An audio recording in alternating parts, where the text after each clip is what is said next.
Chapter 435. Li Zixuan's unwillingness to accept a military post wasn't because he was cowardly or unwilling to go to the battlefield to protect the country. When the Great Tang needed him, he would naturally be duty-bound to go to the battlefield. However, the Great Tang had so many awesome generals that they didn't need him at all. He just wanted to live a peaceful and sweet life with his wife. Cough cough, in the end he was just lazy.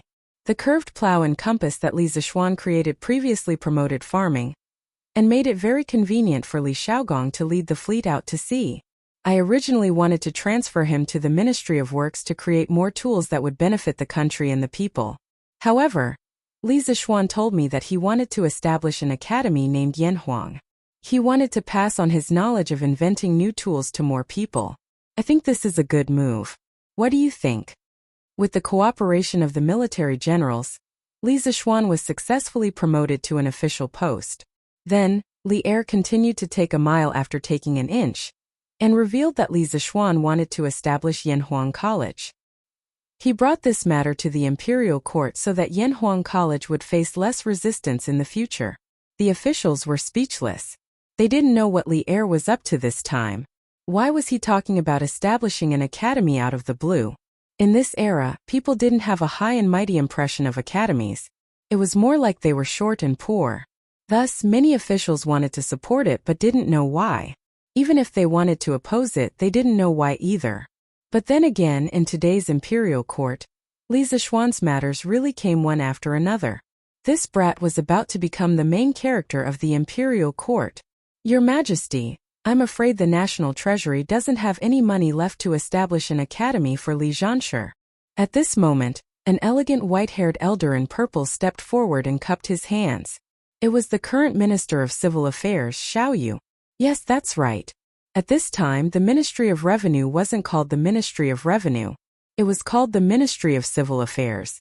In the beginning of the Sui dynasty, it was called Duji. In the third year of founding emperor, it was changed to Min Division, and the dynasty followed suit. In the 23rd year of Zhengguan, which was actually the first year of Yonghui, it was changed to the Ministry of Revenue. In the first year of Mingqing, it was changed to Duji. In the second year of Longshua, it was changed to Si Yuan Taichongbo. In the first year of Xianheng, it was reverted to the Ministry of Revenue. In the first year of Guangzhai, it was changed to Diguan Shangshu. In the first year of Shunlong, it was reinstated. Xiao Yu's wife was Empress Dugu's niece. Li Yuan was Empress Dugu's nephew. Li Yuan and Xiao Yu's wife were cousins. Back when the two of them were officials in the Sui dynasty, they had a very good relationship. Therefore, not only did this guy do well in the Sui dynasty, he was also the Minister of Civil Affairs and the Prime Minister. He also did well in the Tang dynasty. He was once again the Prime Minister and the Minister of Civil Affairs. Xiao Yu was the only Prime Minister of the previous dynasty, who was still active in the center of power until Zhengguan's death. However, there were also 6 ups and downs. That is, 6 times he had to pay his respects to the Prime Minister, 6 times he was removed from his position as Prime Minister, and even his title of nobility was stripped and he was exiled from the capital. However, the Prime Ministers of the Tang dynasty weren't very valuable. At least, they weren't as powerful as the later generations. That was because the Tang dynasty implemented a group of prime ministers system. During Gaozu's time, there were 16 prime ministers. During Taizong's time, there were 29 prime ministers. During Gaozong's time, there were 47 prime ministers. During Wuzhou's time, there were as many as 78 prime ministers. Therefore, the power of a prime minister at this time wasn't as great as people thought. However, although that was the case, it was still very impressive to be able to become a prime minister. After all, he was an extremely powerful official. Hehe. Minister Xiao, you're overthinking. All the expenses for the construction of Yanhuang College will be borne by Li Zixuan. The imperial court doesn't need to pay a single cent more. Li Er chuckled. In his heart, he thought that it was fortunate that Li Zixuan was rich. Otherwise, it would have taken a lot of effort. When Xiao Yu heard that, he was slightly stunned. Then, he looked at Li Zixuan suspiciously. He wondered if there was something wrong with this unlucky kid's brain. Why would he want to spend money to build an academy? Then I have no objections. Xiao Yu clasped his hands and replied. As the Minister of Civil Affairs, He only needed to manage the purse of the Great Tang. Whether Li Zixuan opened an academy or not had nothing to do with him. He just felt that it wasn't worth it for this child to spend his own money instead of living a good life. In any case, Xiaoyu, who had lived through 3 dynasties, couldn't understand such a decision. Then, does anyone else have any objections? Li Er asked the others. Most of the others had the same thoughts as Xiaoyu. They simply didn't care about Li Zixuan's Yanhuang College. Since it didn't concern them, they didn't care. Thus, no one stood up to object. Seeing that no one objected, Li Er chuckled and made a big move. Good. Since no one objects, then I shall appoint Li Zixuan as the Yamacho of Yanhuang College, and I shall be the honorary president of Yanhuang College. As the ancestors of the Han people, everyone in the Central Plains can be called the descendants of Yan and Huang. In the future, no matter rich or poor, as long as you are a descendant of Yan and Huang, you will be able to enroll in Yanhuang College. Although Yanhuang College doesn't need a single copper coin from the national treasury, the 6 ministries of the imperial court must provide convenience to the Yanhuang College within their means during the construction process. They must not obstruct it on purpose. I need Yanhuang College to nurture a batch of talents that can make the Great Tang even stronger. Have you all heard me clearly? Buzz. As soon as Li Er finished speaking, Wei Zhengfang Xianling, Zhang Sun Wuji, Xiaoyu, and the other important officials of the imperial court were all dumbfounded. They didn't expect Li Er to trick them. He was really too shameless. According to what Li Er said just now, Yanhuang College wasn't a lowly private college at all. It would become a genuine government-run college. Oh no, it should be a royal college. If they had known that Li Zixuan would play like this, they definitely wouldn't have agreed to let Li Zixuan establish Yanhuang College so easily. But now Li Er obviously wanted to act shamelessly, so it wasn't easy for them to change their minds. Kong Yingda's legs trembled. This was the first time he heard that Li Er wanted to be the president of Yanhuang College. This made him feel a sense of crisis. He walked forward and cupped his hands. Your Majesty's action seems inappropriate. In this way, where will the Imperial College be placed? The other officials also focused their attention. What Kong Yingda said was indeed a very serious problem. Since Li Er attached so much importance to Yanhuang College, as the holy land of Confucianism, what should the Imperial College do? The problem now involved the battle of orthodoxy. As the orthodox school, Confucianism had been deeply rooted in the people's hearts. It could be said that all the civil officials in the hall benefited from Confucianism. They wouldn't allow Li Er to abandon Confucianism and seek refuge with other schools of thought. Of course, Li Er knew the seriousness of this problem. He said seriously, "Haha, Official Kong, you worry too much. The Imperial College has been sending a large number of talents to the Imperial Court all these years. Its position is unshakable. Confucianism is still the orthodox school of thought of the Great Tang, and the purpose of Yanhuang College is only to nurture a group of talents who are good at construction. The two don't conflict." Ooh. Chapter 436. Inside the Taiji Palace. Li Er purposely explained that the purpose of Yanhuang College was to provide talents for the Ministry of Works. Those defenders of Confucianism who were ready to jump out and attack Li Er finally gave up, and the establishment of Yanhuang College was officially approved. Li Zixuan took a deep breath and secretly gave old Li 32 likes in his heart. If he had been the one to say it, he definitely wouldn't have been able to say it so perfectly. Li Er had helped him solve a big problem. That's right. Not only was Li Zixuan unwilling to have a conflict with Confucianism, but Li Zixuan was also unwilling. Engineering hadn't even sprouted yet.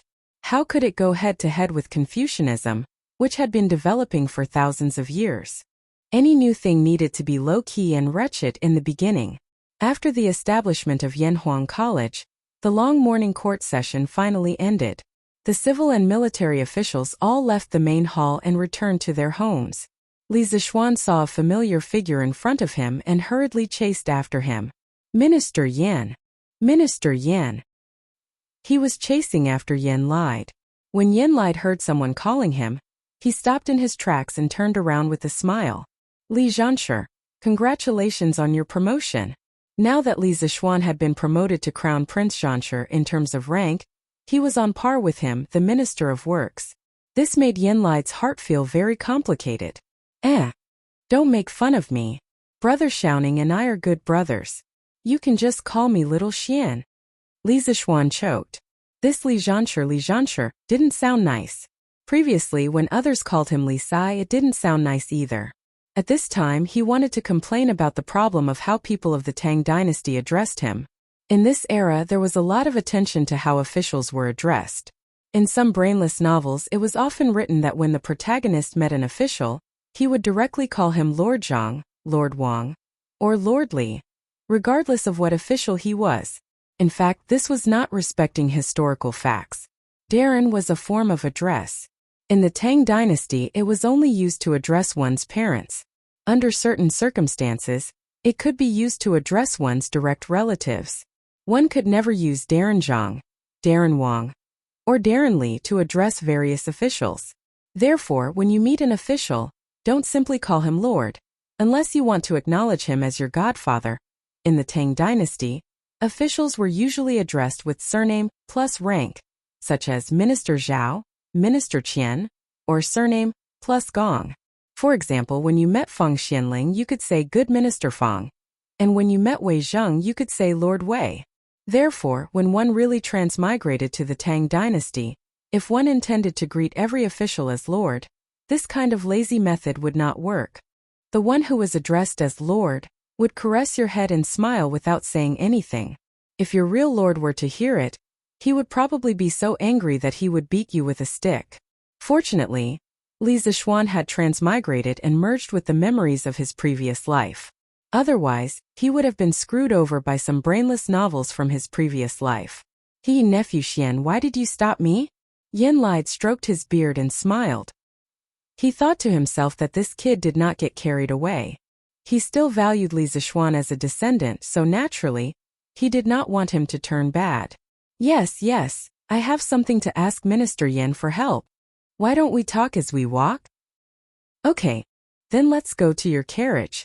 I heard that your carriage is the most comfortable to sit in, haha. Yen Lide said half-jokingly. I couldn't ask for more. Minister Yen, please. Say it. What is it? Look at how serious you are. Sitting on the Don't Touch My Number 1 sofa, Yen Lide sipped his wine and looked at the passers-by outside the window. It's not a big deal. Uncle Yen, you also heard in the imperial court that this kid's Yanhuang College is about to start construction. This kid has poured a lot of effort into this college, so naturally we have to strive for perfection in the construction. That's why I wanted to invite you over to check it out. After all, in terms of construction skills, if Uncle Yen is second, no one in Great Tang would dare to say that they are first. Li Zishuan continued to climb up the pole, trying to curry favor with him and flattering him one after another. You brat, don't flatter me. Yen Lide scolded in a joking manner, then stroked his beard and pondered. His Majesty previously said that the 6 ministries of the imperial court should do their best to cooperate with the construction of Yanhuang College. Nephew Xian, this old man should agree to your request, but as the Minister of Works, I don't usually have much time. How about this? I'll ask Xiaoning to bring a group of specialized craftsmen to help you later. Anyway, the two of you are already familiar with each other, so it'll be convenient for you to communicate. Although Xiaoning doesn't specialize in construction, he's still quite familiar with it. If this old man has time, I'll personally go and take a look. If there's any problem, you can come and find me at any time. Li Zishuan said happily. Yes. Then I'll have to trouble Uncle Yan. Yen Lide pointed at Li Zishuan and laughed. You brat. It would be great if Xiaoning could learn from you how stuffy he is. Not only are you married, but you've also been promoted. When will that child Xiaoning be as worry-free as you? Li Zishuan rubbed his nose.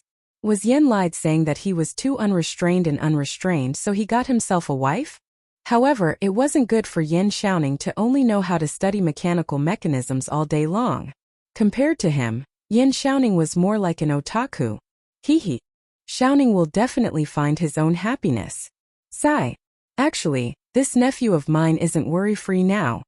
Yesterday, my parents were almost scared out of their wits. Li Zishuan said in a muffled voice. That was just an accident, but you have to be more careful in the future. As long as that assassin isn't caught, you can't let your guard down. Yen Lide said solemnly. Yes, this nephew of yours understands. Oh, have you finished drawing the blueprint of Yanhuang College? Let this old man see if there's any difficulty in building it. Yan Lai thought for a while and suddenly said, I've been a little busy recently, so I haven't finished it yet. But this nephew of yours will definitely finish it in 2 days. In 2 days? How much did you draw before? 10%, probably less than 5%. Li Zixuan thought for a while and said, Oh, then your Yanhuang College is really small. How many buildings could an ordinary person draw in 2 days? Therefore, Yan Lai naturally thought that Yanhuang College was small. However, he didn't know that when it came to drawing blueprints, Li Zixuan had never been an ordinary person. The breakthrough yesterday made him, who was already not an ordinary person, even more extraordinary. He was even a little IMBA. 2 days later, this nephew of yours will invite Uncle Yin over to take a look. You'll naturally know then. Li Zixuan chuckled. He didn't explain any further and invited her. Okay. This old man will bring Xiaoning over to take a look in 2 days. Chapter 437. Li Zixuan sent Yan Lai to Eternal Peace Square beside West City in a carriage after finally reaching a strategic cooperation agreement with Yan Lai, the most awesome architect in Great Tang. He then leisurely returned home. The one driving the carriage today was Afu. San Bao was still recuperating. Li Zixuan entered the manor and wanted to visit San Bao. Even though his injuries were already healed yesterday, he still had to visit her. This was a matter of attitude. Who knew that at this moment Lanner would rush over and say, Brother, you're back? Quickly go and take a look at Iron Egg. His body is so hot and he looks like he's in pain. Mother and sister-in-law are worried sick. Li Zixuan was stunned and thought to himself, what's wrong with Iron Egg? Could it be that the release of true qi when he broke through yesterday still left Iron Egg with an internal injury? Thinking of this, he carried Lanner and rushed to Mingyue Pavilion with cloud-piercing steps. Ah Fu, who was at the side, only saw a blur in front of her eyes and her young master disappeared. Iron Egg, what's wrong with you? Don't scare sister. Mingyue Pavilion. Iron Egg sat cross-legged on a huge rock beside the pond. His entire body was red and his eyes were closed. He clenched his teeth and looked like he was in great pain. His entire body looked like it was burning. Madame Li was anxious and helpless at the side. She had already asked her maid to find a doctor. Han Yushi was beside Iron Egg and anxiously wiped his sweat with a cold towel while calling out to him. But Bruiser couldn't speak at all. He felt that if he spoke, he would faint from the pain. He felt as if his blood was boiling, and something was running around inside his body. This caused his meridians to feel waves of pain. If he didn't concentrate on dealing with this pain, he might lose consciousness. Bruiser was a bit confused. He didn't have the strength to deal with this pain. Wife, move aside, let me take a look. Li Zixuan flew to the side of the huge rock and felt a weak true qi vibration. He immediately pulled Han Yushi away and sat behind Iron Egg. Husband, you're back. That's great. Look at Iron Egg. He became like this after his morning exercise. Han Yushi said excitedly as if she had seen her savior. Wife, don't be anxious. Let me take a look first. Li Zixuan held the Iron Eggs back with one hand. A wisp of Taoist genuine qi, as thin as a needle tip, entered the Iron Egg's meridians and began to flow slowly. You actually have true qi? Li Zixuan raised his eyebrows and exclaimed, Husband, how is it? Little Xian, what happened? This child has been in pain for a long time. Han Yushi and Mrs. Li hurriedly went forward and asked. Li Zixuan withdrew his true qi, stood up and said, Mother, Yushi, Iron Egg is fine, he is just about to break through. This kid's hard training for the past few months wasn't in vain. Breakthrough? Wasn't he sick? Look at Iron Egg's expression. He seems to be in pain. Mrs. Li said in disbelief. Han Yushi also looked at him anxiously. Li Zixuan smiled and said, Mother, people who practice martial arts break through realms like this. Iron Egg's current pain is something that many people can't even ask for. You and Yushi can go about your business first. Let me take care of this. If there are too many people, it will affect Iron Egg's breakthrough. Don't worry, Iron Egg will definitely be fine. Although Mrs. Li didn't understand the common sense of martial arts practitioners, she still understood the general meaning. She pulled Han Yushi and said, "Yushi, let's go out first. Little Xian is here. Lana, let's go, you also go out with Mother." "And Mother," Han Yushi replied. Then she glanced at Li Zixuan and Iron Egg. Li Zixuan gave her a reassuring hand gesture. Only then did she feel relieved. Lana blinked and asked, "Brother, after Iron Egg breaks through, will he become as powerful as Brother? When the time comes, will he be able to fly up the tree with Lan?" When Li Zixuan heard this, he didn't know whether to laugh or cry. He rubbed the little girl's braids and said, "You can ask him later. For now, let's go out and play." "Oh, calm down and try to control the 3 tadpole-like true qi in your body. When you can really control them, you will be able to draw true qi into your body." From the moment Li Zixuan came here, Iron Egg had already felt it. At the same time, he breathed a sigh of relief in his heart.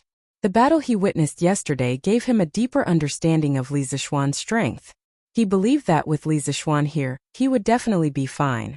At this moment, Li Zixuan's voice seemed to have a trace of magic. Iron Egg felt that he didn't hear this voice with his ears, but with his heart. This made him unable to help but slowly try out the method that Li Zixuan had just taught him. After a full 45 minutes, Iron Egg felt that the 3 tadpole-like true qi that were originally restless in his body suddenly became obedient. And in his body, it was as if something had been opened up. Then the previous torturous pain in his body all disappeared, replaced by incomparable comfort. "Huff! Thank you for your guidance, Master." Iron Egg felt that all the pores in his body seemed to be crazily breathing fresh air. Every part of his body was full of vitality, and his body seemed to have become lighter. He couldn't help but let out a sound of comfort. After a while, he remembered that Li Zixuan was beside him, so he hurriedly greeted him. "Haha! It's good that you're fine. By the way, how did you suddenly break through?" Li Zixuan asked curiously. Logically speaking, Iron Egg's speed of drawing true qi into his body was definitely not fast. There were many people in the world who were faster than him. Li Zixuan was just very interested in the reason why this child suddenly broke through. Iron Egg thought for a moment and said, "Master, when I was lying in bed last night, I couldn't help but recall the battle between Master and the black-clothed assassin in the evening. Even when I was asleep, I couldn't help but recall it in my dreams. This morning, I did my morning exercises according to Master's plan as usual. I didn't expect that when I was running, I suddenly felt my blood boiling halfway. My body also started to hurt." "Oh, I see. Iron Egg, you can give it a try. Let's see if a warrior who can draw true qi into his body is much stronger than before." Li Zixuan patted the back of Iron Egg's head and said with a smile, "Yes, Master." Iron Egg responded excitedly, then ran to an open area, ready to show off his martial arts skills. All children love to play.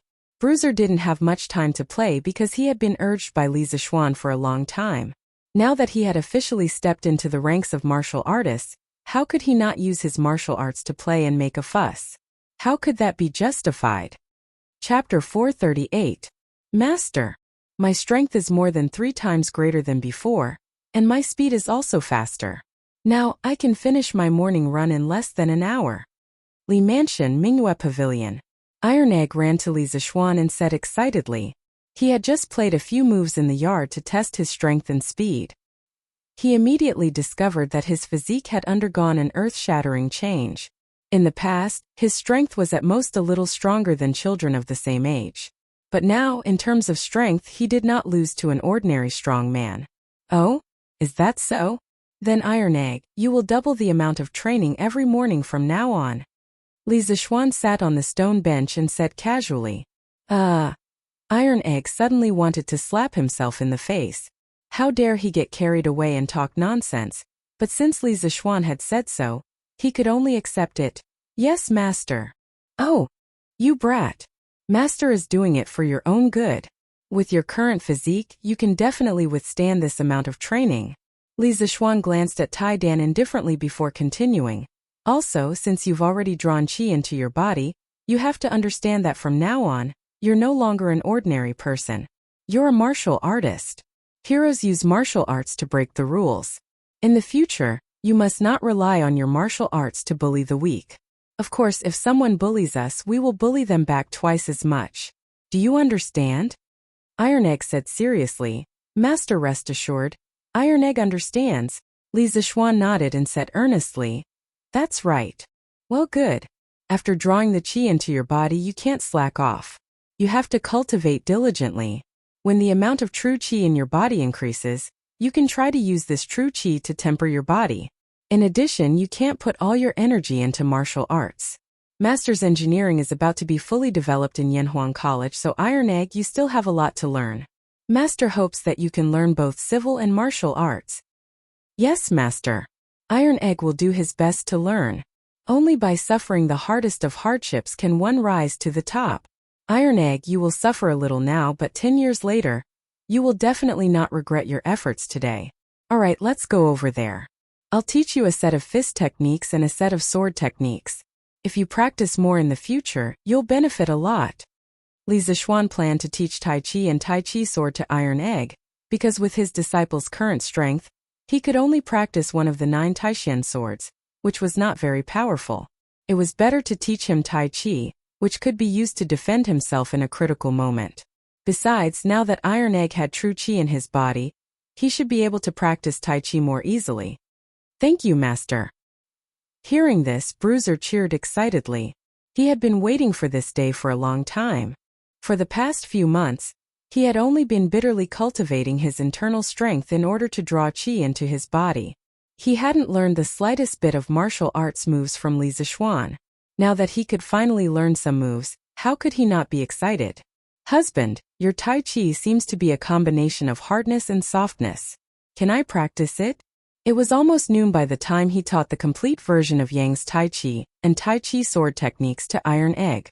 Today happened to be a good day for his promotion, so the lunch was very rich and lively.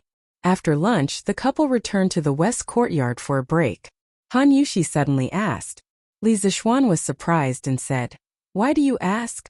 Do you want to be a martial arts master like me?" No. Han Yushi looked a little embarrassed and said, "I just want to learn some self-defense skills. If I encounter any accidents in the future, I won't be a burden to you, master." Oh, Li Zixuan nodded. It was difficult for Han Yushi to become a master since she had just started practicing martial arts at her age. After all, her body had already been fixed, and there was no martial arts that could help her get started easily. However, Tai Chi should be quite suitable for people who had no martial arts foundation to practice. If my wife wants to practice, of course you can. At the very least, Tai Chi can strengthen your body and prevent you from getting sick and suffering less in the future. Well, how about this? Starting tomorrow morning, I'll get up early every day to practice Tai Chi with my wife and Xiaohe and the others. Li Zixuan's eyes lit up and he blurted out. He suddenly thought of his wife's weak body. It would be very dangerous for her to give birth in the future. Because the medical conditions in this era were too poor, if anything happened during the birth, it would all depend on fate. He was not an obstetrician in his previous life. Of course, there was no good way to deal with this kind of situation. The only thing he could do was to give Han Yushi some martial arts foundation in advance. When her body was better, it would be much less dangerous for her to give birth. If it were not for the fact that he did not have any Nigong mental cultivation methods suitable for women, he would have taken Han Yushi to practice Nigong. Yes. I don't have anything to do in the morning. But can you get up early every day? Han Yushi nodded happily.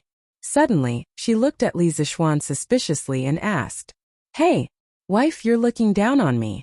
As long as you don't make your husband too tired at night, your husband will definitely be able to get up early in the morning." Li Zixuan said naughtily with a cheeky smile. "Ah, husband, how can you be so shameless?" "Oh." In the afternoon, Li Zixuan was in the study. He spread out the rice paper and prepared to draw the architectural design of Yanhuang College with peace of mind. After all, the construction of Yanhuang College was really tight on time and the task was heavy.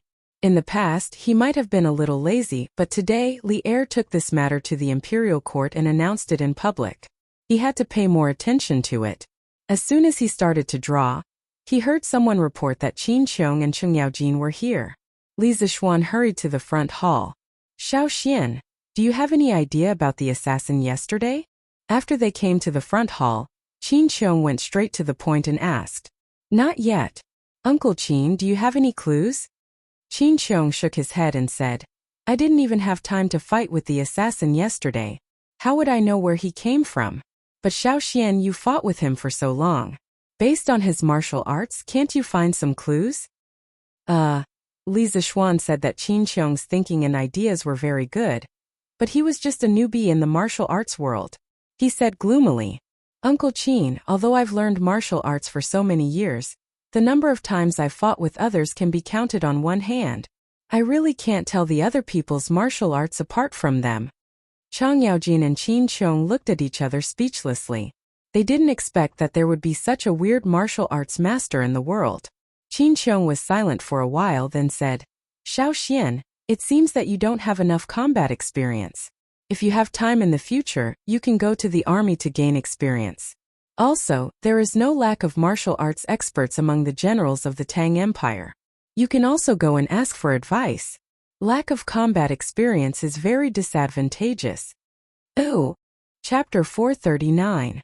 In the main hall of the Li residence, Qin Xiong's words made Li Zixuan fall into deep thought. Compared to the two veterans in front of him who had experienced hundreds of battles, he was indeed a fledgling brat. Although he was now a martial arts grandmaster, his actual combat experience was really too lacking. Yesterday, he was able to entangle with the black-clothed assassin for so long purely by luck. But how could there be so much luck in life? Uncle Qin is right. When the time comes, I'll have to trouble you to introduce this nephew to them. Li Zixuan cupped his hands and said, "Haha, you don't need to go through so much trouble. If you want to find someone to fight with, just come to me." Chang Yaojin patted his stomach and laughed.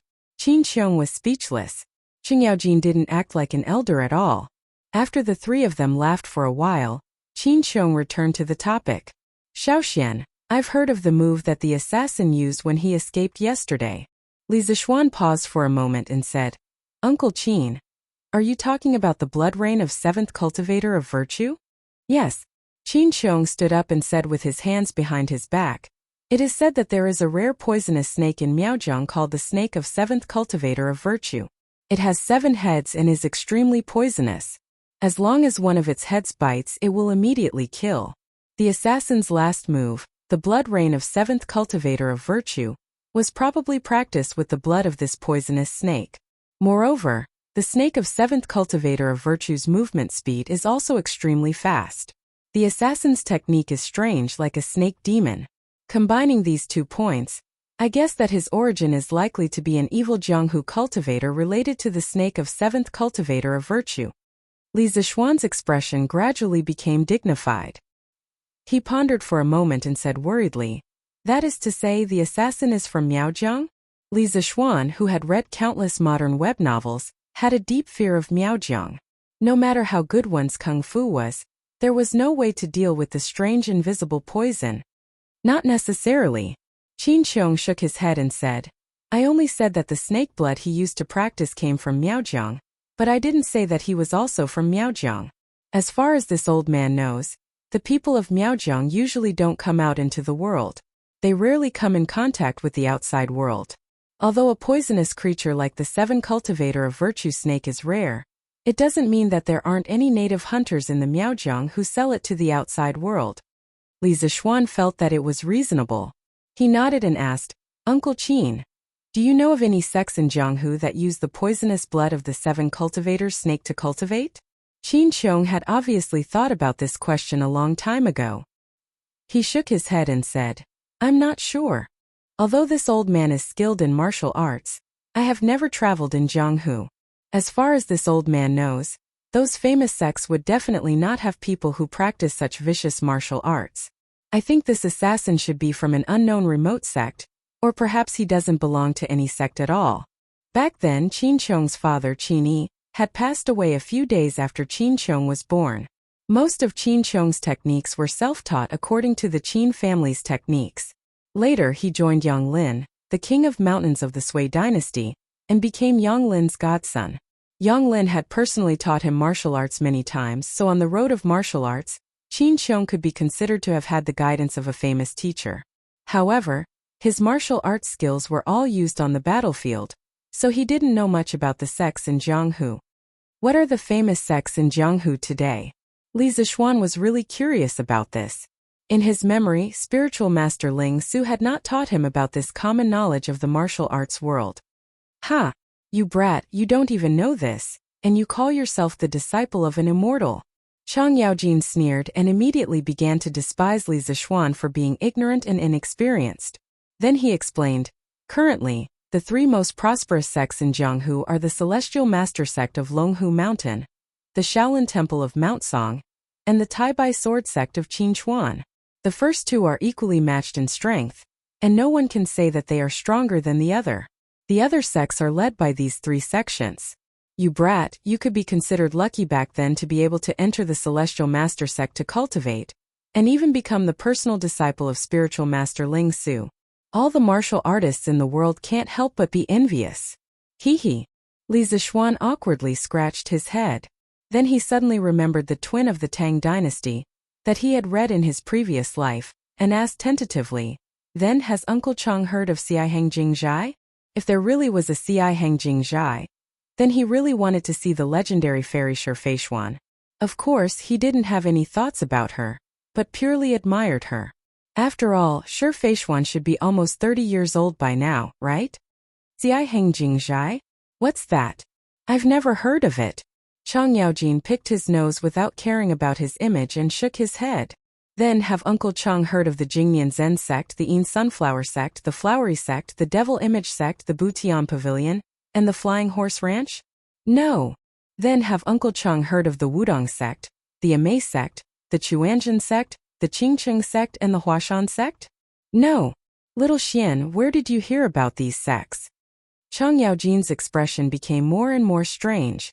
The names of these martial arts sects that Li Zixuan mentioned sounded very real, and didn't seem to be fabricated at all, but why hadn't he heard of any of them?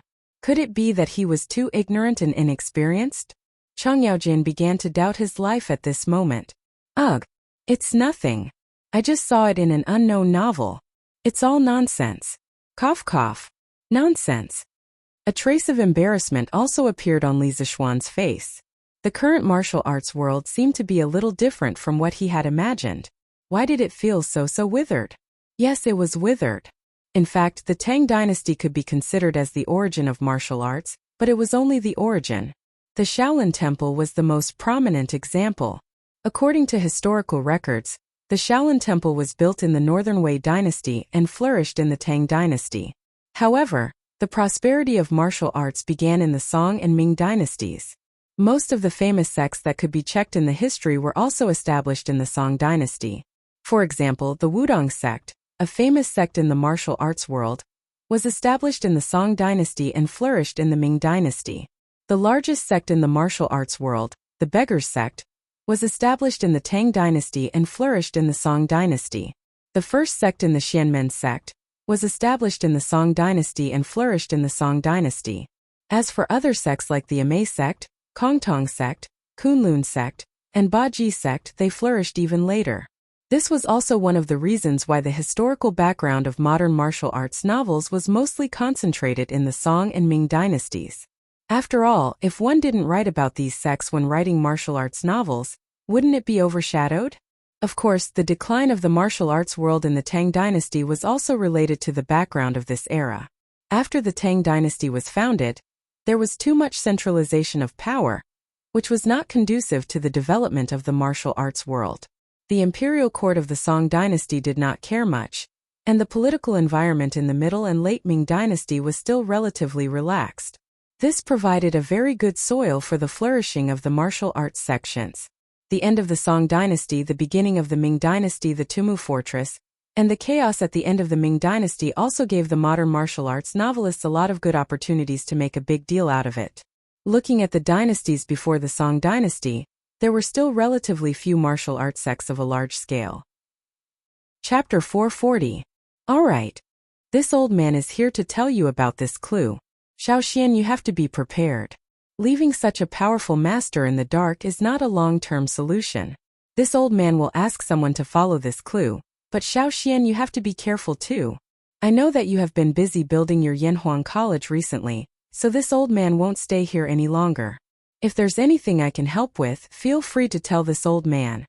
Qin Xiong, who was confused by Li Zixuan's nonsense, looked at the time and stood up. Yes, thank you for coming to tell me. Li Zixuan stood up and bowed solemnly to the two old men. The news that Qin Xiong brought today was too important. At least it gave him a direction to investigate. It was much better than him looking around aimlessly. Haha. No worries. Xiao Xian, you have to find time to teach the complete version of Tai Chi to this old man when you're done with your work. To be honest, after practicing the simplified version for 2 days, I feel much more energetic. This fist technique is amazing. Qin Xiong laughed and waved his hand. Cheng Yaojin's eyes lit up when he heard this. He shouted, Tai Chi? What Tai Chi? Xiao Xian, did you teach second brother Qin some kind of divine skill? I want to practice it too. Li Zixuan was about to answer when Qin Xiong laughed and said, Jijia, if you want to practice it, follow me to my residence later. I'll teach you. But with your personality, I'm afraid you won't be able to practice it then. Haha. This was the truth. With Cheng Chumo's carefree appearance, if he could really practice Tai Chi patiently, Li Zixuan would find it incredible. Just thinking about it was a beautiful scene. Ha! Second brother Qin, you're looking down on me. Let's go and try it now. Cheng Yaojin laughed and pulled Qin Xiong away. Li Zixuan sent the two old generals to the gate and was about to return to the western courtyard when he saw a group of people rushing towards him. Li Zixuan recognized the leader. It was Chamberlain Lu, who had come to his house to pass on the imperial edict. The 4 people beside him should also be the eunuchs from the palace. But why did Peng Feiji bring his subordinates along? Could it be that Brother Chicken also entered the palace as a eunuch? This shouldn't be the case. A big question mark appeared in Li Zixuan's mind. Congratulations, Li Xiannan. In less than a month you've been promoted again. That's something worth celebrating. The smile on Lu Wenchang's face was like a blooming chrysanthemum. He walked up to Li Zixuan and cupped his hands. Today, the young man in front of him was no longer the inexperienced brat from before. Instead, he had faintly become a giant in the imperial court, and no one dared to ignore him. Haha. Thank you for your auspicious words, Chamberlain Lu. Please come in, please come in. Li Zixuan guessed that the imperial edict to confer the title of Crown Prince Zhanshi had officially arrived. He hurriedly greeted them with a smile. Everyone entered the courtyard. Of course, Li Zixuan wasn't the only one who came out to receive such a grand ceremony. Li Jingma, Madame Li, Han Yushi, and the others had already put on their auspicious clothes and came out to receive the imperial edict. The incense table was set up. Li Jingma, Li Zixuan, and the others stood at the side with their hands cupped. Chamberlain Lu stood facing the south with his back facing the north.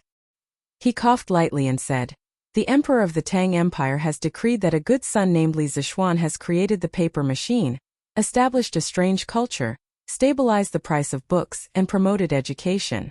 Perhaps it was because Li Zixuan's conferment had already been discussed in the imperial court for an entire morning, and there wasn't much to debate. Therefore, today's imperial edict was very concise and to the point. The meaning was also very easy to understand. At the very least, Li Zixuan himself could understand it. The first half of the imperial edict was nothing more than repeating what Li Zixuan had said in the morning court, including some of his main achievements and urging the construction of Yanhuang College. These were all within Li Zixuan's expectations. However, as he listened, he felt that something wasn't right.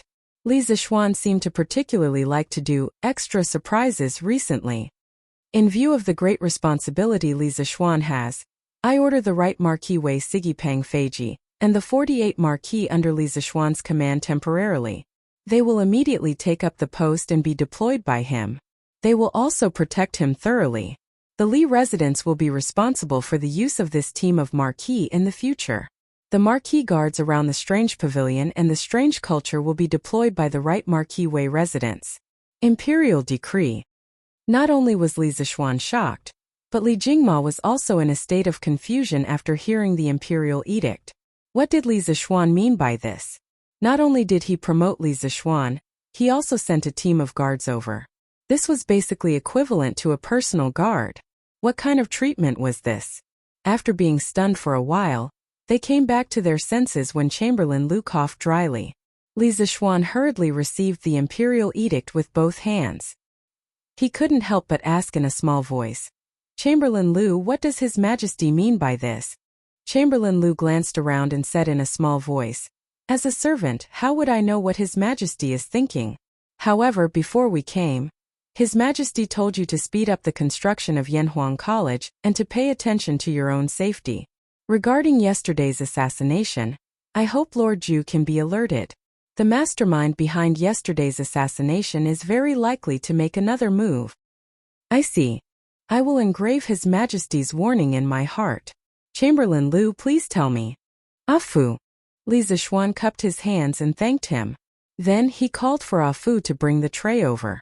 Since he was in this circle, he still had to abide by these unspoken rules. "Haha. Lord Li is too courteous, too courteous. Then I won't disturb you any further. I will return to the palace to report on the completion of the mission." Chamberlain Lu was carried by everyone. Li Zixuan was in a high position, yet he still gave him face. Chamberlain Lu was tactful and quickly took his leave. "Take care, Chamberlain Lu." After the Chamberlain Lu left, there was a burst of cheers in the Li residence. Compared to Li Zixuan's promotion to the directorate, this promotion was obviously more important. Whether it was his official position or his function, Crown Prince Zhanshe had completely surpassed the directorate's directorate. This was equivalent to being transferred from Peking University's principal to the State Council's office. This position already allowed him to come into contact with the core of power. Li Jingma and his wife held the imperial edict and flipped it over in their hands. From time to time they would whisper and laugh. Their joy was evident in their words. Li Zixuan started chatting with Brother Chicken. "Haha. Lord Zhu, I didn't expect that Old Pang, would be transferred to your side. This is great." Today Li Zixuan was promoted. But to Brother Chicken, this was also considered a promotion. This fellow was equivalent to going from factory security head to boss's personal bodyguard. "Haha. Feiji, don't you think that your status as Marquis Wu Sige is being wronged by me?" Li Zixuan asked with a smile. Chapter 441. Li Er's intention was easy to understand. He wanted to ensure that Li Zixuan would not be assassinated during this period of time. In today's court session, he had personally supported Yanhuang College and even played a little trick. At this time, if Li Zixuan, the leader of the college, met with any mishap, he as the emperor would not only lose face. That was why he allowed this small group of Wu marquises to act as Li Zixuan's personal guards. Li Er had absolute control over the Tang Empire's army. No one would have any objections to his arrangement, but they would privately complain that Li Zixuan was lucky. As an insignificant county boy, he was able to obtain the personal protection of the emperor's army. This kind of treatment might not be unheard of in the future, but it was absolutely unprecedented. Hehe. Lord Zhu, your words are too much for me. When Peng Feiji heard Li Zixuan's half-joking words, he scratched his head and laughed. "I, Old Peng, am only a martial artist. It is my great honor to be able to follow you, Lord Zhu. There is no need to talk about grievances. Not only me, but the 48 brothers who came with me were all overjoyed when they heard that they could come here." Actually, Peng Feiji knew better than anyone else about Li Zixuan's huge potential. This rising star of the imperial court had risen so quickly that everyone was dumbfounded. Li Zixuan's future was even more limitless. And he himself was just an inconspicuous chief of staff. Perhaps in the eyes of some ruffians, the position of the right Marquis Wei was very impressive. But he knew his own situation. In the right Marquis Wei mansion where all the big shots gathered, the position of chief of staff was only a small official. It was not that he did not want to work hard and rise to a higher position, but in terms of martial arts, he had just reached the middle stage of the body refining stage. Moreover, he did not have a master to guide him. He had learned all his skills during the chaos of the Sui dynasty. If he wanted to improve now, it was harder than ascending to the heavens. In terms of connections, he came from a humble background. He was not from a wealthy family, nor was he a nobleman. His ability to flatter his superiors could not be compared to others, so there was no backdoor for him. Therefore, he could only spend his days in the right Martial Marquis estate. Now that he was able to follow Li Zixuan as the captain of his personal guards, he was very satisfied to be able to follow a Wu Dao grandmaster with a bright future and a high position, not to mention the generous treatment that the Li group gave to its employees. Even if he didn't want this position, there would be countless people fighting for it. Haha. Since you're willing, I'll leave the safety of my residence to you. Li Zixuan chuckled. But His Majesty ordered me to protect you, Lord Zhu. Peng Feiji said in shock. He was smart, so he could tell that something was wrong from Li Zixuan's words. Haha. Now that I have reached the Master Realm, if there is any danger I can deal with it. Even if you come, you can't help much. Instead, my family needs protection. Therefore, Feiji, you and your brother's main mission in the future is to protect my family's safety. Most of the martial marquises in front of him were only at the body refining realm. Among them, there were a dozen or so who had not reached the body refining realm. If they really met a master like the black-clothed assassin yesterday, these martial marquises were not useless, but their use was limited. It would be safer to use them to protect his family. Alright, then I'll arrange for 38 martial marquises to patrol the vicinity of the Li residence. The remaining 10 martial marquises will follow me to protect Lord Zhu. Peng Feiji felt that Li Zixuan's words made sense, so he nodded in agreement. From today onwards, all of you will be working under this duke. This duke has always treated people with generosity. This duke has never been stingy with rewards for those who work hard.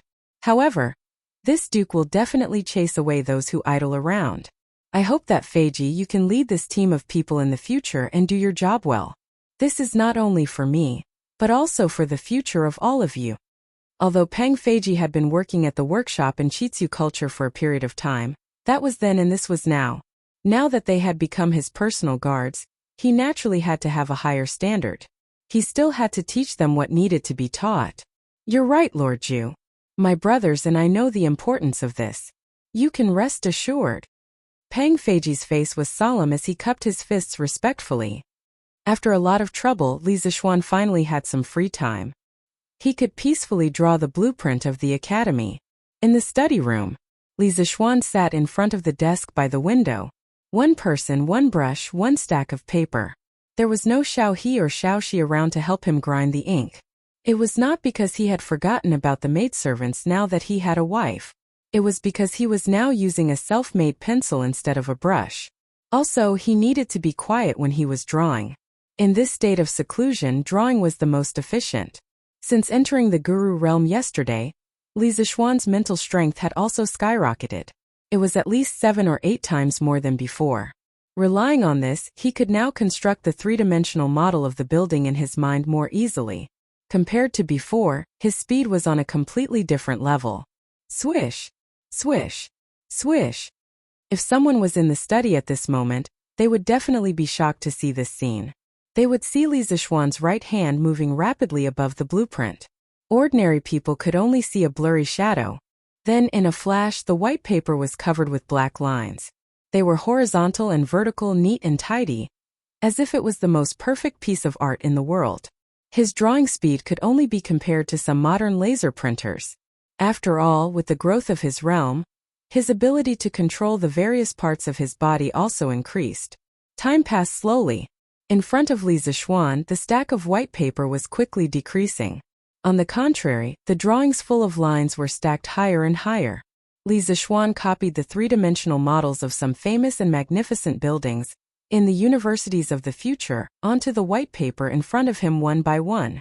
He wanted to build a modern top university that was completely different from the current architectural style. The first was the Guanghua building of Fudan University. It was 142 meters high, 30 floors, and had the shape of 2 towers. It was the tallest building in the university in the country. It was taken from the great biography of Yu Xia, which said, "The sun and the moon are shining brilliantly." The whole building looked as if it was born out of thin air, proud and upright and full of vigor. Li Zixuan intended to make the Guanghua building into the main building that could accommodate all the students of the academy. Of course, he would not make it so big. On the one hand, his Yanhuang College did not have so many students. On the other hand, putting aside the current technical obstacles, Even if he could really build a teaching building with 30 floors without elevators, the students would be tired to death just climbing the stairs. Therefore, he just made a mini version of the Guanghua building. The two central towers were 10 floors high.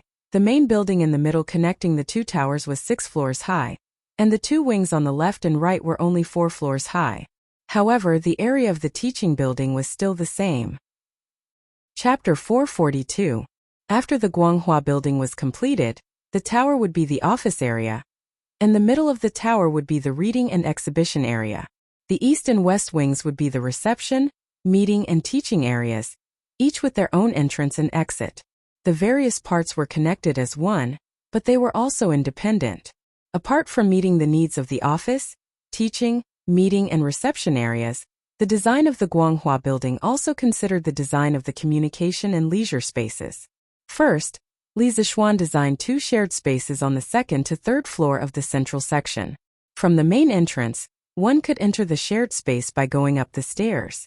The dignified, and rigorous academic spirit was extended indoors, and the scale was vast and grand. Next, he designed an atrium in the middle of the 4th to 6th floor of the central building, with a semicircular glass dome at the top for lighting. The clouds in the sky reflected the desire to be in close contact with nature in the tall building. The eastern podium had an inner courtyard, and the western podium had a roof garden. Many people might think that with ancient construction techniques, it was impossible to build such a tall building, but in reality it was not so. Do not underestimate the wisdom of the ancients. According to historical records, the earliest skyscraper in the history of our country was built by the Western Han Emperor Liu Che. In 115 BC, in the Jinzhong Palace in the capital city of Cheng, Emperor Wu of the Han Dynasty built a deity platform that was more than 500 feet tall. On the platform there was also a copper dew-bearing plate that was 10 feet tall and 17 feet in circumference. On the plate, there was an immortal holding a jade cup. In 109 BC, the Western Han Emperor Liu Che built the heavenly platform in the palace of Gongquan, which was said to be more than 100 feet tall. However, this was not the highest, or it could be said that the number was exaggerated. At the beginning of the 6th century AD, Wei Xiaoming Emperor built the Yongning Temple in the capital city of Luoyang. There was a 9-story pagoda that was 90 feet tall. The height of this pagoda was called 100 feet, which was an exaggeration. According to archaeologists, it should be 137 meters tall, but it was still twice as tall as the tallest wooden pagoda in the western part of the country, 67 meters. It was the greatest pagoda in our country's ancient times, and also the tallest building in our country, and probably the world. It was worthy of being called the first skyscraper. Therefore, one should never underestimate the ancients. Some of the ancient architectural arts were even breathtaking to the modern people. Besides, in order to enhance the stability of the building, Li Zixuan planned to use the next few days to study cement. If he could figure it out, then it would be foolproof. If he couldn't figure it out, then he would think of other ways. He didn't believe that with Yen Lide and Yen Liben, 2 master architects, they couldn't build a 10-story building. The second object that Li Zixuan wanted to plagiarize was Sichuan University's administration building, the Red Building. It could be considered the most famous building among all the universities in modern China. He planned to transform the Red Building into a library for the future students of Yanhuang College to read.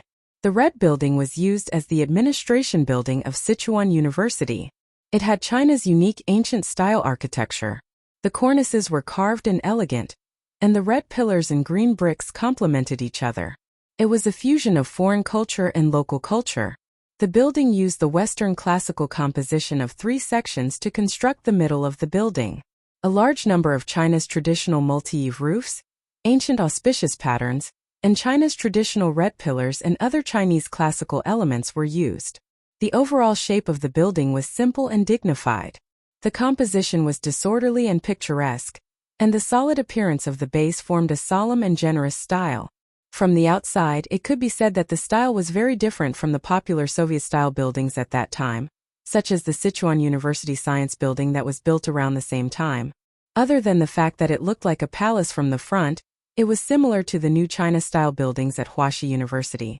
Looking down from above, the whole building looked like a large plane. Therefore, some people called it the Plane Building.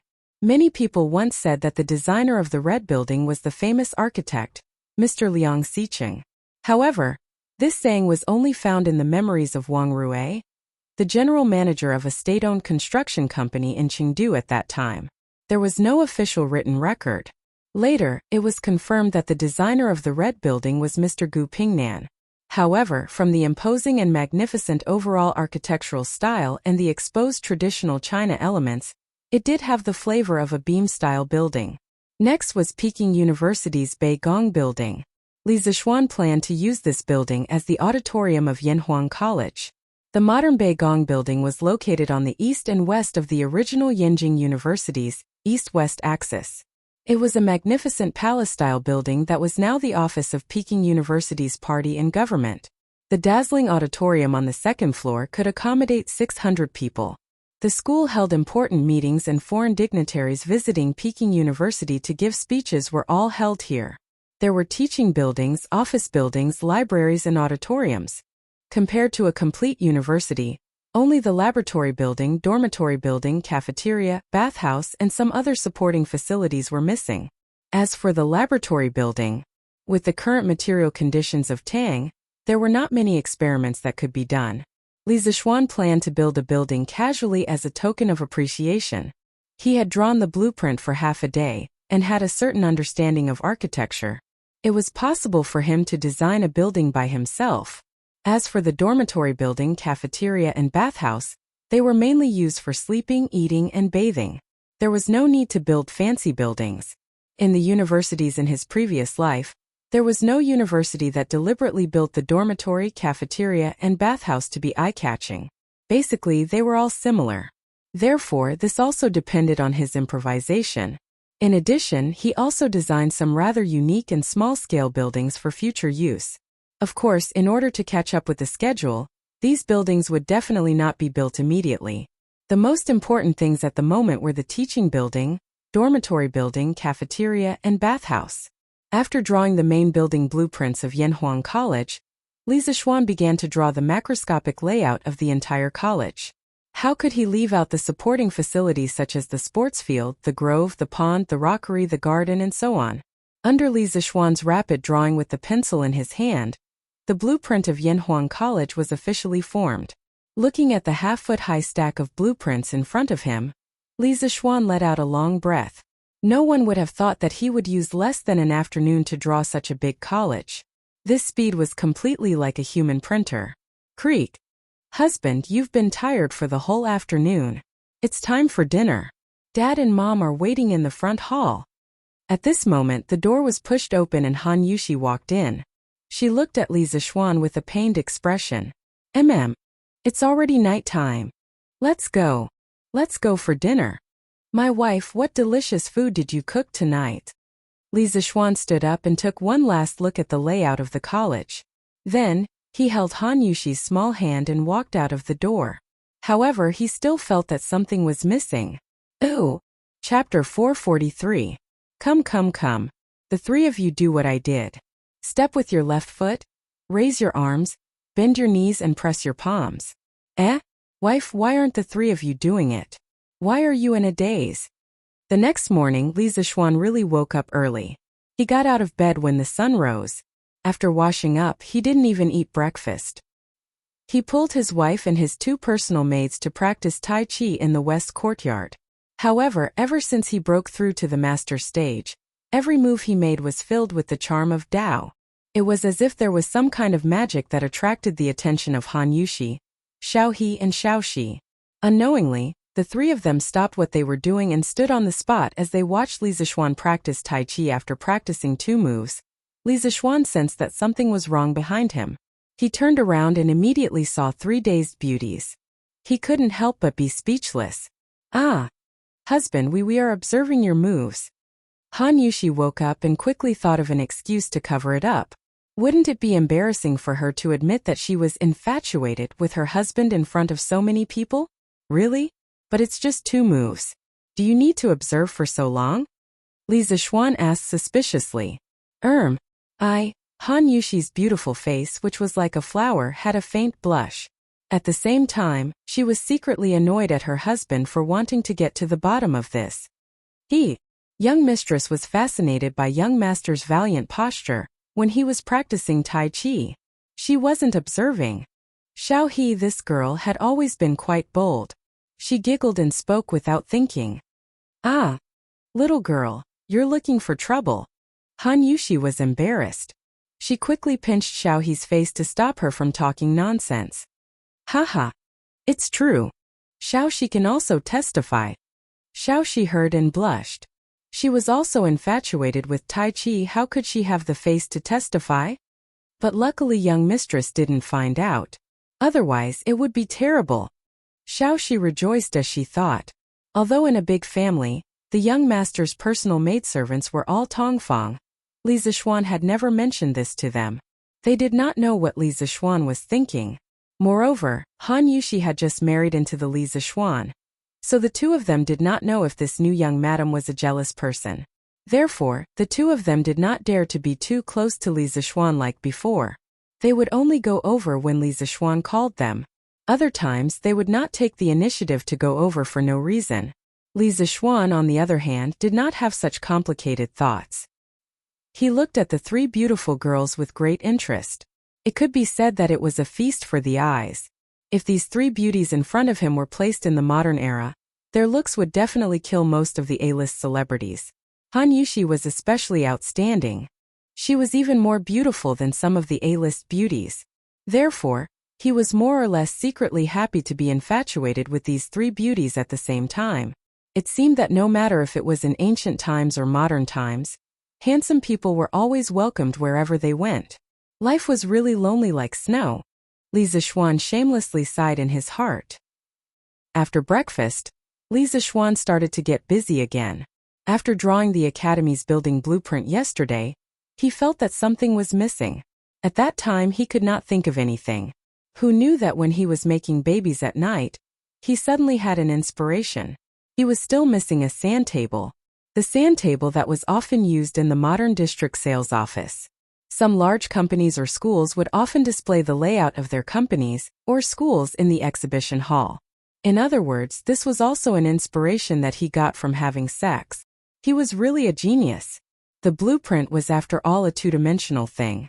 It was difficult for many people to imagine the future appearance of the academy based on these blueprints alone. If there was a three-dimensional sand table, it would be much easier. Moreover, after the academy was built, the sand table could be moved to the exhibition hall of the academy. It could directly display the layout of the academy and also show off its reputation. Sand table models were divided into simple sand table models and permanent sand table models. Simple sand table models were temporarily made of sand and were usually used to simulate the terrain of a battlefield.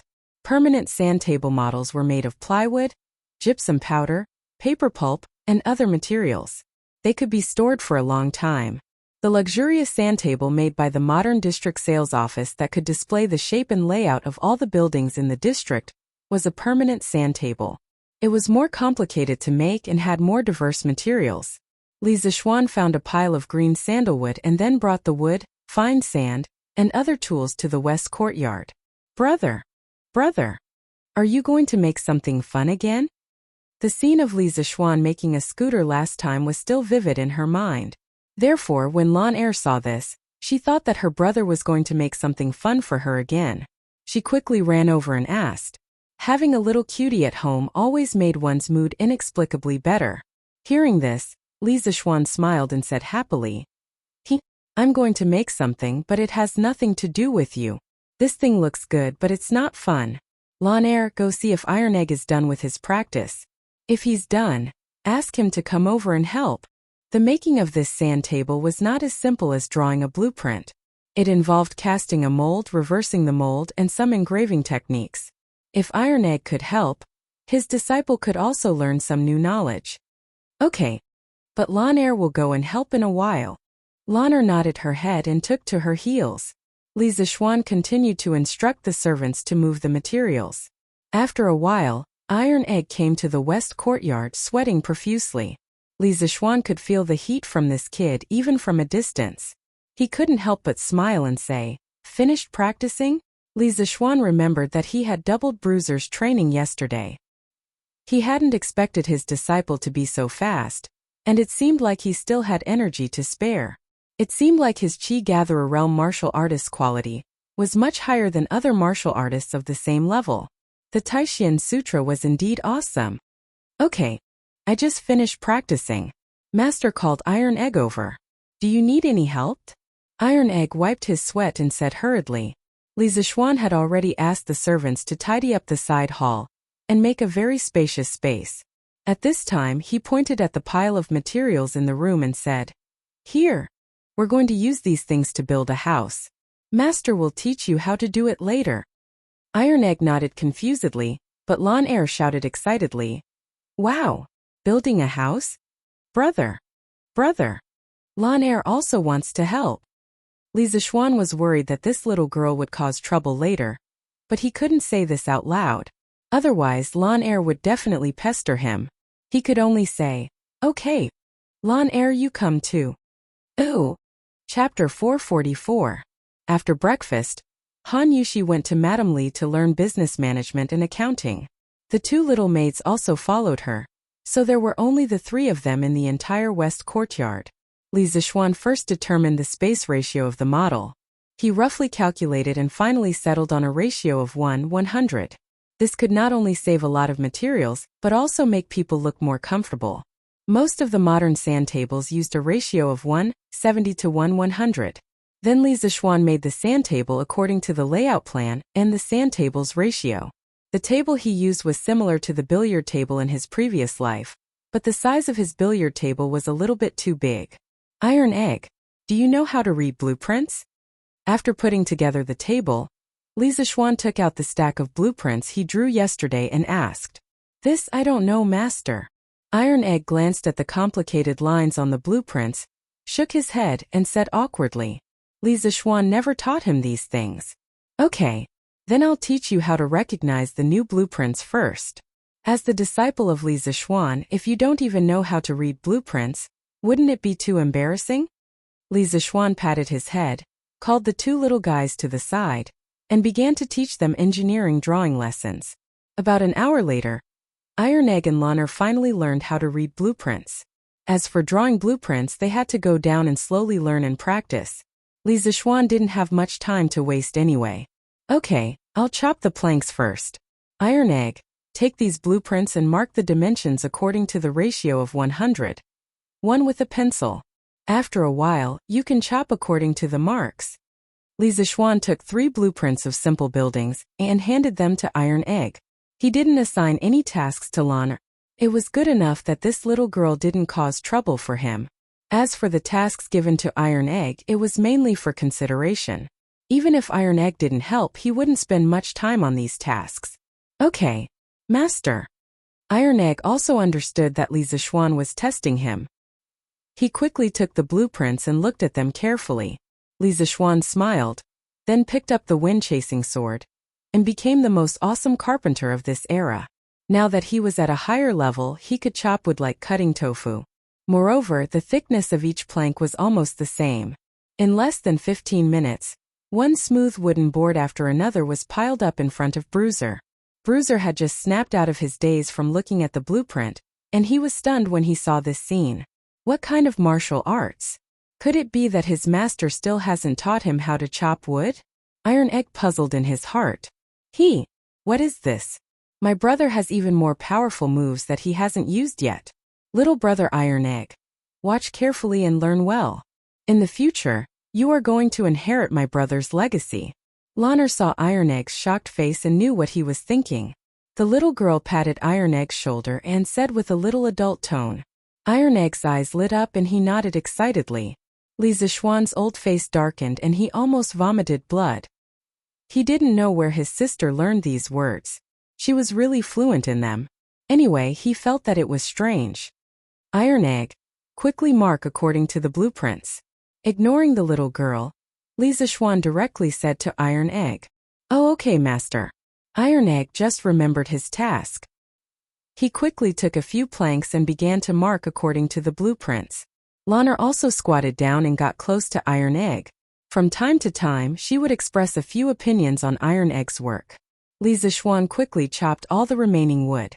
Then he began to cut and assemble Yanhuang College's teaching building, Guanghua Building, the college's library Red Building, and the college's auditorium Bay Building. These 3 buildings were the largest and most complex buildings in Yanhuang College. Li Zixuan certainly had to do it himself. Otherwise, if he let Iron Egg do it, who knows how long it would take.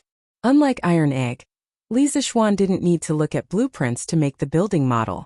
He closed his eyes and the 3-dimensional model of the 3 buildings suddenly appeared in his mind. With a thought, the 3 buildings suddenly shattered into many pieces. Those who were familiar with computer graphics should know a professional term called explosion view. The scene in Li Zixuan's mind was similar to the explosion view. After a few breaths, Li Zixuan opened his eyes and saw that he didn't need to refer to the blueprints or make any marks on the planks. He directly picked up the wind-chasing sword and began to carve on the planks. At this moment, the long wind-chasing sword in Li Zixuan's hand seemed to have turned into a flexible and sharp carving knife. Sawdust flew on the small planks. After a moment, it turned into a wall with a window and a balcony. The patterns on the wall could be faintly seen. It was extremely delicate. Iron Egg was still working hard on the side. When he heard the movement, he looked over. Then there was no more. He finally understood what Lanner meant when she said that Li Zixuan had more powerful skills that he hadn't used yet. This is King awesome. Even the best carpenter in Chang'an City can't be this awesome, right? Don't be envious. Practice makes perfect. Iron Egg, hurry up and work, Li Zixuan said without raising his head. It was as if he had eyes on his forehead. Oh! Iron Egg responded in a muffled voice and continued to work. However, he really felt that he was too weak now. Nearly 2 hours later, Li Zixuan finished all the components of the 3 buildings. He glanced at Iron Egg's progress and found that he was still working hard on cutting. Li Zixuan didn't care about him and started the next step of the work, assembly. The simulation sand table of the modern sales office and the building models were all glued together with a special chemical adhesive. Li Zixuan didn't have the ability to make that kind of adhesive in a short time, but it wasn't impossible. He had glutinous rice paste. Glutinous rice paste was the most commonly used adhesive in ancient times. It was also relatively sticky. Most importantly, it was easy to make. Don't doubt whether there was glutinous rice paste in the Tang dynasty. At the very least, it existed before the Qin dynasty. The assembly work was almost equivalent to a 3D jigsaw puzzle.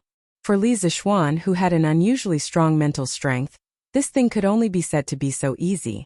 In half an hour, the 3 buildings were officially completed. It looked really magnificent.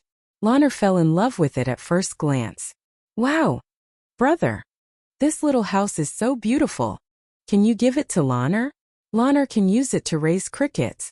Raise crickets. Li Zixuan really wanted to knock Lanner's little head. This girl really dared to think. He worked so hard to make the model for her to raise crickets? What a waste of God's gift. Lanner, don't be naughty.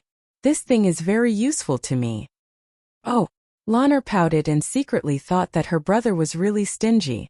Then she ran over to help Iron Egg. Chapter 445.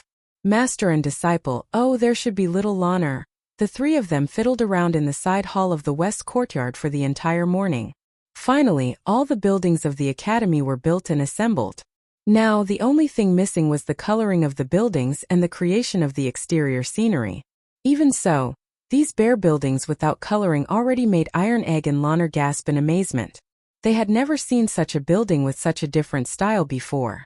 The 2 children surrounded the platform and stared at it for a long time. Their faces were full of amazement and laughter.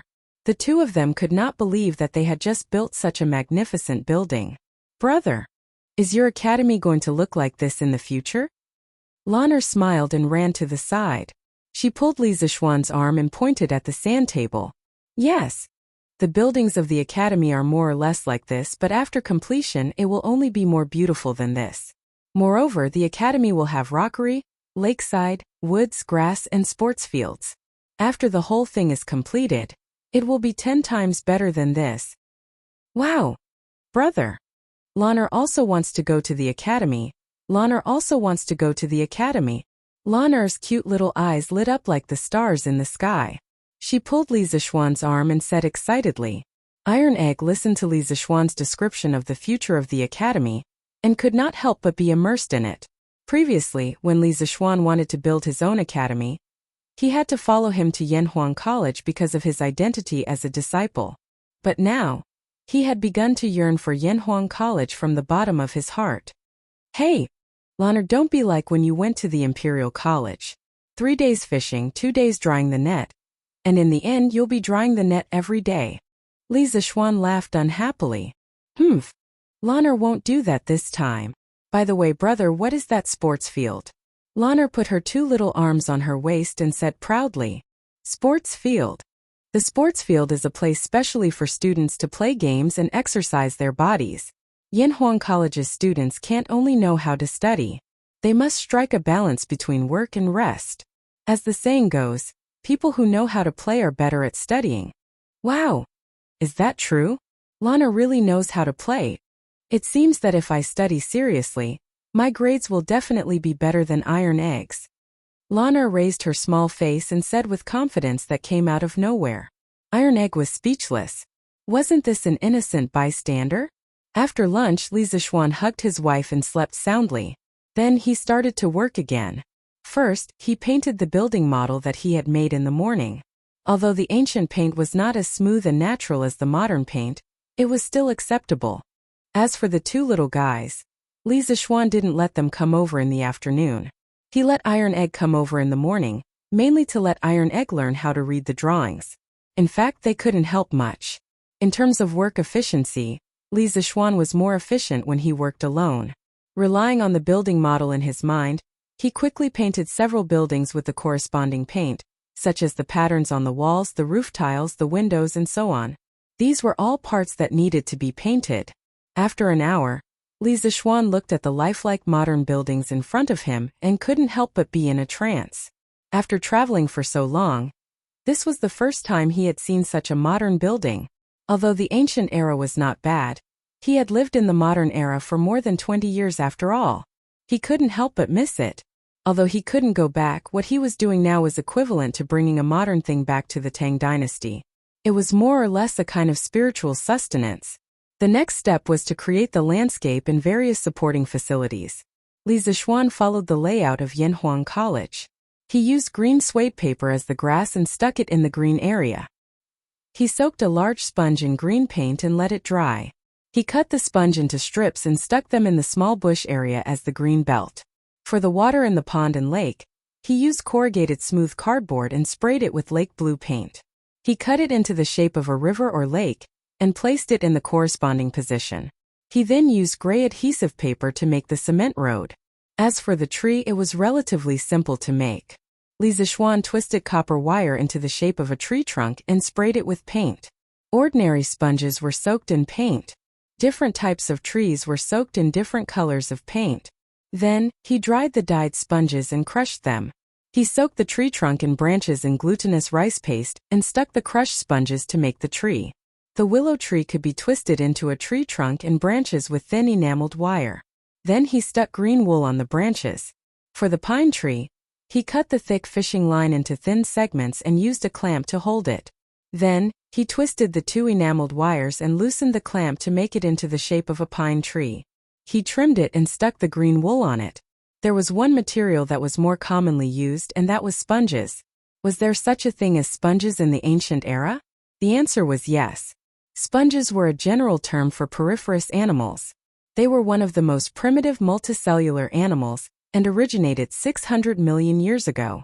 According to records, the ancient Greeks, ancient Romans, and ancient working people in China had long known and collected sponges. Sponges had fine mesh, strong elasticity, and good water absorption. At first, they were mainly used for bathing, scrubbing, washing dishes, and so on. Later, they showed more and more extensive uses in crafts, medicine, and daily life, such as making paint brushes, using them as liners for helmets and other cushions, burning them to ashes to cure foot pain, and so on. Although the principle of making these small objects was not complicated, there were a lot of them. It was really time-consuming to make them. Li Zixuan worked until the sky was dark before he finished all the landscape and supporting facilities of Yanhuang College. Looking at the small but complete sandbox of the academy in front of him, The teaching building, the library, the auditorium, the dormitory, the canteen, the laboratory building, and other modern buildings were scattered in every corner of the academy in picturesque disorder. The pavilions, the rockery, the lake, and the lush trees complemented each other. Li Zixuan's heart was bursting with a sense of accomplishment. Wasn't this a miniature version of a modern university? Beautiful. Really beautiful.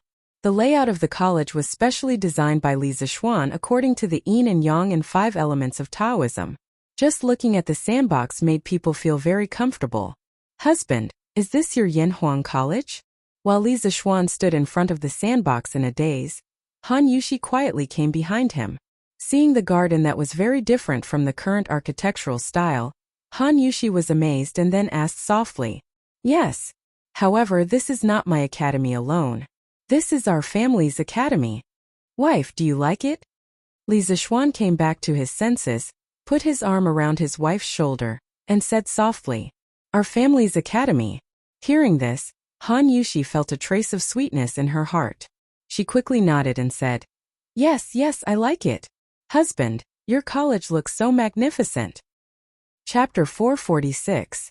The next day, Li Zixuan had just finished practicing Tai Chi with the 3 beauties, when he heard that Yan Lide and Yin Xiaoning had come to visit him. Heh, looks like old Yan and Xiao Yan are also very anxious. Li Zixuan laughed in his heart. Wasn't this nonsense? This bastard always gave people a huge surprise every time he went into seclusion. This time, Yanhuang College made such a big fuss that even Li Zixuan personally came out to support him. Yin Lide and Yin Xiaoning did not believe that Li Zixuan would make a small fuss. He would definitely give everyone a surprise again. Hee. You brat, stop talking nonsense. Quickly bring us to see the blueprint you designed. This old man wants to know how much talent you have in architecture, Xiao Xian. Yin Lide waved his hand and said as soon as he saw Li Zixuan in the front yard. Yes, yes, yes. I'm also here to broaden my horizons, haha. Yin Xiaoning, a technical geek, rarely went out. These days, he was busy researching Li Zixuan's telegraph machine. Previously, when Han Yushi married into the Li residence, she also brought her telegraph machine over. This way, the Li residence had 2 telegraph machines. After Yin Xiaoning found out, he shamelessly insisted on taking one back for research. Li Zixuan thought about it. Yin Xiaoning was upright and had no reason to betray the country, so he gave him one. In the end, Yin Xiaoning had a hard time. This guy had never learned about electricity and magnetic fields. How could he understand this knowledge that was beyond the times? He disassembled and reassembled the telegraph machine. After fiddling with it for so many days, he still could not figure out anything. Today, he came over to see how Li Zixuan's Yanhuang College looked like and also to ask about the principle of the telegraph machine. Hee. If that's the case, Uncle Yan and Brother Xiaoning, please come with me. Li Zixuan laughed and did not talk nonsense. He brought the 2 of them to the side hall of the west courtyard. Oh, what is this? Is this your Yanhuang College, Xiao Xian? Pushing the door open and entering, Yin Xiaoning saw the enormous sandbox where all kinds of magnificent buildings, artificial mountains, ponds, and trees were placed. He opened his mouth wide in shock and exclaimed, Oh! Yin Lide was also shocked. In this era, no one used a sand table model to show the distribution of gardens. Compared to drawings, the advantages of a sand table model were obvious. It was more intuitive and more impressive. Not to mention the architectural design of Li Zixuan's academy. This creativity alone made Yin Lide have a whole new level of respect for Li Zixuan. That's right. This is what Yanhuang College will look like after it's completed. Based on the corresponding proportions, I've shrunk these academy buildings to this size. Doesn't it look more beautiful? As for the blueprint, I also have it here. Uncle Yan, you and Brother Xiaoning can take a look. The size parameters above are more detailed. Li Zixuan said as he carried the half-foot-thick blueprint over. Yin Xiaoning's eyes were wide open. He pointed at the stack of blueprints and said with trembling lips, This many. Xiao Xian, don't tell me that you drew all these blueprints in the past 2 days? Yin Lide also turned his gaze over. He still remembered what Li Zixuan said to him in the carriage 2 days ago. Yes. That's not right. To be precise, I spent half a day drawing these blueprints the day before yesterday. As for the model of the academy on the table, I spent a whole day making it yesterday, Li Zishuan said as if it was a matter of course. Oh, my God, Xiaoxian, you're really AF * king pervert. Yan Xiaoning pointed at Li Zishuan with his trembling right hand and said as he vomited blood. Yan Lide was so shocked that he almost pulled his beard off. He said with a speechless face, Xiaoxian, how can you draw so fast? This old man has never heard of such a thing. Li Zishuan didn't know how to explain. He could only wave his hand and said with a smile, it's natural. It's all natural. *T. How can this be natural? Yan Xiaoning probably learned this catchphrase from Cheng Chumo. He looked at Li Zishuan with jealousy and hatred. Haha. Uncle Yan, what do you think of the academy that I designed? Can it be built with the current construction techniques? Li Zishuan ignored Yan Xiaoning's antics and looked at Yan Lide seriously. Yan Lide immediately narrowed his eyes. After all, landscape architecture was his specialty. He was also a recognized master architect in the entire Tang dynasty. After looking at it carefully for a while, Yan Lide stroked his beard, shook his head and sighed. To be honest, this old man doesn't quite understand. Let's talk about the layout of your building. It's in accordance with the Taoist yin and yang and the 5 elements. Xiaoxian, you've done a good job. But the design style of your building is completely different from the current mainstream style of Tang dynasty. This old man has never seen anything like it. May I know where this architectural style is from? Where is this architectural style? This is the style of my hometown. It's a pity that I can't go back. Li Zishuan let out a deep sigh and said, Uncle Yan, you might not believe me, but I've been having the same dream all these years. The world in the dream is very real. It's so real that I can't even tell which is the dream and which is reality. In that world there are tall buildings everywhere. The ground there is flat and hard. There are iron carriages that run faster than war horses. There are huge vehicles that can carry hundreds of people and soar in the sky. There are also huge iron ships that can dive hundreds of feet into the sea. The people there can hear each other's voices from thousands of miles away. They can even see each other's faces. There is no curfew in the city, and it's still brightly lit at night. The people there travel in a long iron carriage. It can travel thousands of miles in a day. One carriage can carry thousands of people. Yan Lide and Yan Xiaoning both stared with their eyes wide open. They were shocked speechless by Li Zishuan's description for a long time. These things that could allow people to soar in the sky, dive into the deep sea, and travel thousands of miles in a day were completely beyond their imagination. The most amazing thing was that they could actually transmit their voices and even look at each other from thousands of miles away. Didn't this kind of scene only exist in supernatural novels? Are you talking about the immortal realm? At this time, Li Er walked in silently with Empress Zhongsun. It was clear that this couple had once again trespassed on private property and had eavesdropped from the corner for quite a while. Yan Lide and his son were greatly alarmed and hurriedly bowed. Li Er, however, turned a blind eye to them. His eyes were fixed on Li Zishuan as he enunciated each word. Li Zishuan, is the world you just mentioned the immortal realm above the 9 heavens? Have you and your master been to the immortal realm before? He originally wanted to come and see the progress of Yanhuang College. After all, he had high hopes for this college. He didn't expect to hear such shocking news. Humans had always been yearning for the immortal realm above the 9 heavens, and he, Li Er, was no exception. Chapter 447.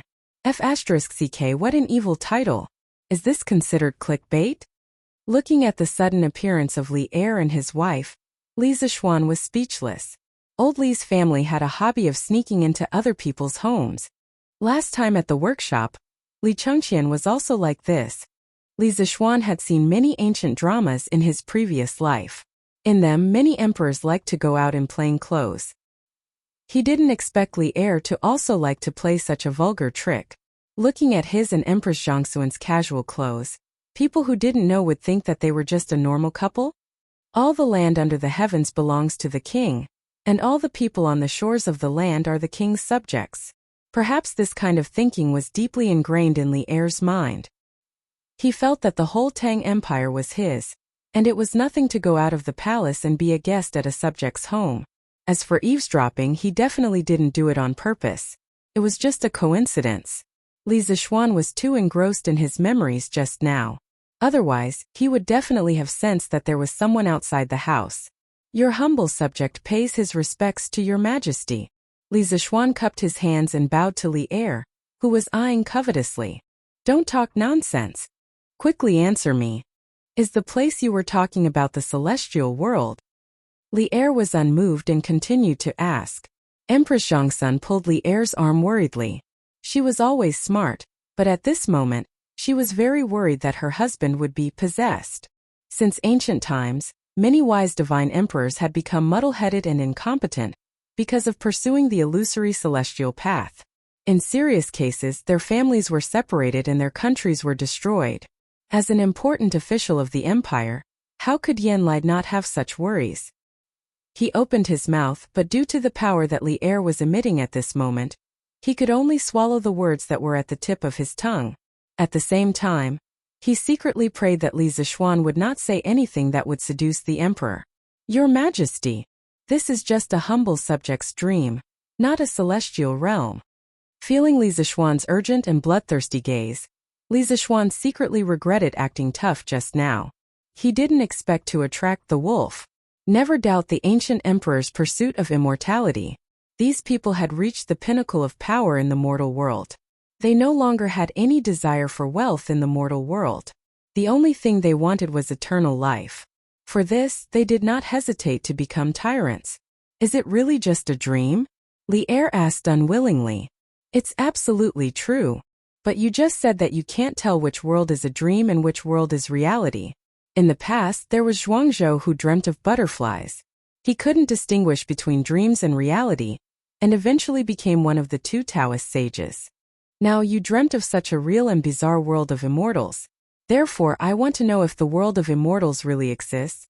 Zhuangzi was the first to propose the idea of inner sage and outer king, which had a profound impact on the Confucian school. His three sounds thought was compatible with the three talents of the Book of Changes, so he and Laozi were called Laozi and Zhuang. The two were regarded as the two Taoist sages. Li Er stared at Li Zixuan's eyes and asked word by word. As long as Li Zixuan said half a lie, Li Er was confident that with his ability to read people, he would be able to see through it. Your Majesty, even if the world in my dream really exists, I dare to conclude that it is definitely not the world of immortals. Li Zixuan directly cut off Li Er's thoughts and said with certainty. Why? Because the people in that world are no different from us. They are all mortal. They can get sick, hungry, thirsty, injured, and die of old age. Although the average lifespan of the people there is 20 to 30 years higher than the lifespan of the people of the Tang Empire, they are definitely not immortal. How can a world without immortals be the world of immortals? Li Zixuan did not back down.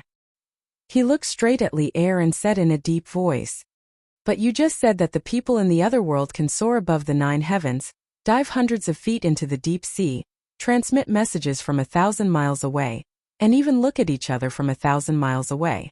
How can mortals do such a thing? Li Er was still unwilling to believe it and retorted. Your Majesty, don't think that the other world is too mysterious. In my opinion, the reason why they can do that is nothing more than borrowing some tools. Their engineering has been developed to the extreme, 100 times more advanced than the Tang Empire. That is why they can create those magical tools. You're saying that those tools were created based on engineering? Li Er said in disbelief. Li Zixuan pretended to let out a deep sigh and said, now that things have come to this, I will tell you the truth. The engineering that I mentioned earlier included new mathematics, electricity, magnetic field, and electromagnetism. My master only taught me a small part of these knowledge. The rest was learned in my dream. In other words, my engineering belongs to the knowledge of the world in my dream. Learned in your dream? Li Er's eyes widened, and his breathing quickened. He muttered. No wonder I always felt that your knowledge did not belong to this world. You can even create things like lightning. Now it seems that it is indeed so. Your Majesty, in that world, people call the ability to create new things science and technology. Engineering is the most important branch of science and technology. The telegraph that I previously built can, in theory, transmit messages from 1,000 miles away. If it is slightly modified on this basis, Transmitting messages from 1,000 miles away will definitely not be a problem. This is the ironclad proof that that world is not the immortal world. If my engineering can be developed to the extreme, my Tang Empire will be able to create tools similar to that world one day. At that time, flying into the sky and flying into the sea will definitely not be an unattainable dream for ordinary people. Li Zixuan felt that his impromptu explanation today was perfect. In this way, if he invented something awesome in the future, he would no longer have to tell others that it was taught by his master. If he always bragged about his master, sooner or later, something would happen because some things were too much beyond this era. In the Celestial Master sect of Longhu Mountain, there were a few elders who had more contact with spiritual master Lingxiu. If Li Er felt that something was wrong and sent someone to investigate seriously, he would definitely be exposed. Moreover, by saying this, Li Er would definitely place more importance on Gong Shui and him. This could be considered as a protective umbrella for himself and Gong Shui. I see. In this way, all the doubts can be explained. Engineering, what a good engineering! Li Er's expression was inexplicably complicated. He, who had always been wise and decisive, didn't know how to treat Li Zixuan at this moment. Now things were out of his control. After a long time, he said to Li Zixuan seriously, "Yanhuang College, you brat, do a good job. I hope that in my lifetime, I can ascend to the sky tens of thousands of feet high to see if there are immortals. I want the kind of long carriage that can travel 1,000 miles in a day and carry 1,000 people. I also want the kind of tool that can transmit messages from 1,000 miles away. In this way, in the world, who can be my opponent?" Li Zixuan sweated profusely. He really wanted to say, "Old Li, aren't you King asking for a little too much?" Chapter 448. Yes, Your Majesty. Li Zixuan smiled but cursed in his heart. He resisted the urge to complain and bowed to accept the order. Li Er nodded with satisfaction.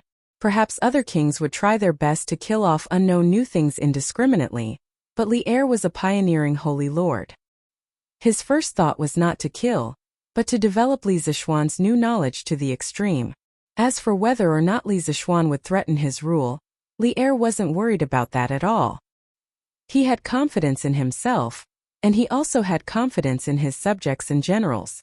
The only thing that disappointed him was that the magical world that Li Zixuan mentioned was not the celestial realm. Then were there immortals? Li Zixuan thought for a while and said, "Your Majesty, there is one thing that Your Majesty can be sure of. There are absolutely no immortals in the 9 heavens. Above the sky is the vast and boundless space. In the space there are countless planets like Earth. In the world in the dream, their technology can reach a place hundreds of thousands of miles away from the ground. Therefore, Your Majesty is very sure that there are no true immortals in the sky." Li Er's face turned ugly. "Is that so?" "It is indeed so." Li Zixuan saw that Li Er seemed to be unwilling to give up on seeking immortality and Tao, so he continued. "My master spent his entire life pursuing the Tao of immortality. In the end, he achieved nothing and still died of old age. Before he died, he once said to Your Majesty, 'Everyone wants to live forever. From kings to ordinary people, they all regard the prolongation of life as their deepest dream. But they don't know that longevity itself is the biggest joke. Buddhism seeks nirvana, Taoism seeks inaction, and Confucianism seeks neutrality. Different roads lead to the same destination. In the end, it is to turn people into stone. Turtles live long because they are slow, trees live long because they do not move, and only stone has existed since ancient times. Extinguishing human desires, severing human relations, severing the 5 senses and blocking listening. Is this still human? You don't know the difference between cold and heat, smell and smell, right and wrong. You don't have any thoughts of home or country, you don't have any concept of family, you don't have any concept of family, you don't have any joy, you don't have any sorrow or joy. You are no different from rotten wood. The reason why humans are different from beasts is that we have the ability to think, understand etiquette, know familial love, know how to work, know how to create, know how to change the world, and also know how to create the world, making everything in the world work for us. This is the duty of humans. They surpass their own abilities in vain in pursuit of the illusory immortality, but they don't know that the heavens have already arranged for them. If they want immortality, they have to turn into stone. It's laughable that the people of this world are ignorant like moths to a flame. Yin Lide and Empress Zhongsun heaved a sigh of relief, secretly praising Li Zixuan for being sensible and understanding. They felt that since the words had reached this point and there was so much sufficient evidence, Li Er shouldn't have any improper thoughts about immortality, right? The facts proved that this was indeed the case. After listening to Li Zixuan's long speech, Li Er's heart was half cold. He was silent for a long time, then faintly sighed and said, "The gods, Buddhas, ghosts and monsters recorded in your book Journey to the West were all fabricated?" Li Zixuan was shocked. It was said that Li Er suppressed Buddhism and valued Taoism, but he didn't expect that he would actually read this kind of deviant novel. Previously, he didn't publish Journey to the West and sell it mainly because he was considering Li Er's attitude towards Buddhism. For a while, he was worried that Li Er would settle accounts with him after reading this novel, but he didn't expect that Li Er not only secretly finished reading it, but also didn't find trouble with him. In fact, he thought too much about it. Later generations said that Li Er suppressed Buddhism and valued Taoism, mainly because the Li family respected Laozi Li Er as their ancestor and advocated Taoism, which was beneficial to the orthodoxy and holiness of the imperial power of the Tang dynasty. But in fact, Li Er didn't have much bad feelings towards Buddhism. On the contrary, the entire Li family had a lot of relations with Buddhism. Li Er's youth was the period when Buddhism was popular throughout the country. At that time, the father and son Emperor Wen of Sui and Emperor Yang of Sui believed in Buddhism. The people of the world were swept away by the wind, competing to admire Buddhism. The Buddhist scriptures among the people were dozens of times more than the 6 scriptures. The influence of Buddhism had already widely seeped into all levels of society and all aspects of social life. At that time, worshipping Buddhism had already become a common trend inside and outside the imperial court. Of course, the noble family of the Li family was no exception. In the second year of Day, when Li Er was 9 years old, he suffered from eye disease. Li Yuan once personally went to the Chang'an cottage temple to worship Buddha and ask for blessings. After Li Er recovered, Li Yuan created a stone Buddha and sent it to the temple for worship. These couldn't help but leave a mark in Li Er's young heart. Later, he never forgot this childhood experience. He once personally wrote a poem to praise the founder of the cottage temple, Kumarajiva, to express his reverence and remembrance for the previous generation of eminent monks. In the early days, the Li family respected Buddhism. This could be seen from the childhood names of Li Yuan's sons. Li Jianqing's childhood name was Sanhu, and Li Yuanji's childhood name was Sanhu. These were all names related to Buddhism. Although Li Er's childhood name wasn't recorded in history books, it was certain that it was related to Buddhism. In the 3rd year of Wuda, Li Er, who was still the Qin king, was ordered to conquer Wang Shichong. The next year, he fought between Song and Luo, Zikao, Huiyi Tanzong, and the other 13 monks guarding the Shaolin temples by Guzhuang captured Zheng General Wang Renzi and presented him to the Tang army. Li Er took advantage of the situation to defeat Wang Shichong. This was the famous incident of the 13 staff monks saving the Tang king. Because of this, Li Er had a good impression of Shaolin Temple and Buddhism. However, during the Black Tortoise Gate incident, Buddhism had secretly helped Li Jianqing. This made Li Er very angry after the incident, and he also had a trace of disgust towards Buddhism. At the beginning of the Li Tang dynasty, they had once respected Laozi as their ancestor, so Li Er simply proposed the policy of Taoism before Buddhism.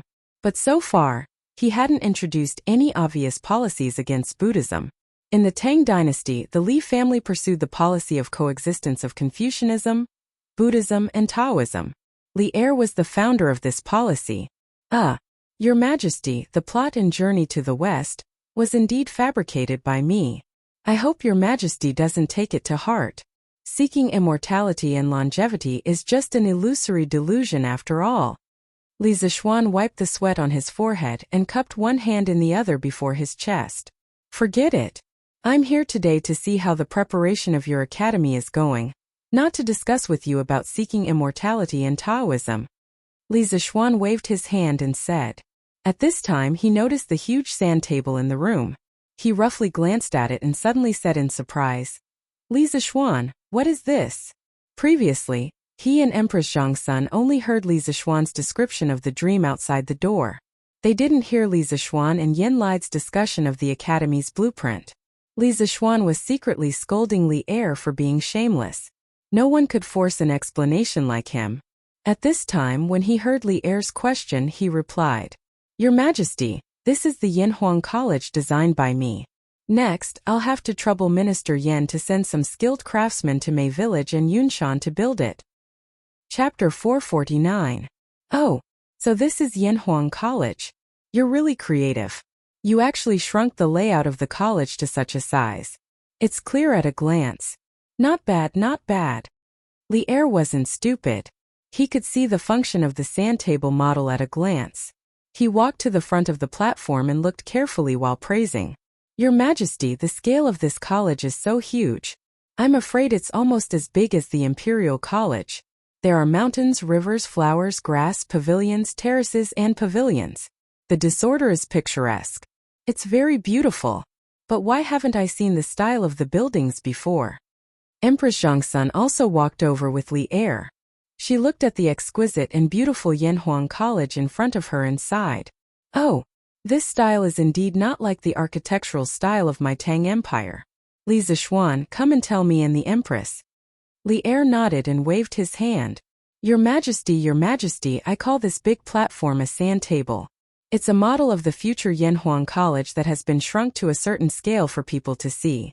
The tall buildings inside are all designed by me with reference to the style of the college in the other world in my dream. As for the layout of the buildings, trees, mountains, and rivers, they are all in accordance with the true meaning of Taoism's yin-yang and 5 elements. It can not only ensure that the students have enough space to study, but also allow the students to relax after studying. Li Zixuan cupped his hands and said. Li Er heard him and asked curiously, "Oh? The world you're talking about also has a college?" Li Zixuan smiled and said, "Of course. The reason why the technology in that world is so advanced is inseparable from their perfect education system.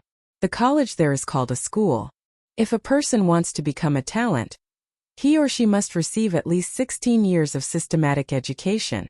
16 years. There must be a cause for every effect."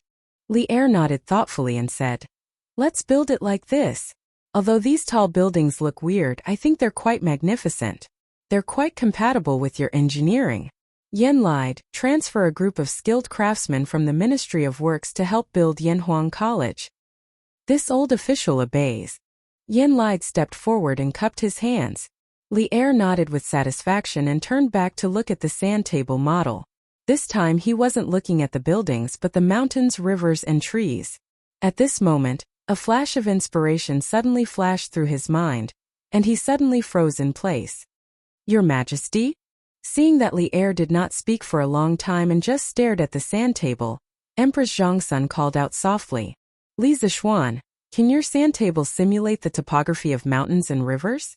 Li Er turned his head and looked at Li Zixuan with bright eyes. Li Zixuan stared blankly for a moment before he understood what was going on. He guessed that Li Er had coincidentally discovered the miraculous use of the sand table model in a military formation and thus asked this question.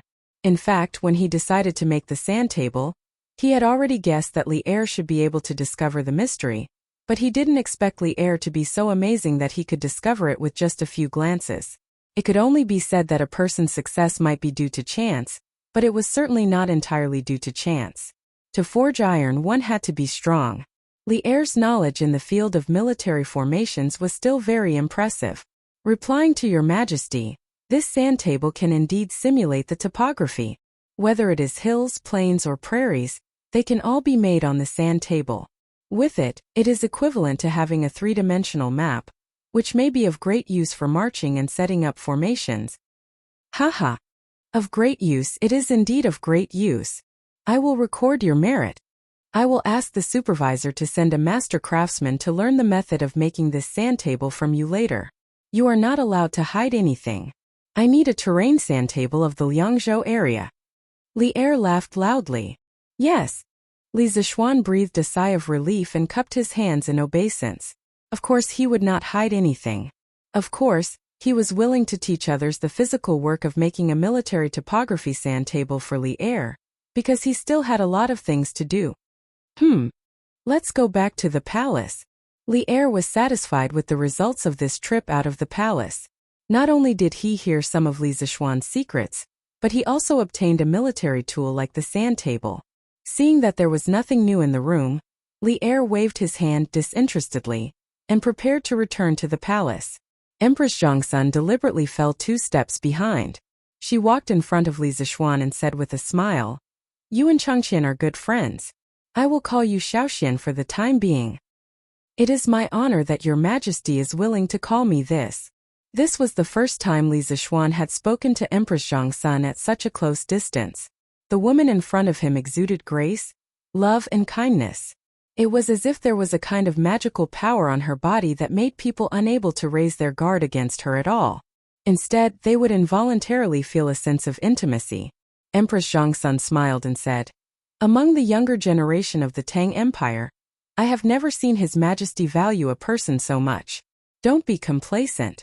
The right way is to concentrate on learning and not disappoint His Majesty's high expectations. I know that you intend to carry forward engineering. As the disciple of spiritual master Lingxiu, this is also a responsibility that you should take up. It just so happens that I have been entrusted by someone to send you a few students. Is that okay?" Li Zixuan sighed in his heart. The students that Zhongsun wanted to send might be the children of the royal family, and none of those princes were easy to get along with. Wasn't Li Tai a super troublemaker in the past? Crazy troublemaker. If Li Zixuan didn't have some skills, he would definitely have been messed up by that little fatty. But he had to give face to Zhongsun.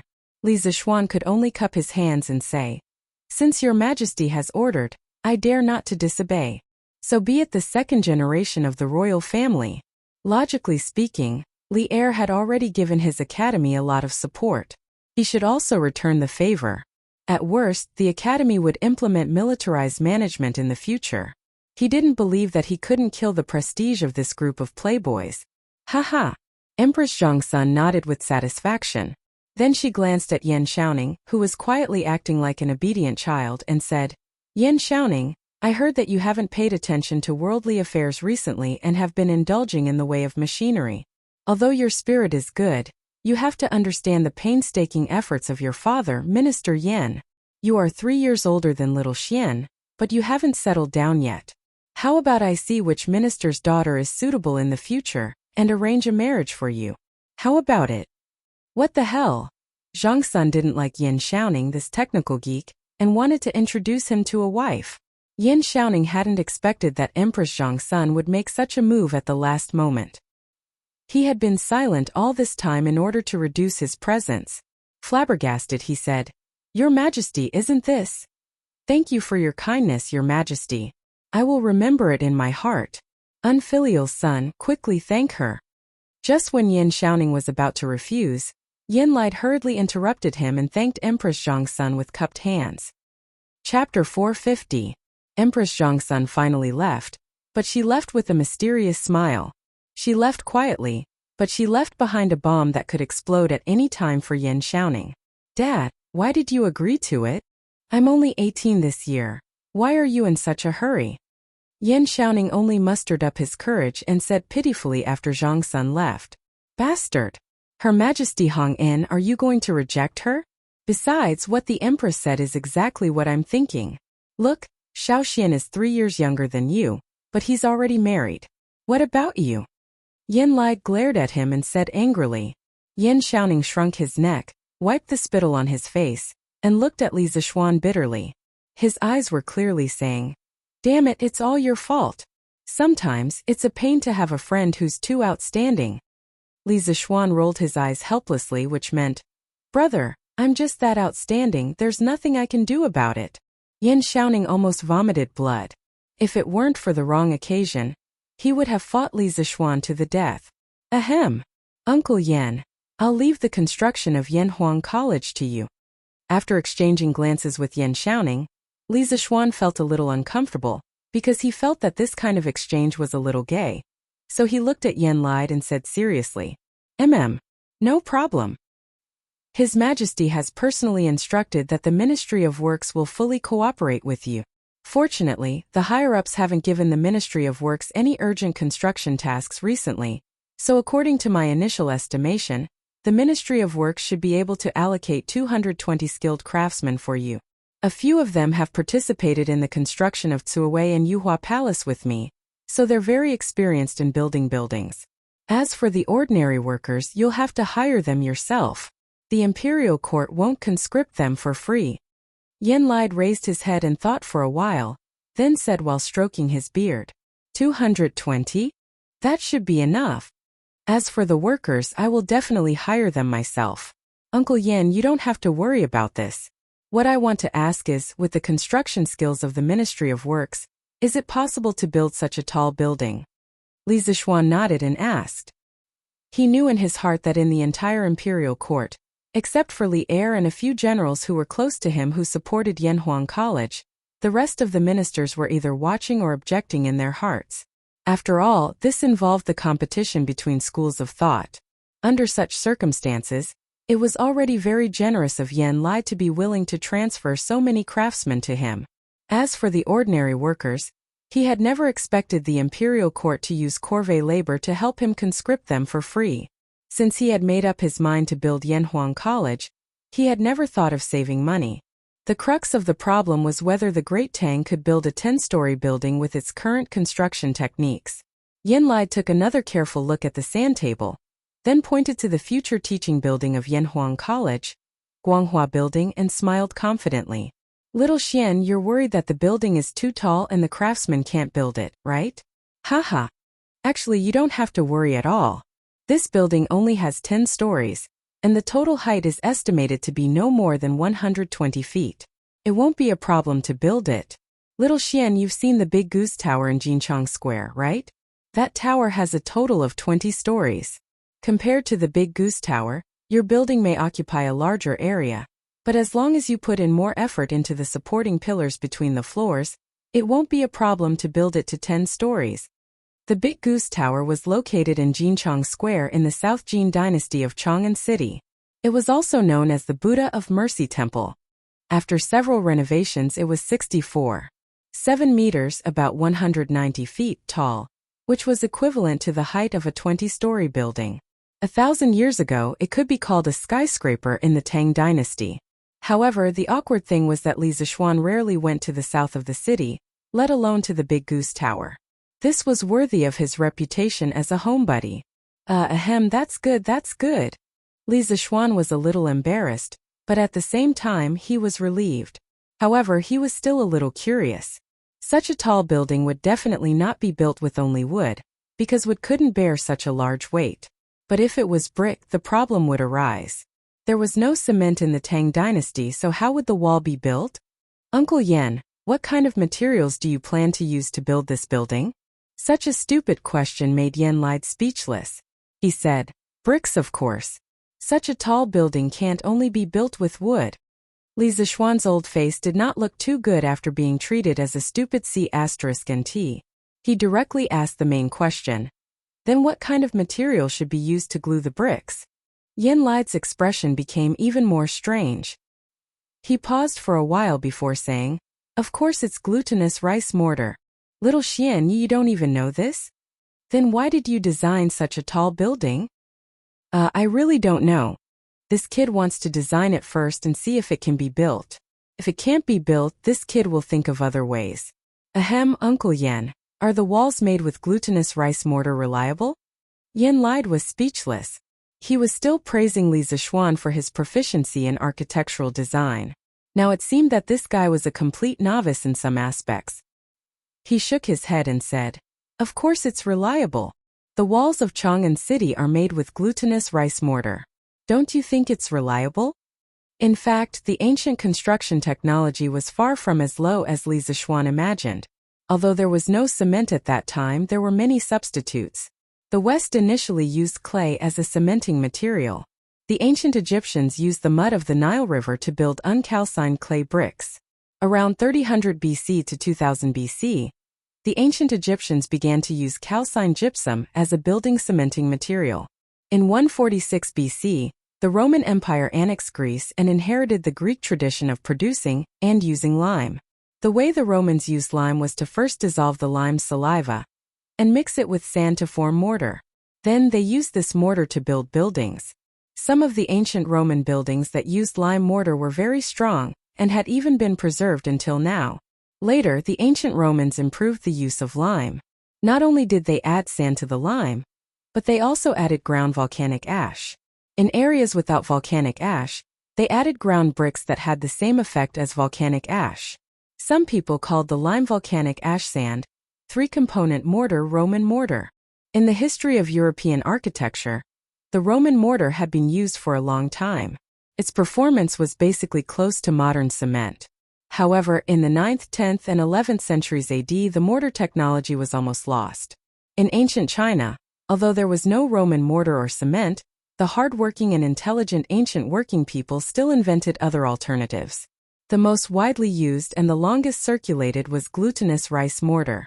According to records, at least not later than the Northern and Southern dynasties, 386 to 589 AD, glutinous rice mortar had become a relatively mature technology.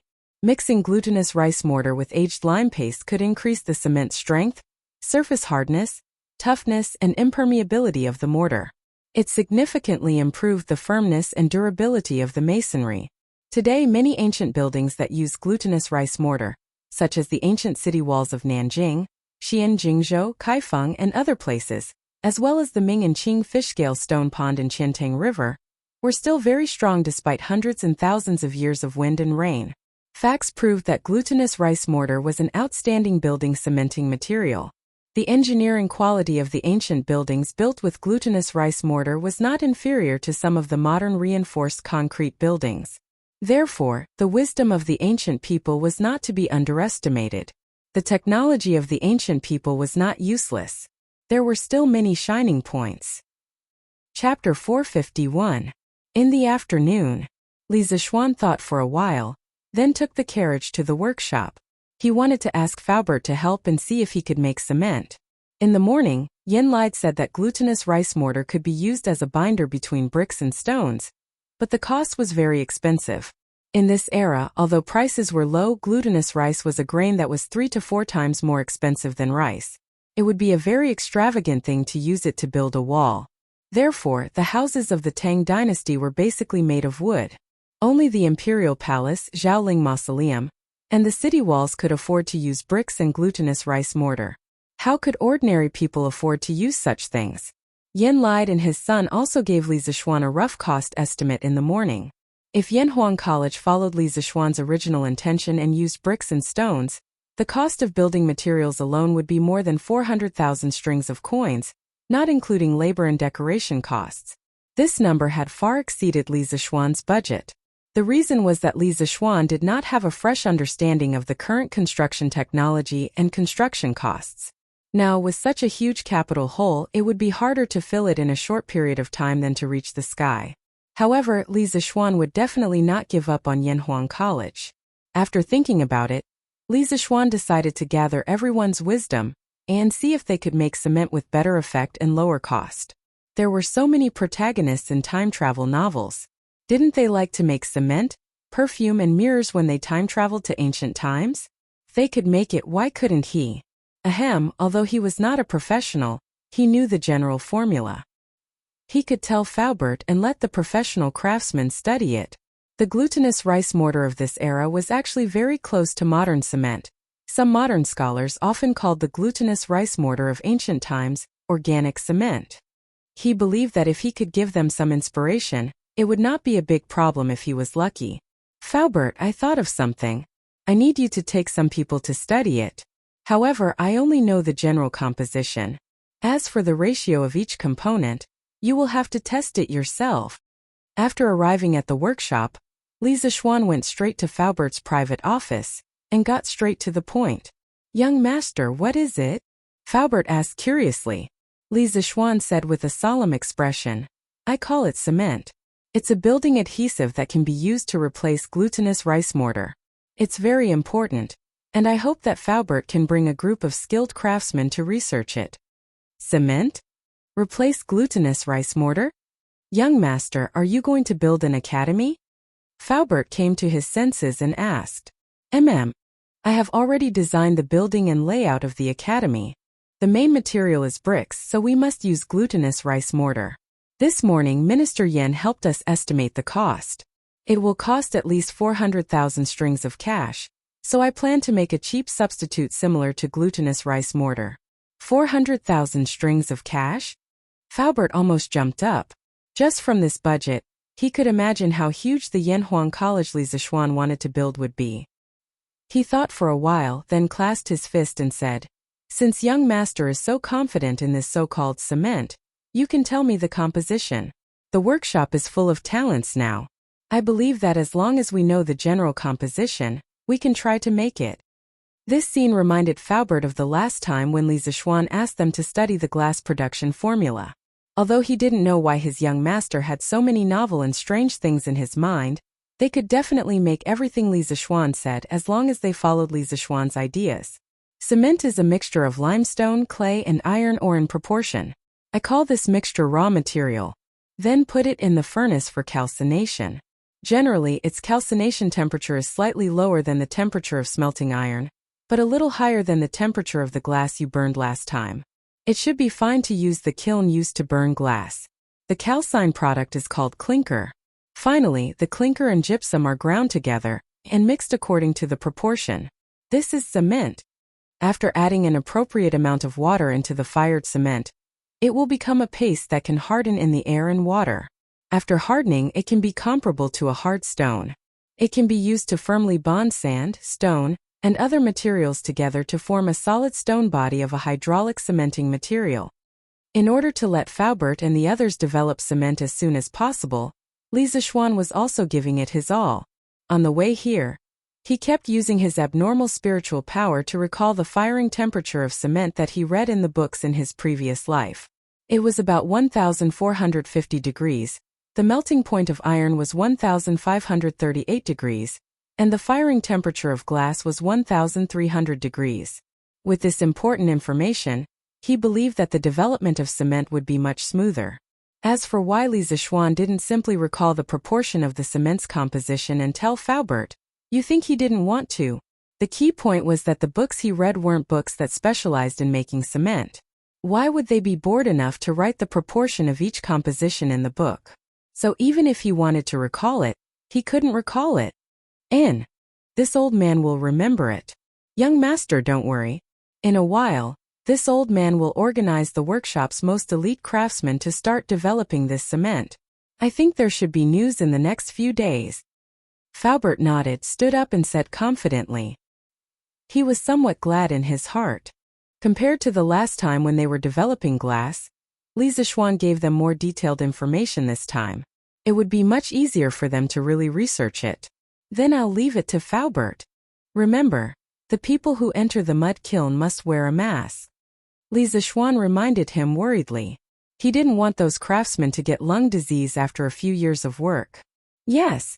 Young master, don't worry, this old man will arrange it. Also, the workshop's relocation plan will still be carried out, but you can delay the specific date for a while. Wait until I'm done with the Academy's matters in the near future.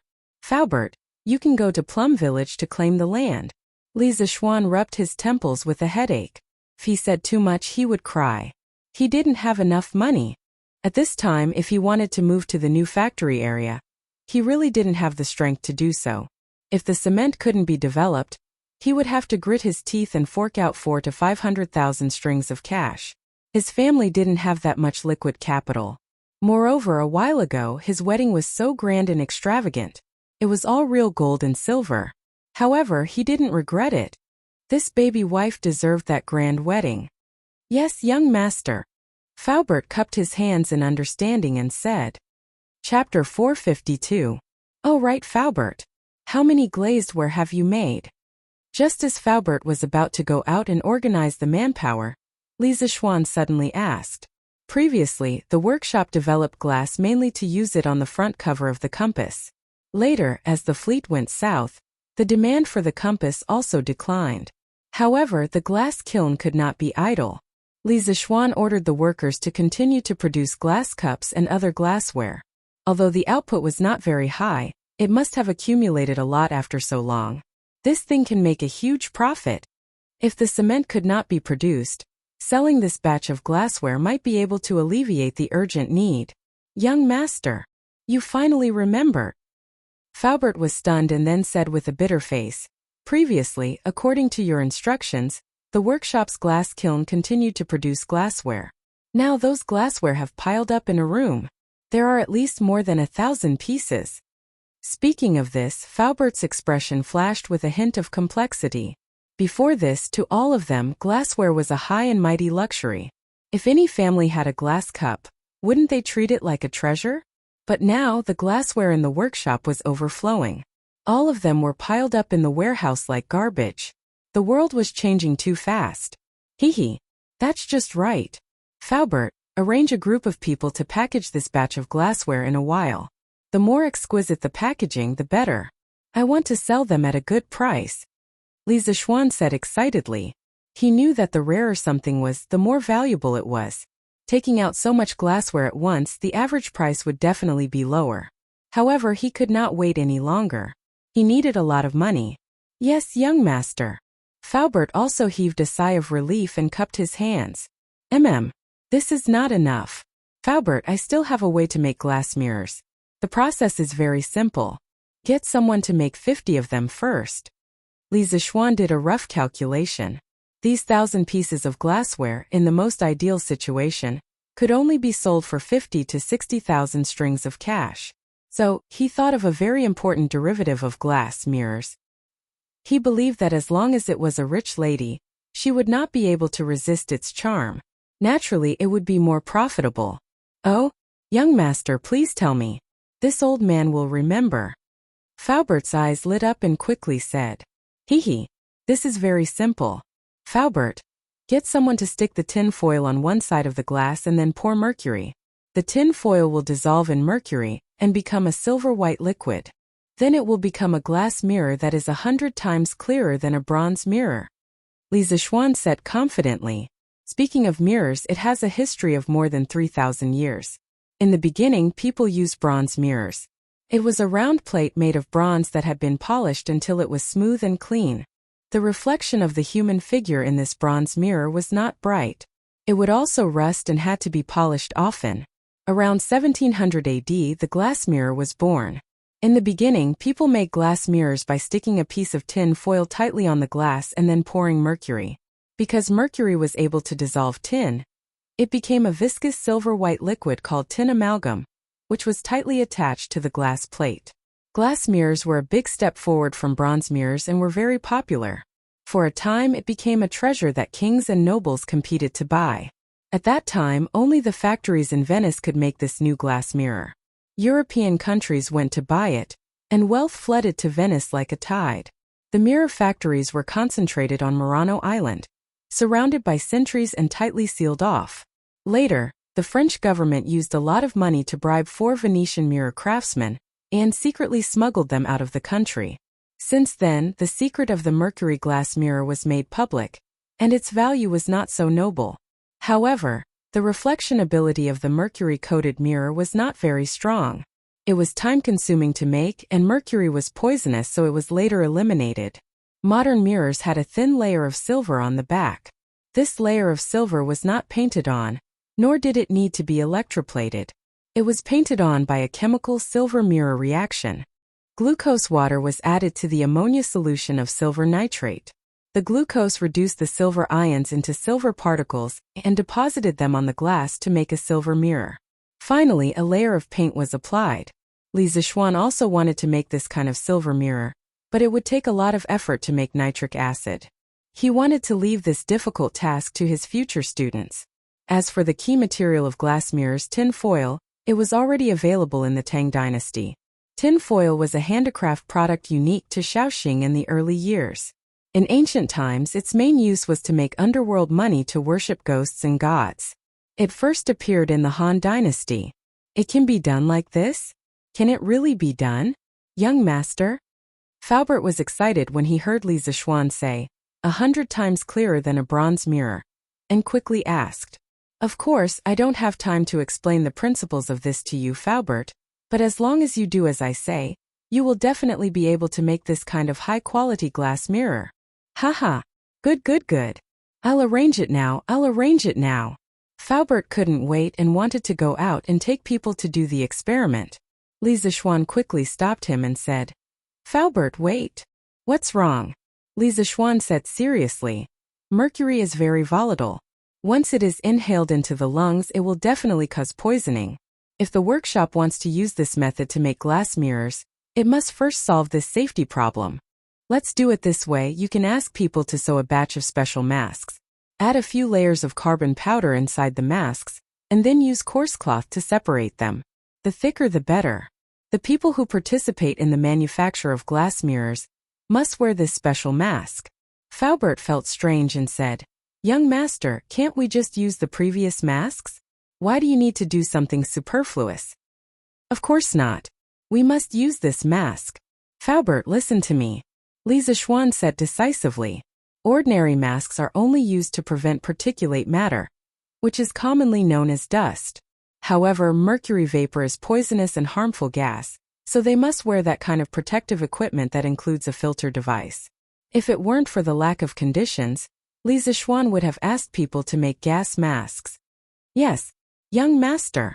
Then this old man will go and arrange these matters now." Faubert had no choice but to do as he was told. Faubert, you go and do your work. I'll go to the editorial department at the back office." Li Zixuan thought about it and also went out with Faubert. In order to sell this batch of glass at a good price, the necessary publicity was indispensable. So he had to ask Majot to design the advertisement in advance. At this time, the superiority of Datong Daily was completely reflected. They could advertise themselves at any time. Chapter 453. Hubby, did something happen to you recently? At night, Li Zixuan's bedroom in the west courtyard of the Li residence. Han Yushi hugged Li Zixuan's arm and looked up at him. "Oh, it's nothing. Wife, why do you ask?" Li Zixuan turned sideways and pulled his wife into his arms as he asked with a smile. Han Yushi, who had just finished bathing, was wearing smooth and white silk pajamas, which showed off her exquisite figure. The faint fragrance of flower petals from her body went straight into Li Zixuan's nostrils. It was really comfortable and smelled good to hold such a lovely person in his arms. It really made a certain someone a little restless. Hubby, don't try to hide it from me." Han Yushi twisted her body and pouted unhappily. "I heard that Minister Yan came to our house this morning to make a budget for hubby's Yanhuang College. It should be because we don't have enough money, right? Otherwise, you wouldn't have run to the workshop on such a hot day." With his lie exposed, Li Zixuan put down the wolf claws on her back embarrassedly and wondered, "Wife, who did you hear this from?" I'm not telling you." Han Yushi shook her head and didn't answer. Then she asked seriously, "Hubby, tell me the truth. How much money do you need?" "It's just a small amount.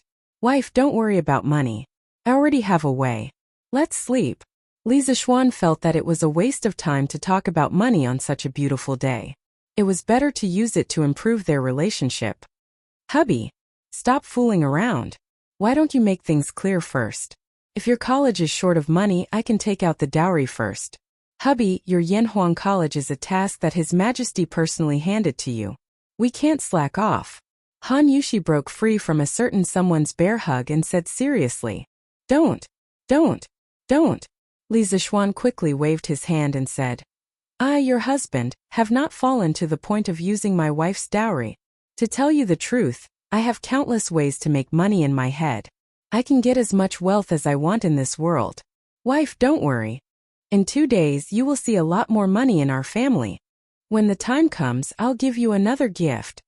When Han Yushi saw Li Zixuan's confidence, her heart was relieved.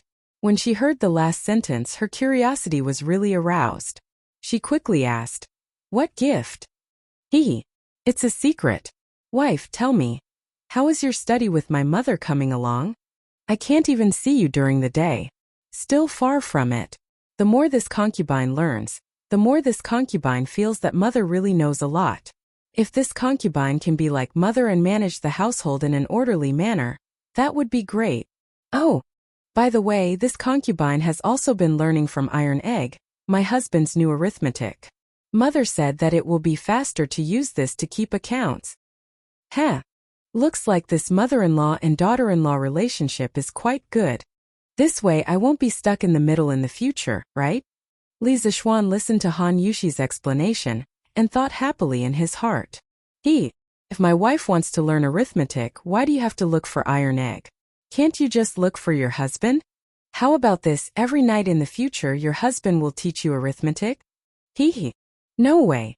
Husband, I'm afraid that you will teach me on the bed? Han Yushi smiled slyly and rejected.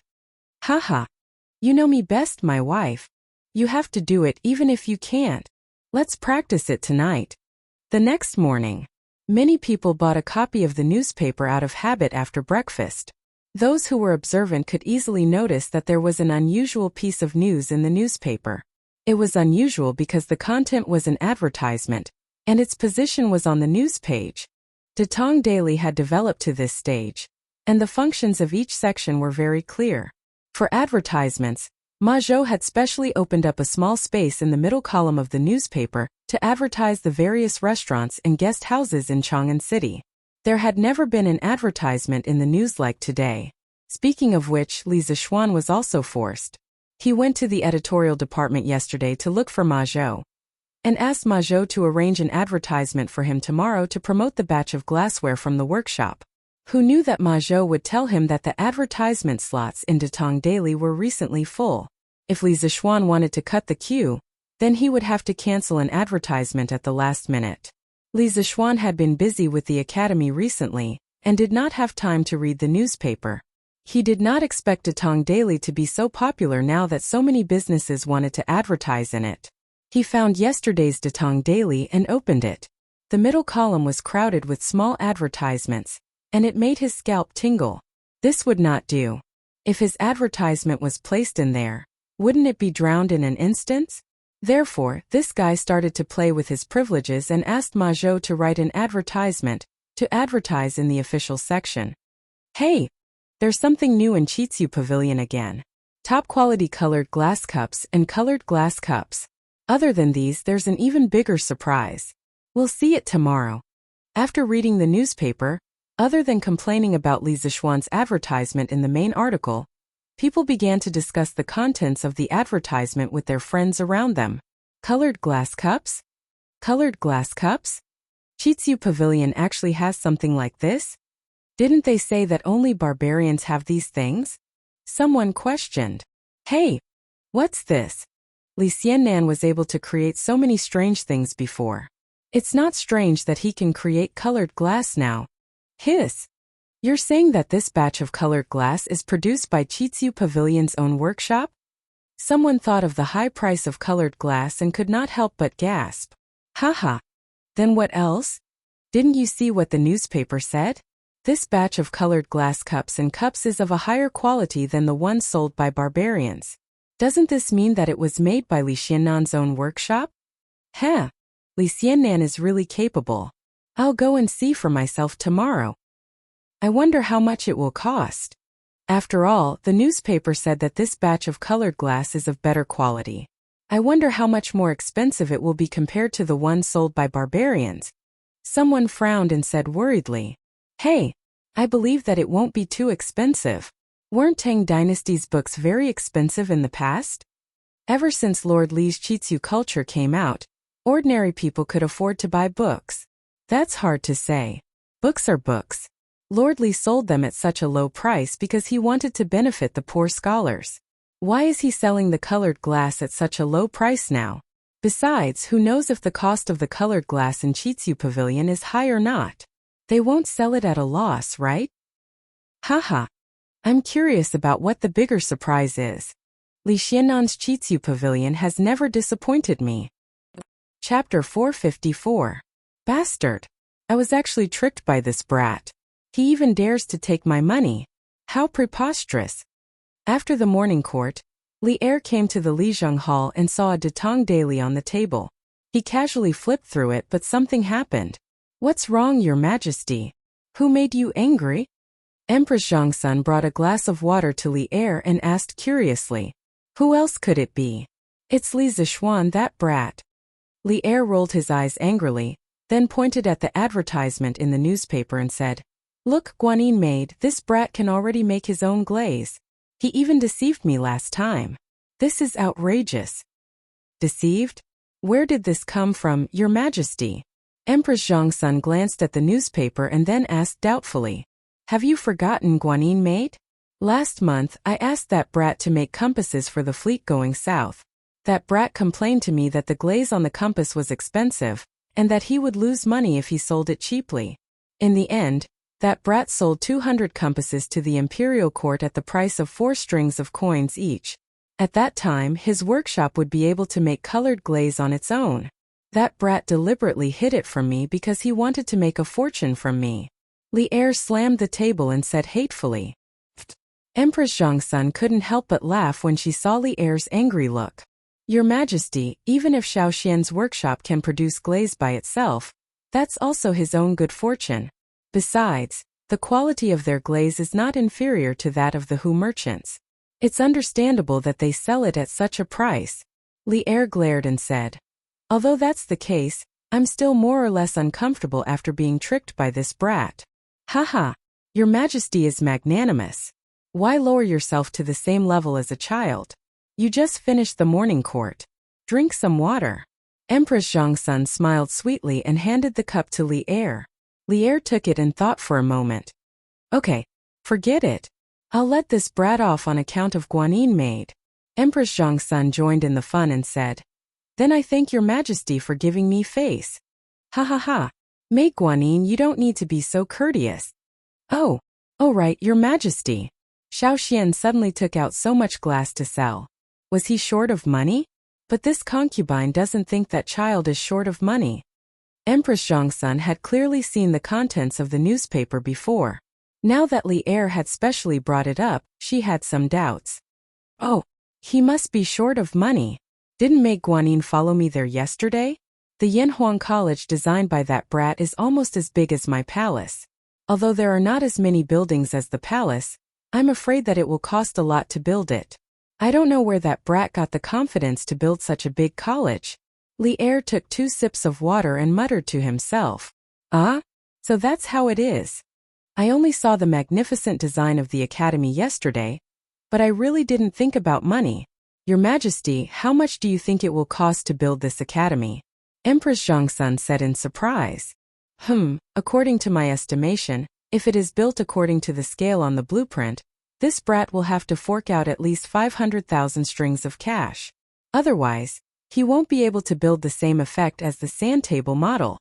Li Er's knowledge was quite broad. After some calculations, he was actually pretty close to the mark. The budget of 400,000 strings of cash that Yen Lide made before didn't include labor and decoration costs. It seemed that Li Er's budget of 500,000 strings of cash was reasonable. 500,000 strings of cash? Such a huge number made Empress Zhongsun, the mother of the country, couldn't help but cover her mouth in shock. Then she said worriedly, although the Li family is rich, I'm afraid they can't fork out so much money. And now that the treasury is empty, the imperial court can't support him with money. Sigh, this child. In my opinion, it would be better for him to build a smaller academy. It's all about teaching and educating people. What's the difference if the environment is better? Even if the treasury of Chang'an City is full, the officials in the imperial court won't let me spend the money on Yanhuang College. Li Er sighed, patted Empress Zhongsun's back and said, Guanyin maid, you're still thinking too simply. Although this brat has just entered the imperial court not long ago, I have a clear understanding of his nature. No matter what he does, this brat is never someone who is content with his lot. Everything he does, he wants to be different from the rest and do it the best. Let him do as he pleases. Your Majesty, that's 500,000 strings of cash. Where can this child get so much money? Empress Zhongsun was still a little worried. Guanyin maid, your worries are groundless.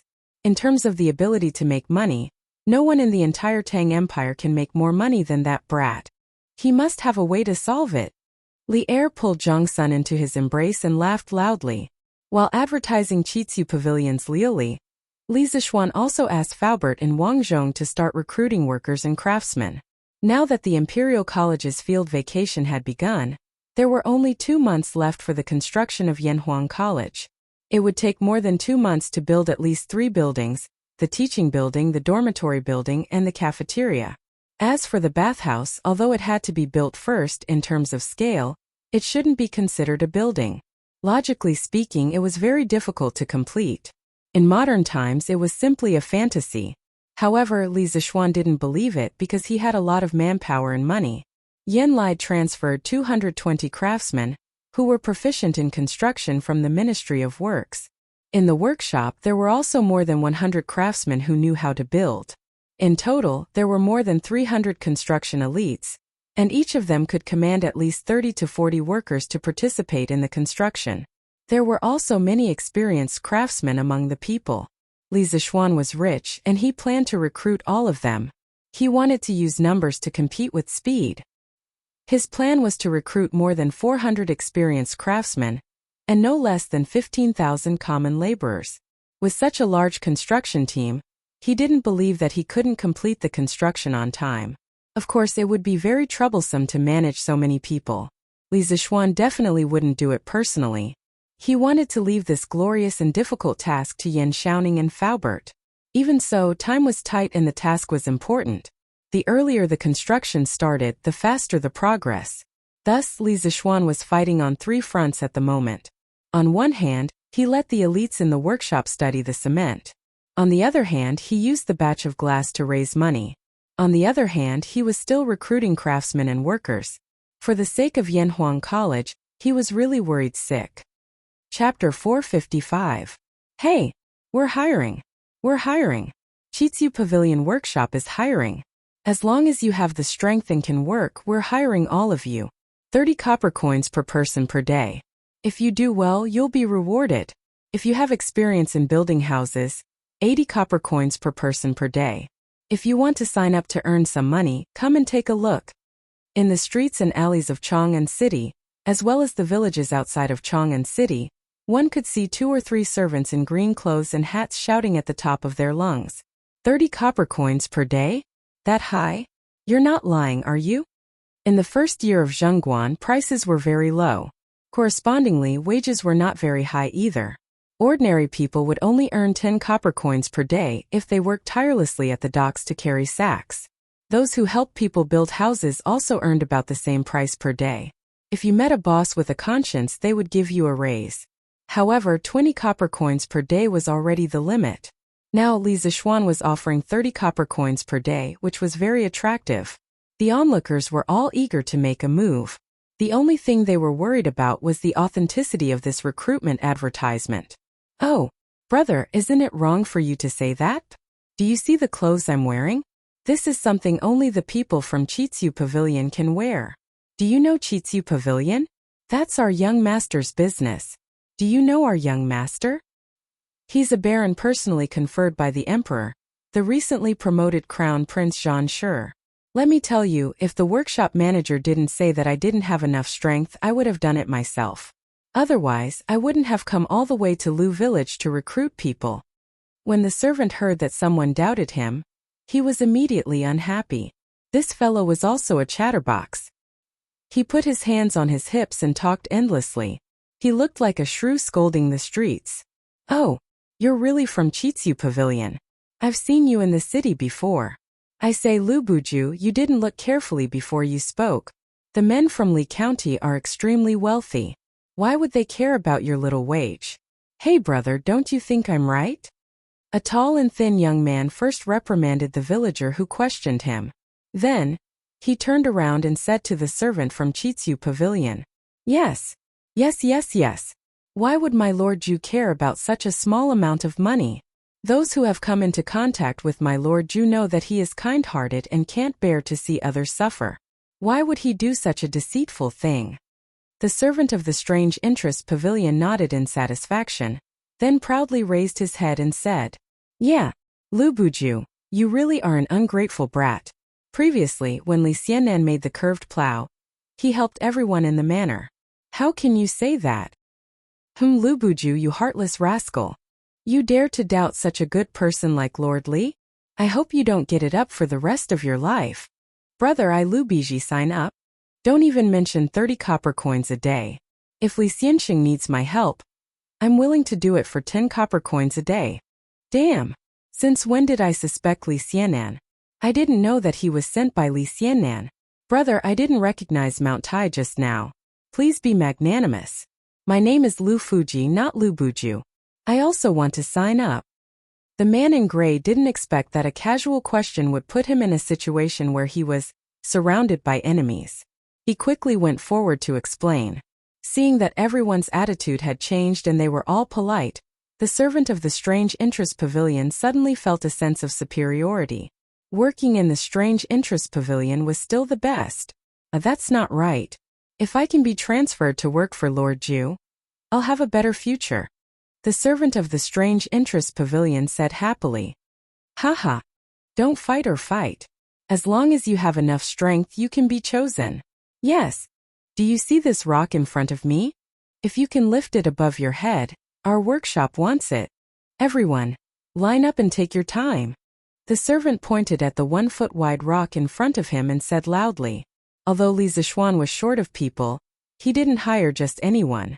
Those who didn't have enough strength would only cause trouble. The rock used to test people's physical strength was only 40 to 50 pounds. It shouldn't be difficult for most hard-working farmers. Hey! Such a big rock? Easy. I'll go first. The one who spoke earlier was called Lu Biji. He stepped forward and said loudly. Bulch *T. I'm the one who came first. He had finished his work and assigned the work to his subordinates. Li Zixuan had a rare moment of leisure in the afternoon. He sat under the pavilion in the courtyard, enjoying the breeze and eating ice grapes. He continued to write The Legend of a Mortal's Journey to Immortality. Recently, he was so busy that he didn't have time to write novels. If it wasn't for a batch of manuscripts, The Legend of a Mortal's Journey to Immortality would probably stop updating in the next few days. The fans of The Mortal would definitely go crazy. While he was writing happily, Li Zixuan suddenly felt someone beside him. He looked up and saw that it was the little fatty Li Tai. He couldn't help but stop writing and ask curiously. Qingke, why are you here? Nothing much. I'm just bored in the prince's mansion, so I came out for a walk. Li Tai looked at the manuscripts on the stone table and answered absent-mindedly. Ever since Li Zixuan deliberately practiced writing for a period of time, the matter of ghostwriting for The Legend of a Mortal's Journey to Immortality was no longer his turn. This was because Li Zixuan's writing speed was much faster than his. This directly led to him not being able to enjoy the privilege of not being able to read the later chapters of The Legend of a Mortal's Journey to Immortality in advance. You can just walk around to my house? Brat, you're too good at walking around? Li Zixuan rolled his eyes and said. Hee. Didn't I hear from Imperial Father that Shaoxian, you've already finished designing our Yanhuang College? This prince specially came to take a look. Li Tai laughed dryly and said the truth. Hey! Wait! That's my Yanhuang College. When did it become ours? Li Zixuan didn't expect that this little fatty not only had so much fat, but also had such a thick skin. He couldn't help but be angry. Hey Shaoxian, you're not interesting. Back then I was the first to support Yanhuang College. Even if you're not grateful, you can't bite the hand that feeds you. Scram! I see that you haven't attended classes for a few days, so you've forgotten the dignity of a teacher. Li Zixuan lifted the big sword beside him, slammed the table and said fiercely. Fine. Yours, it's all yours, alright? This prince is only here to take a look at your sand table. Is there a need for this? The little fatty immediately dodged and kept a relatively complete distance from Li Zixuan. He knew that even if there were 10 of him, he wouldn't be able to defeat Li Zixuan. The sand table is in the side hall, if you want to take a look. Li Zixuan waved his hand and sat down to continue writing his novel. Chapter 456. This house looks so stylish. What the hell, how many levels are there? 1, 2, 3, 4, 8, 9, 10, 10 floors. So stylish. Little Xian, your design is great. Damn. This house is also beautifully designed. TSK. I didn't expect that little Xian not only knows mathematics, but also landscaping. Damn. What is this? Why are there 2 nets on the grass? Awesome. Pavilions, terraces, rockeries, lakes. This is almost comparable to a palace. Little Xian, your design of Yanhuang College is too awesome. Haha. This prince's choice of going to Yanhuang College was indeed correct. Damn. I say, are you done yet, kid? Look at the sand table, can't you shut your mouth? Ever since Li Tai had entered the side hall, the little fatty's screams had been continuously heard. Li Zishuan, who was in the pavilion, could hear it from far away. Even when he was writing a novel, he couldn't calm down to write. He couldn't help but shout angrily. Li Tai, who was feeling smug, was suddenly awakened by the roar. He shrunk his neck and thought that he was too excited and forgot where he was. Li Tai calmed down and carefully looked at the sand table model of Yanhuang College from beginning to end. The more he looked, the more shocked he was. The more he looked, the more fortunate he was that he chose Yanhuang College in the first place. Little Xian, this Yanhuang College's design is amazing. Although many of the buildings are different from the architectural styles of Tang Dynasty, I don't know why, but I still like this style. Yanhuang College must be built, no matter how much it costs. Little Xian, if you don't have enough money, I'll pay for it. The little fatty looked at it for a long time and walked out of the house. It was the first time he saw a modern reinforced concrete style building, and he immediately fell in love with it. This guy's crazy look was very similar to a modern fanatic, but he was bragging a little too much. Oh, just right. I'm short of money recently. Li Zishuan put down his pen and glanced at the spendthrift in front of him. He smiled and said, if you want to build the academy according to the sand table, you still need 350,000 strings of cash. Since you are so generous, you can pay for the rest of the money. In a while, I will ask my men to drive dozens of ox carts to the Prince of Wei's mansion to get the money. How much? Li Tai widened his eyes as his voice rose an octave. He said in disbelief, 350,000 strings of cash? How could there be so many? Little Xian, are you trying to scare me? At this moment, little fatty's knees went soft and he nearly knelt down. 350,000 strings of cash. Although he was a prince, it was impossible for him to take out so much money. Even if he tore down his mansion, it wouldn't be worth 350,000 strings of coins. Who has the time to scare you? If I want to build Yanhuang College, I'll need at least 500,000 strings of cash. I've only been able to scrape together 150,000 strings of cash these days. There's still a hole of 350,000 strings of cash. Qingke, you were shouting so loudly just now, I heard it all. A real man must keep his word. Li Zishuan said to the righteous Li Tai with a smile. Li Tai was immediately dumbfounded. He really wanted to slap himself. How could he be so smug and blabber without thinking? Now he was done for, wasn't he? Cough cough. The 350,000 strings of cash is something that I don't have. If it's 20,000 strings of cash, I can still take it out. Little Xian, do you think that's enough? Li Tai immediately lost his arrogance and complacency as he weakly said, Hee, why don't you take out the books in your mansion and sell them, Qingke? You can probably get a few tens of thousands of strings of cash. Li Zishuan said maliciously, No, absolutely not. Li Tai jumped up as if his tail had been stepped on. He shouted, I'm taking care of those books on behalf of my father. If I sell them, my father will skin me alive. Forget it then. You brat, you can't help here and you can't help there either. Go away. Li Zishuan waved his hand as if he was shooing away a fly and said disdainfully. After that, he ignored the little fatty, lowered his head, picked up his pen, and continued to write his novel. It was worth mentioning that he had received more than 10,000 strings of cash as a reward for a record of a mortal's journey to immortality, which made him very surprised. When he wrote this novel, Li Zishuan didn't want to make money. He wanted to bring the style of web novels to Tang Dynasty and attract more people to write novels. That way, when he was bored, he could write novels to relieve his boredom. But who knew that this playful act would bring him such a huge income of more than 10,000 strings of cash? Although the Li family was rich, they wouldn't ignore 10,000 strings of cash. That's not right. Li Tai suddenly thought of something and shouted, If Yanhuang College is really that short of money, why aren't you worried, Xiaoxian? Why are you still in the mood to write novels? There are only two possibilities.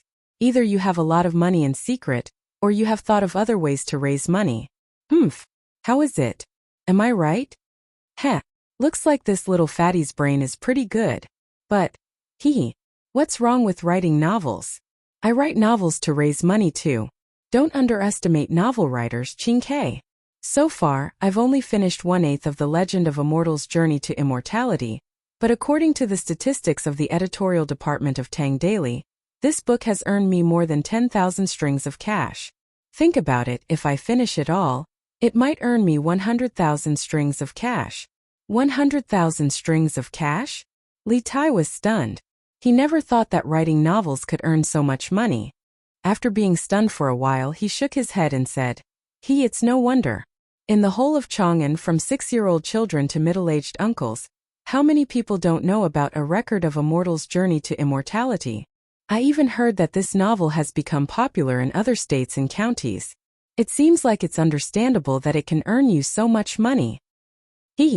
Back then, someone even wanted to use a salary of 20 strings of cash to hire me to write novels for him. TSK, it seems like that person really knows how to do business. Amazing. Amazing. Li Zixuan recalled the situation when he first met the little fatty and couldn't help but make fun of him. What the F***ck? Don't expose people's shortcomings when you're scolding them. How long ago was that? Why are you still bringing it up, Xiaoxian? Li Tai's face turned red as he said angrily. Haha. Fine. I won't talk about it anymore. It's time to get down to business. You little brat, go play by yourself. Chapter 457. Oh right, Xiaoxian. I heard that Curious Pavilion is going to sell a batch of glassware tomorrow? Li Residence West Courtyard. Li Tai, the little fatty, didn't know what politeness was. He sat on the other side of the stone table with his legs crossed leisurely. He was eating ice grapes and watching Li Zixuan write his novel. After a while, he suddenly remembered the news in today's newspaper. It should be an advertisement, so he asked. Yes, that's right. Didn't you already know about the matter of the workshop manufacturing colored glaze? What's so strange about it? Li Zixuan said without looking up. Last month he gave Li Tai, Meng Wenhao, Li Yu and Iron Egg a lesson in the workshop. Not only did he talk about the principle of geomagnetism, but he also touched on the knowledge of glassware manufacturing. I don't find this strange. When you use the glassware on the compass, I knew that you would use it to make money one day. What I find strange is, what is the bigger surprise you mentioned in the newspaper? Li Tai rubbed his hands and laughed. He looked a little wretched. Li Zixuan looked up at little fatty, curled his lips and said, This thing might be a surprise to others, but to you, Qing, it's... What is it? Li Tai rolled his eyes. He suddenly had a very bad feeling. It's a surprise to others, but to you it's a shock, haha. Li Zixuan laughed. What he said was not without reason. The glass mirrors in Strange Interest Pavilion were mainly for the beauties and rich ladies. Li Tai was a fatty with a face full of fat. Even if he bought a mirror back, he would not be willing to look at himself. F***ck, get lost. Why the F***ck, is it a shock to me? I want to see what it is. Li Tai said angrily. You'll see it tomorrow. Qingke, you'll see if I'm right. Haha. I'll be waiting. Little fatty slapped the table and left in a huff. Greetings, Your Highness. When Li Tai walked to the gate of the West Courtyard, Han Yushi happened to come back from Madame Li of the East Courtyard with 2 little servant girls. Seeing that it was Li Tai, Han Yushi subconsciously curtsied. Li Tai was so scared that his legs trembled. He hurriedly helped her up and said, Sister-in-law, Shermu, please don't be so courteous.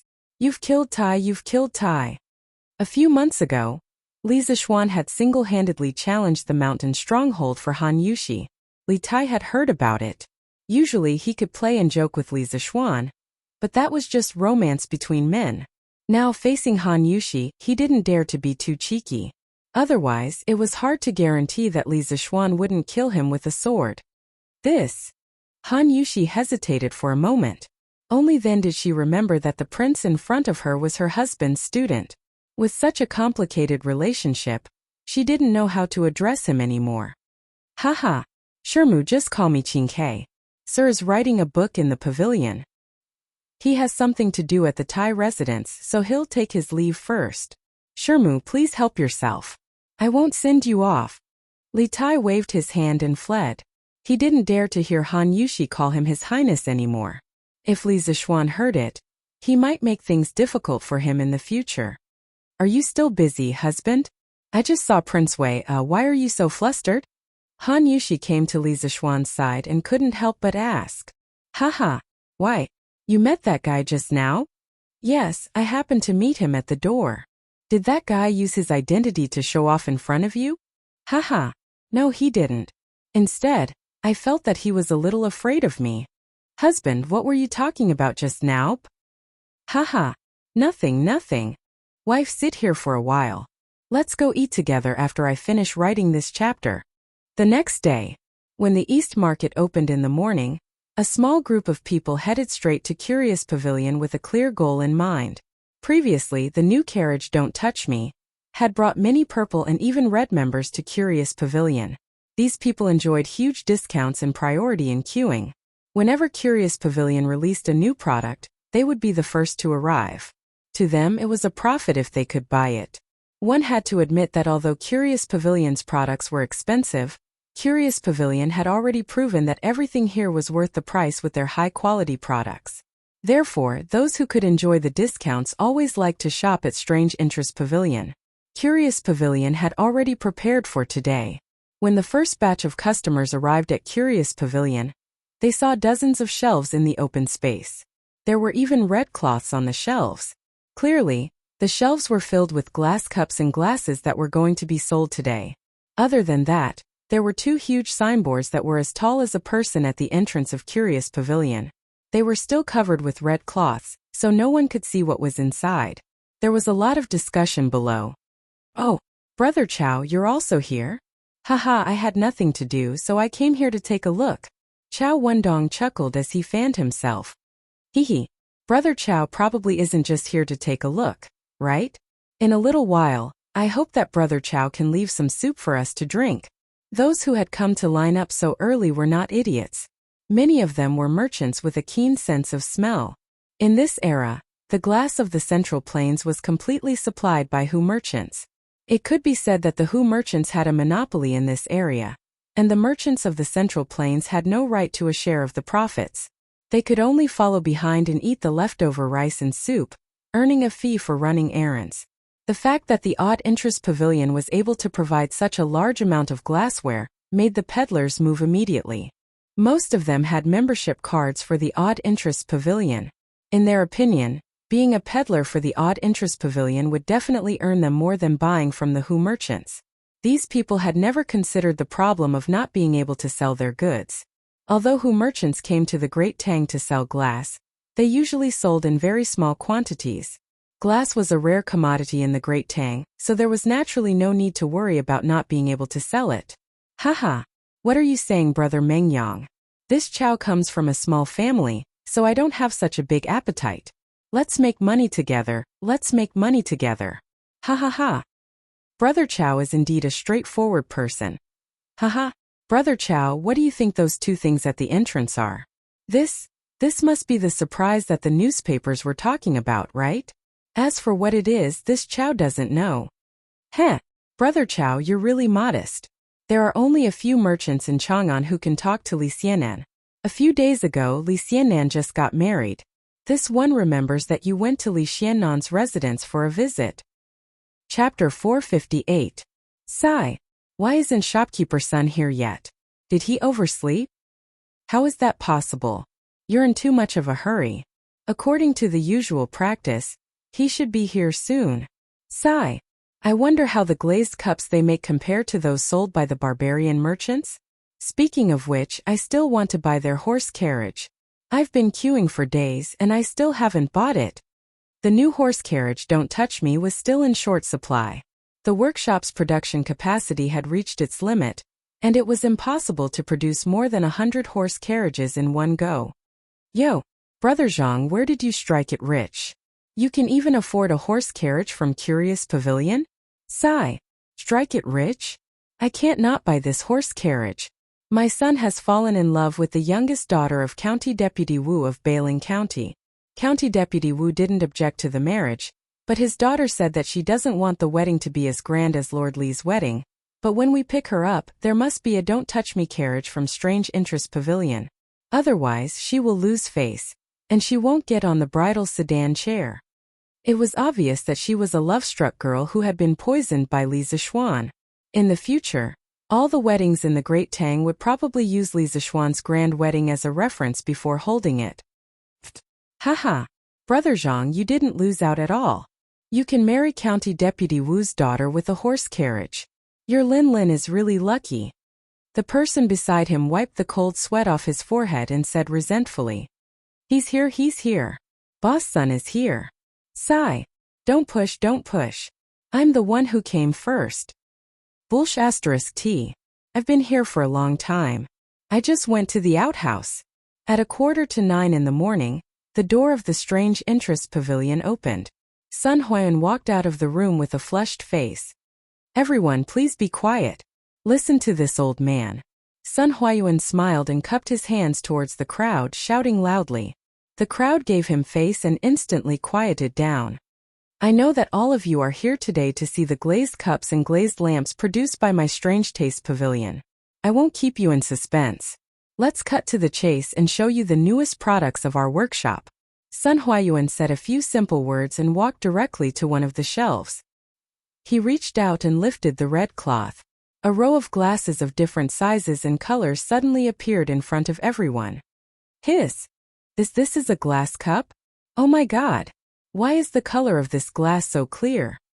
This is the real azure glass cup. The color is clear and bright, and it's as pure as ice. It's many times better than the glass cups sold by the Hu merchants.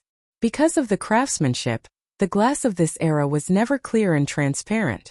Basically, all the glass was turbid, with some having a greenish hue and some having a yellow hue. In short, the high-quality glass cups that the Oddity Pavilion was producing were unique in all of the Great Tang. Sigh. Do you see the style? The style of this glass cup is also different from the ones sold by the Hu merchants. Look, the patterns on it are really beautiful, and the shape of the cup is also very unique. In the Tang dynasty, the glass cups that the wealthy families bought from the Hu merchants were mostly bowl-shaped cups with a small foot at the bottom. They looked a little short and poor. The cups in the Strange Taste Pavilion were all carefully designed by Li Zixuan. The modern thick whiskey glasses, the tall slender champagne glasses, the round and elegant red wine glasses, and the stylish cocktail glasses were all borrowed by him. Thus, many people were almost instantly attracted by the elegant appearance of these wine cups. Perfect. This is simply the work of nature. Shopkeeper son, how much are these glass cups? Hurry and name a price. Chao Wendong had traveled extensively for many years and had seen all kinds of rare treasures, but he had never seen such perfect glass cups before. He had completely forgotten that he had just mentioned to the merchant called Meng Yang that they were going to make money together. He didn't want to share such a perfect treasure with others right now. He wanted to buy all of these glass cups. There were two reasons. First, in his opinion, if he sold such high-quality cups to other provinces and counties, no matter how expensive they were, there would still be people willing to buy them. Second, even if no one bought them, such beautiful cups could be kept at home to decorate his store. His only concern now was the price of these cups. With his wealth, would he be able to buy all of them? That's right. Shopkeeper son, name a price. We'll buy. There was more than one person who had the same idea as Chao Wendong. Many people began to clamor. Haha. Everyone, please calm down. Once everyone has finished looking at them with this old man, this son will name the price together.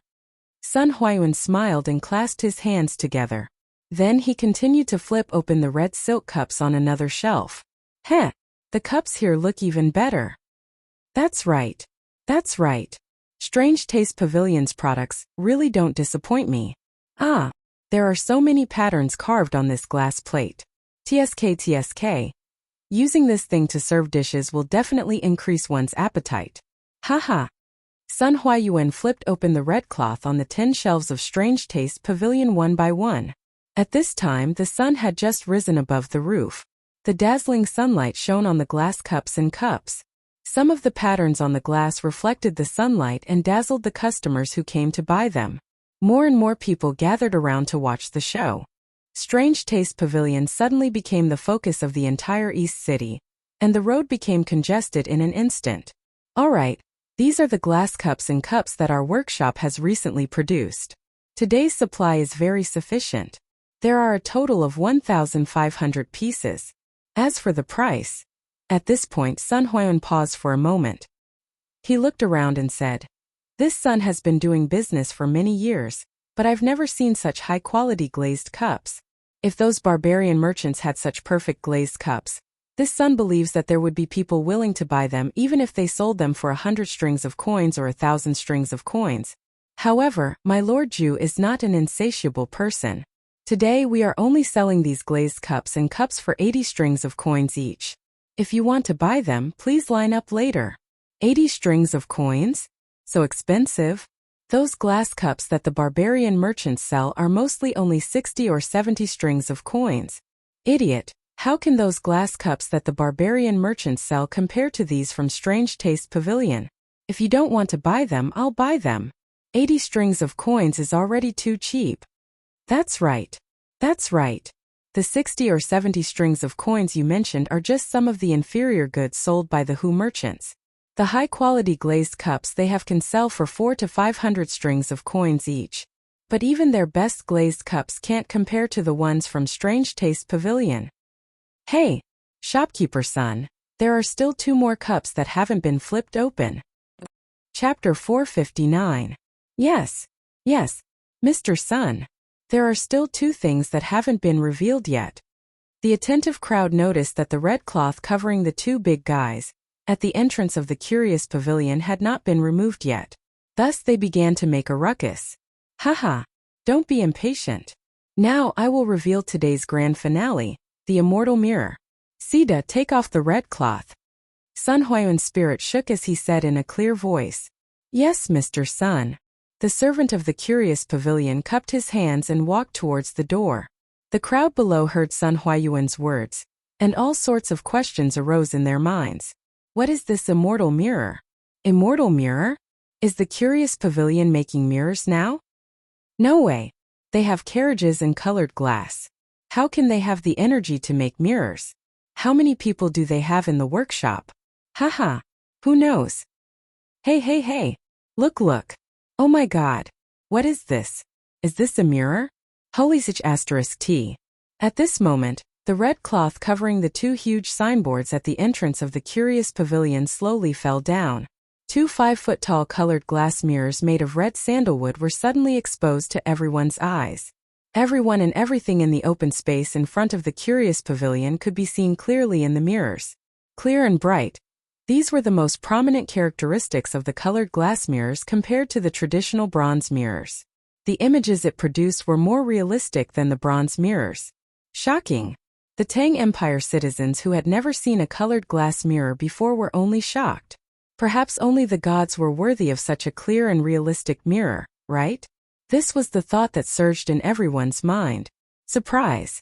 Now, those who had read yesterday's newspaper finally knew what kind of surprise the curious pavilion was going to give them. It was just that this surprise was simply too big. The people in front of the curious pavilion looked up at the 2 large colored glass mirrors and were speechless for a long time. Only the sound of people gasping could be heard. Mr. Sun, just say it. How much do these 2 mirrors cost? I will definitely buy them today. The crowd was silent for a moment. Then Chao Wendong roared. He only took one look at the mirror, and he knew how valuable it was. No matter how much money he spent, it was worth it. Now, he didn't care much about the Azure Glaze Cup and the Azure Glaze Cup. What he wanted to buy the most was the immortal mirror. TSK. Mr. Chao, you're so generous. It seems like we're not fated to have such an immortal treasure. Yeah, this immortal mirror is definitely not cheap. Many people who knew their own limits knew that there was no hope when they heard Chao Wendong's words.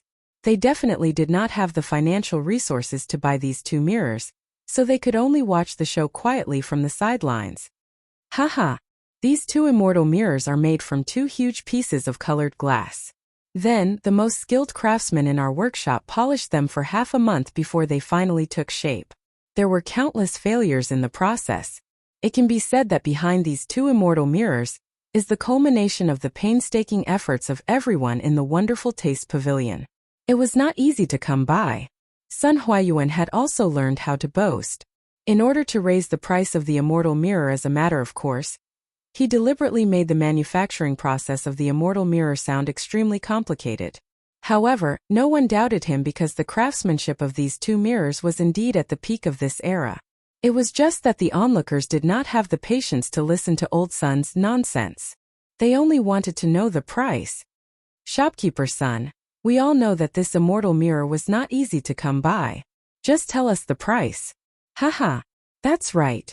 That's right. Shopkeeper Sun. Just tell us how much it is. Ha ha ha. Sun Huayuan did not feel embarrassed. After all, business was business.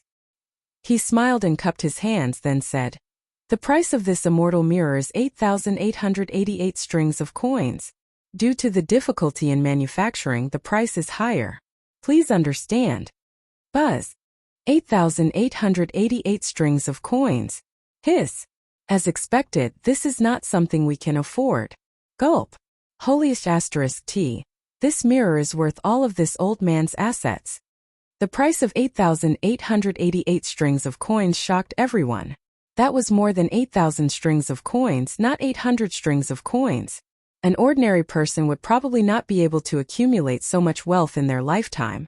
Although the immortal mirror was good, not everyone could enjoy it. I'll buy it. I'll buy it. I'll take both of these immortal mirrors. Although 99% of the onlookers flinched when they heard the high price, there was still no shortage of rich people.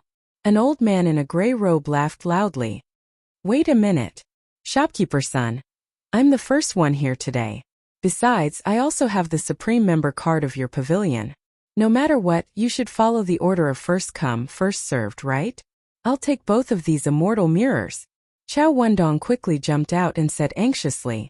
Although 10,000 strings of coins was a lot, the Chow family could still afford it with their financial resources. Haha. You're right, Mr. Chow. The Curious Pavilion is also a place with rules. I'm sorry, brother. Then these two immortal mirrors will belong to Mr. Chow. I'll ask the staff to send it to your house. Sun Huayuan laughed. At this moment he couldn't help but sigh. This money came too easily. Haha. Thank you for letting me win, everyone. I won't fight with you today. I'll go first. Now that Chow Wendong had the immortal mirror, he didn't care about anything else. Therefore, he cupped his hands and planned to follow the staff of the Curious Pavilion to move the immortal mirror into his house. As for the 10,000 strings of coins, he definitely didn't have it on him. They were all familiar with each other, so he would ask someone to send the money over later. Mr. Chow, please wait. Mr. Chow, please wait. The old man in a gray robe who was the first to bid walked over and stopped Chow Wendong. I'm Zheng Yinhong, and I really like this immortal mirror. I'm willing to pay 20,000 strings of coins. I wonder if Mr. Chow is willing to part with it? Hiss. 20,000 strings of coins? Mr. Chow can earn more than 2,000 strings of coins just by selling it. Who is this person? Why is he so rich? As soon as the old man in a gray robe finished speaking, there was an uproar. Chow Wendong's eyes flashed, and he hesitated. Zheng Yinhong? Are you Zheng Yinhong from Jiangnan Road's Misty Rain Villa? Zheng Yinhong stroked his beard and laughed. Haha. I didn't expect Mr. Chow to have heard of this old man's name. I'm honored. Haha. Brother Zheng, you must be joking. You must be joking. An unnatural look flashed across Chow Wendong's face. He hesitated for a moment and then said, If Brother Zheng really wants this immortal mirror, I'll give it to you. The price will be the same as the original price. You can give the money directly to Manager Sun. Haha. Brother Chow, you're so generous. I'll remember this favor. Chapter 460. Ladies and gentlemen. Ladies and gentlemen. Due to the size of the celestial mirror, the price will be more expensive. Our Strange Taste Pavilion has also considered the needs of many people, so we made some small celestial mirrors, just like the one in my hand. Sun Huayuan waved his hand, and a servant immediately brought over a small and exquisite mirror. The mirror was only the size of a palm, and its outer shell was made of peach wood. It looked quite delicate, but in Sun Huayuan's hands, there was an indescribable sense of strangeness. This celestial mirror is just smaller, but the effect is exactly the same as the celestial mirror, and the price is much cheaper. It only costs 100 strings of coins, and you can enjoy the effect of the celestial mirror with 8,888 strings of coins. Ladies and gentlemen, you can take turns to come up and take a look and then decide if you want to buy it or not. Sun Huayuan pointed at the small mirror in his hand and introduced it to everyone. He was trying to compare the price of this small mirror with the celestial mirror because he wanted to show that the celestial mirror was cheaper. 100 strings of coins? That's quite a good deal. And after the discount with the membership card, it's only a few dozen strings of coins. Husband, I really want that celestial mirror. Can you buy it for me? Ha ha ha. Good good good. Since my wife likes it, I must buy it. Hee. Luckily I came early today, or I would have to wait at the back of the line. My wife, you must reward your husband tonight. Yes yes. I will listen to you, husband. The glazed mirror's main target audience was women. A young couple was flaunting their love for each other at the side, showing off a wave of public display of affection. There are 50 celestial mirrors available today. Ladies and gentlemen, please hurry up if you want to buy them. Alright, I have finished introducing the new products of Strange Taste Pavilion today. Thank you for listening to this old man's nagging for so long. Ladies and gentlemen, please line up if you want to buy a glass cup, a glass lamp, or a celestial mirror. Seeing that he had achieved his goal, Sun Huayuan cupped his hands and stepped aside. When the crowd heard that there were only 50 celestial mirrors, they could not help but feel nervous. Those who were still observing immediately made up their minds to buy it. If they did not buy it, their wives would probably make a fuss when they returned home. Men with multiple wives and concubines were having a hard time. They were worried about how many they should buy later. What if there were only 1 or 2 left when it was their turn? Outside Strange Taste Pavilion, the rich people were buying like crazy, while the poor people were standing outside looking at the Strange Taste Pavilion and chatting. It was very lively, except for one person. I was still wondering what surprise Xiao Xian was talking about. So it was a mirror. F***ck. Why is this thing a surprise to others but a shock to me? Could it be that this prince's appearance is unsightly? Old Wu, tell me. How do I look? Am I as handsome as Li Li? It was Li Tai, the little fatty. Today, he rode a new carriage to see what kind of surprise the Strange Taste Pavilion was going to release today. After seeing that it was the immortal mirror, he immediately thought of the hidden meaning behind Li Zishuan's words yesterday. He angrily grabbed his personal guard Wu Chundao and said angrily, "Ugh, Your Highness is very talented, very knowledgeable, handsome, elegant and elegant. In terms of talent and appearance, none of the men in Li County can compare to Your Highness." Ugh. Wu Chundao wiped the cold sweat off his forehead and hurriedly went against his will to flatter Li Tai. Li Tai was very pleased with himself as he listened, his little tail almost sticking up to the sky. Just as he was about to praise Wu Chundao's foresight, he suddenly heard the untimely sound of retching. The situation instantly became very stiff, and Li Tai's face also became as black as the bottom of a pot. What the hell is the meaning of this, Wu Chundao? Do you think that this prince's appearance disgusts you? Li Tai's cold voice pierced Wu Chundao's ears. The other guards could feel the cold killing intent in his words, and they were so scared that they didn't even dare to breathe loudly. Wu Chundao was the closest, so he was the first to bear the brunt. He felt like he was cold from head to toe. Your Highness, this subordinate definitely didn't mean that. This subordinate just ate some meat last night. And caught a cold. Yes, I caught a cold. Wu Chundao was quick-witted, and in the moment of life and death, he finally came up with an excuse. Caught a cold? Li Tai stared at Wu Chundao as if he was looking at an idiot. He grinned coldly and said, "Since you've caught a cold, why don't you run 30 laps around the mansion? You'll get better faster if you sweat. Also, you're only allowed to eat vegetables for 7 days. You're not allowed to eat meat." This prince is being considerate to his subordinates.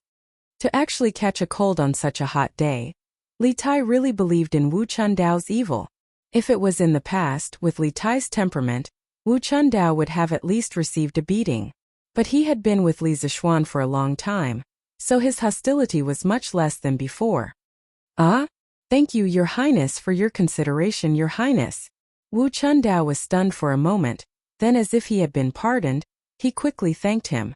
Running 30 laps around the Wei Wangfu for a normal person would probably kill him. But for a martial artist in the refinement realm like him, it would only make him pant a little. Li Tai's punishment really made him feel relieved. "Bah! Go and buy a small divine mirror for this prince right now. Why the hell can't this prince look at himself in the mirror?" First, he was teased by Li Zixuan, and now he was mocked by his own subordinates. Li Tai's heart was extremely sullen. He pointed at the strange taste pavilion and refused to believe it. "Yes, Your Highness. But that shopkeeper's son said that there are only 50 small divine mirrors. This subordinate is afraid that I won't be able to line up." Wu Chundao held back his laughter and said awkwardly, "Fuck. Do you have a fucking pig brain? Can't you just go straight to shopkeeper Sunj? Why do you have to line up like an idiot? Cutting the line, do you know how to cut the line? As their boss's proud eldest disciple, do I still need to line up?" Li Tai angrily knocked on Wu Chundao's head and said angrily, Yes, Your Highness is wise. This subordinate will do it right away." Wu Chundao's face was sprayed with spittle, but he didn't dare to wipe it off. He could only hurriedly salute.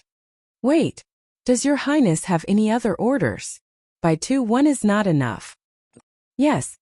Wu Chundao lowered his head and retreated, but his eyes were indescribably strange, as if he had seen a pervert. Such a good thing. I should also buy one for Changle, lest that girl say that I'm biased. As for my mother, it's not appropriate to give this small immortal mirror. I'll ask Xiaoxian to send a big one to her." Who told you to call this prince ugly? I'm going to cheat you of a divine mirror." Haha. In the carriage, the little fatty was alone there and proudly fantasizing. Chapter 461. Your Majesty, His Highness the Crown Prince is here. Lijiang Hall. Empress Zhongsun was reading on the couch when a little palace maid rushed in and reported, "Oh, didn't Chengqian just come to pay his respects? Why did he come back?" Empress Zhongsun muttered to herself. Of course no one would give her an answer. She shook her head and said, "Let the crown prince in." "Yes, Your Majesty." A moment later, Li Chengqian walked in excitedly. "Your son greets mother." Is Chengqian looking for mother for something?" Empress Zhongsun pointed to the bench next to her and motioned for Li Chengqian to sit down. At the same time she asked with a smile, "Haha, your son is here to deliver a treasure to mother." Li Chengqian didn't sit down. Instead he said mysteriously, "Oh, what treasure actually made Chengqian personally deliver it? It's really rare for my son to be so filial." Empress Zhongsun's curiosity was indeed aroused. She blinked and asked, "Haha, mother will know when she sees it." Li Chengqian bowed and said with a smile. Then he shouted outside the hall, "Bring it in." 2 eunuchs carried a huge signboard covered with a red cloth and walked in carefully. Under Li Chengqian's command, the 2 placed the big guy on the lower left of Empress Zhongsun and then retreated. The doubt in Empress Zhongsun's eyes grew stronger. She got up and walked down asking, "Chengqian, what is this?" "Haha, mother, please take a look." After Li Chengqian said that, he personally tore open the red cloth. A huge glass mirror suddenly appeared in front of Empress Zhongsun. Looking at the extremely clear and real other self in the mirror, Zhongsun was stunned and speechless for a long time. This is a mirror?" After a long time, Empress Zhongsun murmured in disbelief, "Mother, this is indeed a mirror, but it has another name, the Immortal Mirror. What Li Chengqian sent over today was the Immortal Mirror. However, this thing wasn't his. Even if he had more than 8,000 strings of cash, he couldn't buy it outside. This Immortal Mirror was sent to the East Palace by Li Zixuan. Li Zixuan wanted to borrow his hand to give the Immortal Mirror to Empress Zhongsun. Immortal Mirror? To be able to illuminate people so clearly, it is indeed not an object of the mortal world. This Immortal Mirror is worthy of its name. Empress Zhongsun muttered to herself and then smiled at Li Chengqian. This Immortal Mirror should be from Xiaoshuan's workshop, right? Li Chengqian was stunned. He did not expect that even this could be seen through by his eldest grandson. He said rather awkwardly, "Royal Mother is wise. This immortal mirror is indeed from the workshop of the Strange Interests Pavilion. Little Xian just sent someone to deliver it to the Eastern Palace. Ahem. I'm just presenting it to Buddha with borrowed flowers." "Haha, you two kids." Empress Zhongsun smiled and then looked at the immortal mirror. She couldn't help but sigh. This immortal mirror is a rare treasure in the world. Imperial Mother likes it very much. It's just that Imperial Mother is getting old. I'm afraid that Imperial Mother won't dare to use it in a few years. Li Changqian hurriedly waved his hand and said, "What is Imperial Mother saying? You are in the prime of your life, how are you old? In terms of appearance, 99% of the women in the Tang Empire are not as good as Imperial Mother. In terms of temperament, Imperial Mother is gentle and dignified. No one in the world can compare. Therefore, this immortal mirror will definitely accompany Imperial Mother for at least 80 to 90 years. In fact, Zhongsun was only 26 or 27 years old now. She married Li Er when she was 13 years old, so although she was only in her 20s now, she was already the mother of several children. That peerless appearance, coupled with her dignified and elegant temperament, really did not show any trace of the passage of time on her. If it were not for the fact that she was the mother of a country and had too many things to worry about, she would probably look even younger. Pfft. Empress Zhongsun could not help but laugh. According to what you said, Changqian, wouldn't Imperial Mother become an old witch? Haha. If Maid Guanyin is an old witch, then wouldn't I become an old monster? Haha. Interesting. Interesting. At this moment, a burly figure walked in from outside the hall. It was Li Er. Old Li did not see Li Changqian present and directly displayed a wave of affection without restraint. Li Changqian innocently ate a bowl of dog food. "Your Majesty." "Greetings, Imperial Father." The mother and son in the hall quickly turned around and bowed. Li Er waved his hand and asked with a smile, "Empress, what were you talking about just now?" What is this? Why didn't I see it here before? Where did it come from?" It was Li Er who inadvertently glanced at the huge object, the celestial mirror, and could not help but change his words. "Your Majesty, please come in and take a look." Zhongsun smiled and pulled Li Er in front of the celestial mirror. Li Er immediately discovered the use of this thing. His eyes widened, and he pointed at the celestial mirror and said in surprise, This is a mirror?" "Yes, Your Majesty, this is called the celestial mirror. Changqian just sent it over." "Celestial mirror? Good. What a good celestial mirror. It's just right for a fairy-like person like Maid Guanyin, ha?" Li Er said with a thick face as he laughed loudly. Zhongsun blushed and was about to explain when the little palace maid ran in again and said, Your Majesty, Prince Wei is outside the hall and asking for an audience. Qin Ke is here too? This child did not come to greet me early in the morning.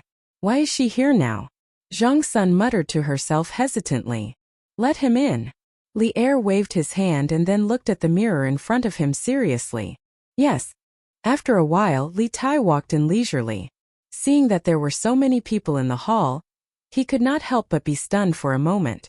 Then he went forward and bowed to Li Er and Zhongsun, saying, "Your son greets Imperial Father and Imperial Mother." Then, he cupped his hands at Li Changqian. "Greetings, big brother." "Haha. Where did Qin Ke go to play this morning?"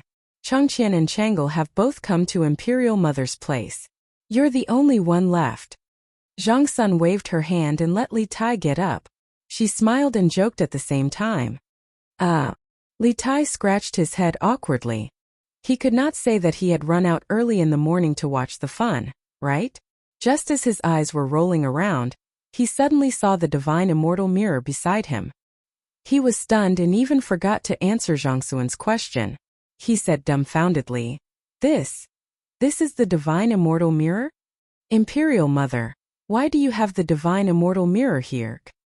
Qin Ke, you actually know about the divine immortal mirror?" Zhongsun was also shocked and asked. Your son passed by the East Market this morning and heard someone say, cough cough, I heard someone say." Li Tai stammered.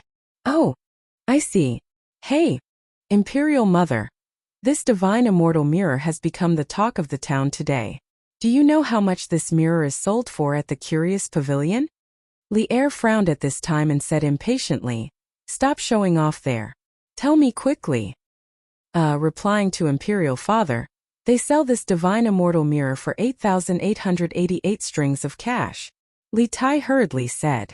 Li Er stared and said, "How much? 8,888 strings of cash? This kid is really black-hearted." Chapter 462. This kid is really black-hearted. This was Li Er's subconscious evaluation of Li Zixuan after hearing the price of the immortal mirror. In his opinion, although the immortal mirror had an obvious advantage over the bronze mirror, the price of 8,888 was a bit excessive. 8,888? Qingke, is there anyone who wants to buy it at such a high price? Empress Zhongsun didn't comment and just asked with a smile. Of course there are people who want to buy it at a higher price. I heard from shopkeeper son of the Curious Pavilion that there are only 2 immortal mirrors of this size today. I didn't expect Xiaoxian to give one to mother. This kid is quite generous. The quick-witted little fatty guessed the origin of the immortal mirror after thinking for a while. He couldn't help but feel gratified. Then this kid will probably earn a lot today, right? I heard that the Curious Pavilion is going to sell a batch of colored glass cups and lamps today. Based on his character, the price will definitely not be cheap. Li Er pinched his chin and said softly, "Isn't that just enough to alleviate that child's urgent needs? I just don't know if Xiaoxian can make up for all the money he needs to build the college." Empress Zhongsun was worried about Li Zixuan. That's hard to say. No one knows how much money that kid has. Father, as far as I know, Xiaoxian's family can take out 150,000 strings of cash now, but he needs at least 500,000 strings of cash to build Yanhuang College.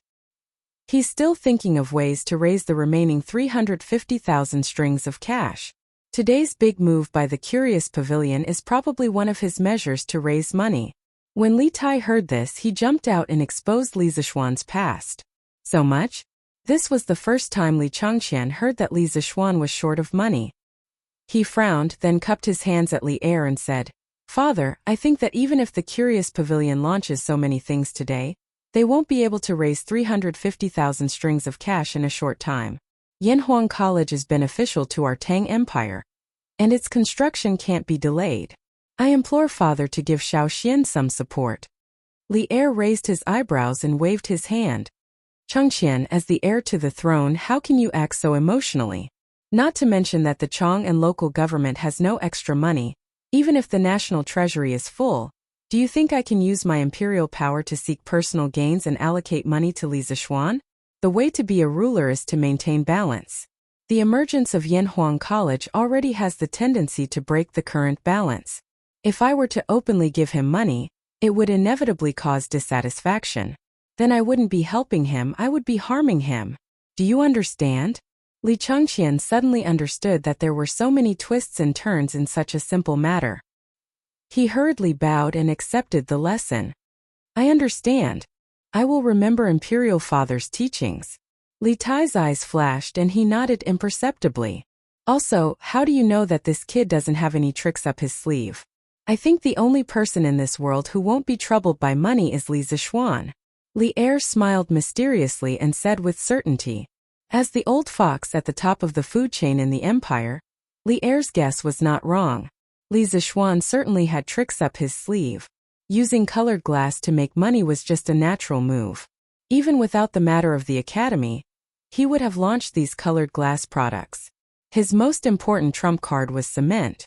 The cost of cement was dozens of times cheaper than glutinous rice mortar. Therefore, even if the Curious Pavilion could not raise 35 strings of cash, he was not worried at all. He was listening to Sun Huayun's report on the latest sales of the Curious Pavilion, and was secretly delighted. 78,200 strings of cash? Haha. If that's the case, our Curious Pavilion sales today is likely to exceed 100,000 strings of cash. Li Zixuan said happily after listening to Sun Huayun's report. It was noon, so 100,000 strings of cash was estimated to be very conservative. 100,000 strings of cash in a day, what kind of concept was that? That was 80 million copper coins. In the future he could brag to others and say, If you have something to say it quickly. Don't waste my time. I'm a man who can earn tens of thousands of copper coins in minutes. Can you afford to waste my time? Hee. It was quite satisfying to think about it. It's very possible. At this rate, it's very likely that the goods we prepare today will be sold out. Young master, the colored glass cup, and the immortal mirror are really too profitable. I think that our workshop can stop all other work and focus on producing these 3 items. In this way, in less than a year, you will become the richest man in the Tang Empire. Sun Huayuan was shocked by the huge profits of the colored glass products today. At this moment, he excitedly expressed his thoughts to Li Zixuan. In his opinion, compared to the immortal mirror, the colored glass cup, and the colored glass cup, the other products of the workshop were all rubbish. It was better to abandon them and focus on producing these 3 products. Li Zixuan shook his head and said, "That won't do.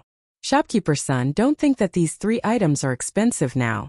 In the future, when we sell more of them, the price of the immortal mirror, the colored glass cup, and the colored glass cup will drop rapidly. After all, these items are considered luxury goods to the people of the Tang Empire.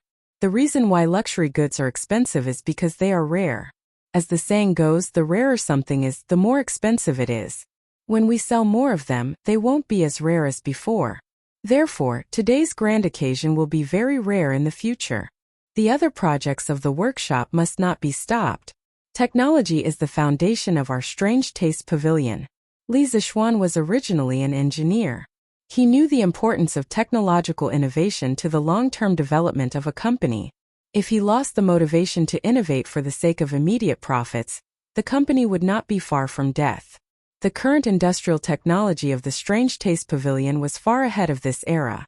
He could not give up at this time. Sun Huayuan heard this and thought seriously. Then he clasped his hands and said, "Young master has great foresight and great foresight. This son admires you. It seems that this old man was too focused. I'm not as calm as young master. I'm ashamed." "Haha. Shopkeeper son, you're too humble. Actually, you've already done very well. With the Strange Taste Pavilion in your hands, I'm completely at ease." Speaking logically, Sun Huayuan's ability in business was not bad. Li Zixuan had always thought highly of him. Sun Huayuan was flattered and said, "Many thanks for young master's trust." "Haha. Shopkeeper son, you should go eat. I should also go back now." Li Zixuan happily waved his hand and left. With such a large sum of money coming into his account, he did not need to worry about money for a while. The next step was to see if Faubert's side would be able to support him.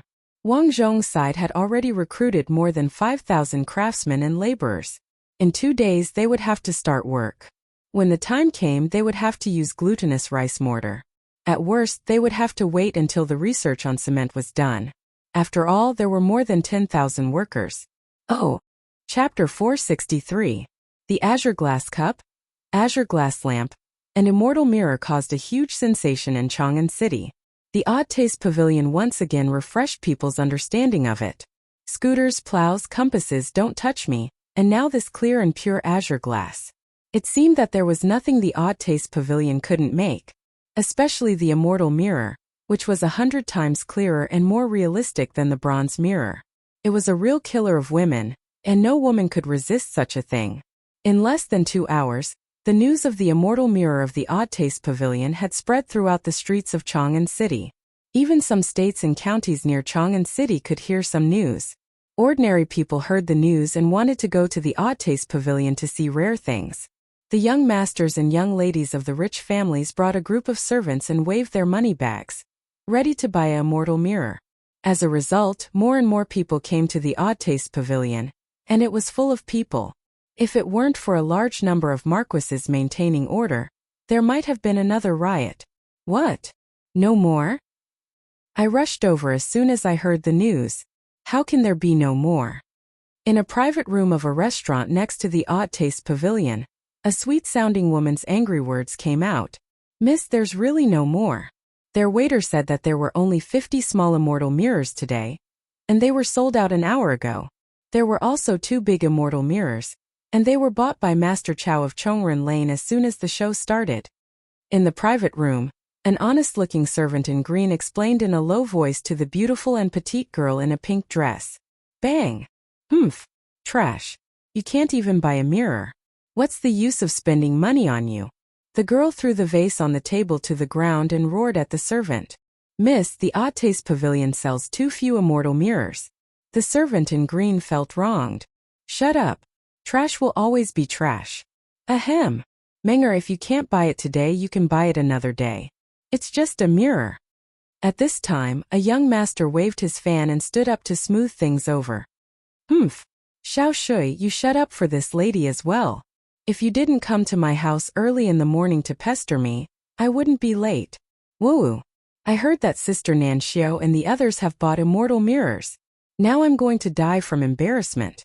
The girl was quite unruly and didn't give the young master any face. She was unruly for a while. She actually cried. This little girl's face was really like the weather in June, changing as and when she wanted. The young master named Xiao Shui also felt immense pressure. It was clear that he had been wary of the girl in front of him for a long time. He waved his hand and had the servants and maids around him leave first. Then he crouched down and said gently, Mengs. Menga, don't worry, today I will send someone to stay in this restaurant.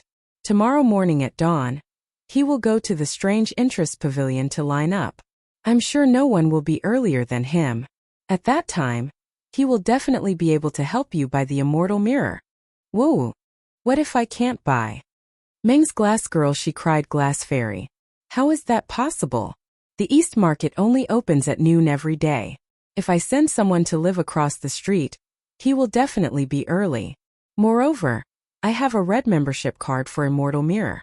I'm not afraid of others cutting the line. Xiao Shui widened his eyes in disbelief. Whoa! I don't care. Xiao Shui, if you don't help me buy the Immortal Mirror, I will never agree to our marriage. We'll get married when you're able to buy it. Menger raised her head, wiped the tears from her face and said to Xiao Shui. Ah, no Menger, didn't we agree to get married at the beginning of next month? Xiao Shui was dumbfounded. Why did he feel like he had heard this before? Menger had said the same thing to him when the new carriage Don't Touch Me came out. It had only been a few days. Not again. At this moment, Xiao Shui felt that he was being targeted by Immortal Mirror. Immortal Mirror had specially come up with some wedding set meals.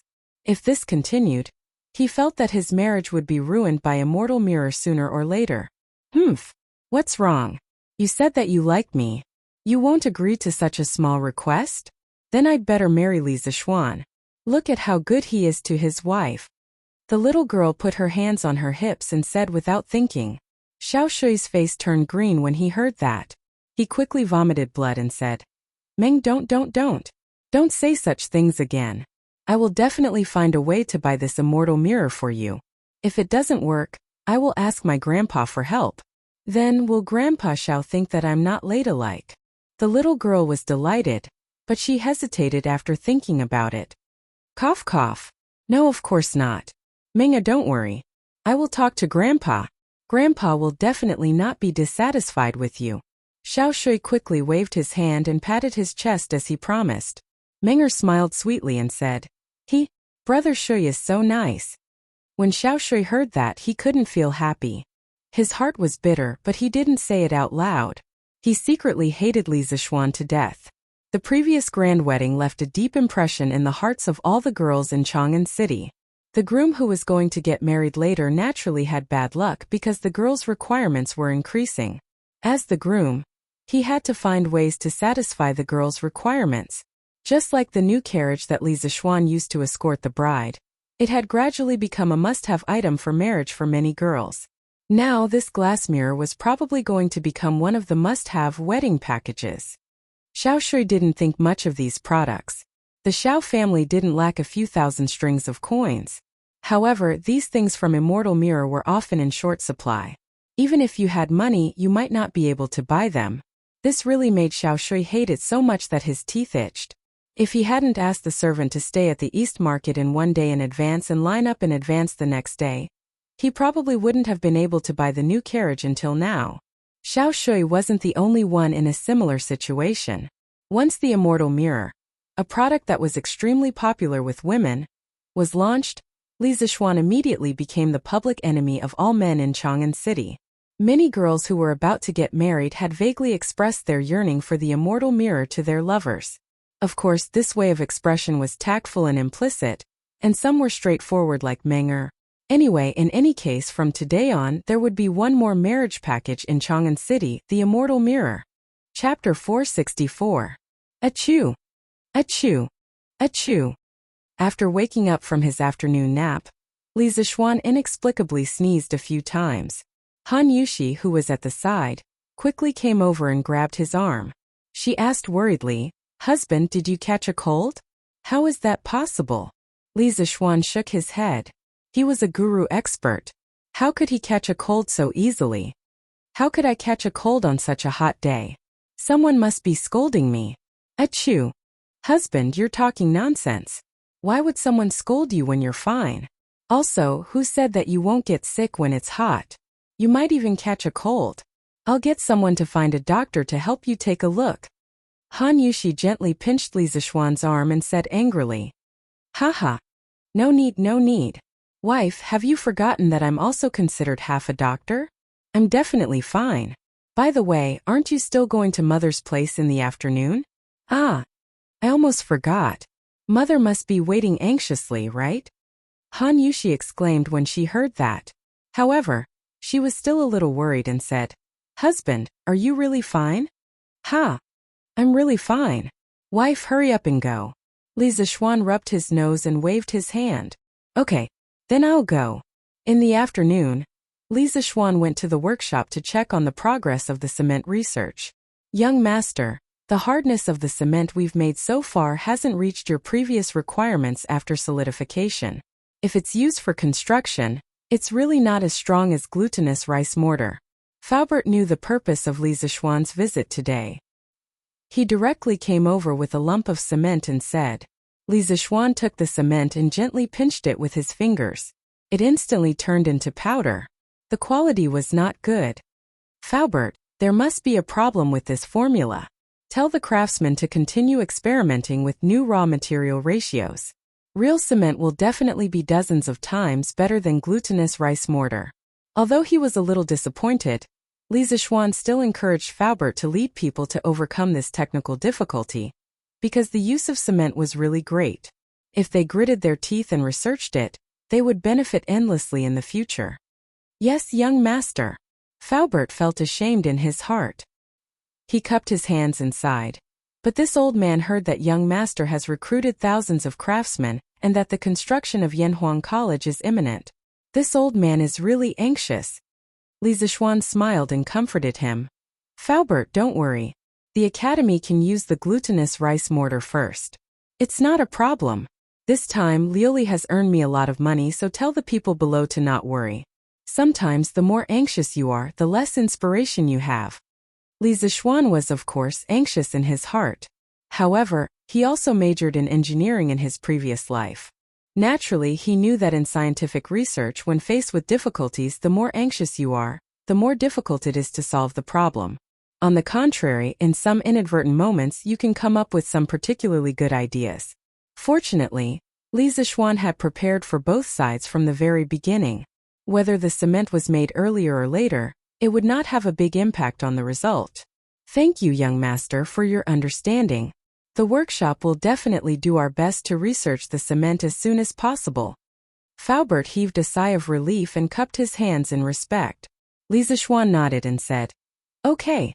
Faubert, tell the craftsmen in the workshop to prepare. In 2 days, the academy will officially start construction. Time waits for no one." So fast. Faubert was shocked. Although he knew that the academy would start construction soon, he did not expect it to be so fast. "Yes, according to Butler Wang's calculations, we should be able to recruit all the craftsmen and laborers in 2 days. The earlier we start construction, the earlier I feel at ease." The reason why Li Zixuan offered such a high salary to the craftsmen and laborers was so that he could recruit all the craftsmen in a short period of time and start construction as soon as possible. Now it seemed that the effect was quite good. Money makes the world go round. This sentence was not without reason. "Okay, then I will help you keep an eye on things. Although my old arms and legs can't carry things, I can still be the supervisor for you." "Haha, you can't do that." Faubert, you are now the treasure of our workshop. The weather outside is so hot, I don't want anything bad to happen to you. 2 days passed in the blink of an eye. In the past 2 days, the storm of the immortal mirror had become more and more intense in Chang'an City. Those who had bought the immortal mirror before naturally showed off to their friends in various ways. The clarity and magic of the immortal mirror spread like wildfire. More and more people knew about the immortal mirror, and more people wanted to buy it. However, what drove everyone crazy was that the immortal mirror did not appear in the Curious Pavilion in these 2 days. It was as if this thing had never existed in the world. Sun Huayuan's explanation was that it was not easy to make the immortal mirror. The workshop was stocking up and would provide a batch of goods to the Curious Pavilion every 3 days. However, this was just nonsense to deceive the consumers.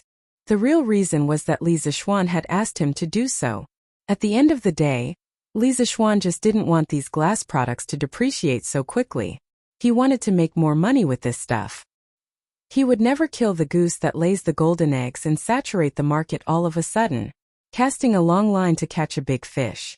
This was a wealth robbery, or wealth redistribution, plan that used sand as a weapon. Li Zixuan had to look into the future, and not just focus on the small profits in front of him. However, this made the pitiful people who were obsessed with buying the immortal mirror suffer. Xiao Shui was the most prominent one among them. The lackey he sent had already stayed in the guest house in the East Market for 2 nights, but he still did not get anything. As for that Miss Minger, she had almost driven him crazy these 2 days. Li Zixuan did not care how the others complained. He would not change the plan he had made. Those people just had to wait for 1 more day. Early in the morning, Li Zixuan, Yan Xiaoning, Yan Lide, and Faubert led more than 200 craftsmen from the Ministry of Works and more than 100 craftsmen from the workshop to Plum Village. Li Tai, the little fatty, also came along today. He had been thinking about Yanhuang College ever since he saw the Yanhuang College sand table a few days ago. Today was the big day of Yanhuang College's groundbreaking. How could he not come and join in the fun? Tisk tisk. Little Xian, there are so many craftsmen. The construction team used by Yanhuang College is almost comparable to the construction team used to build the palace. Li Tai and Li Zixuan walked side by side at the front.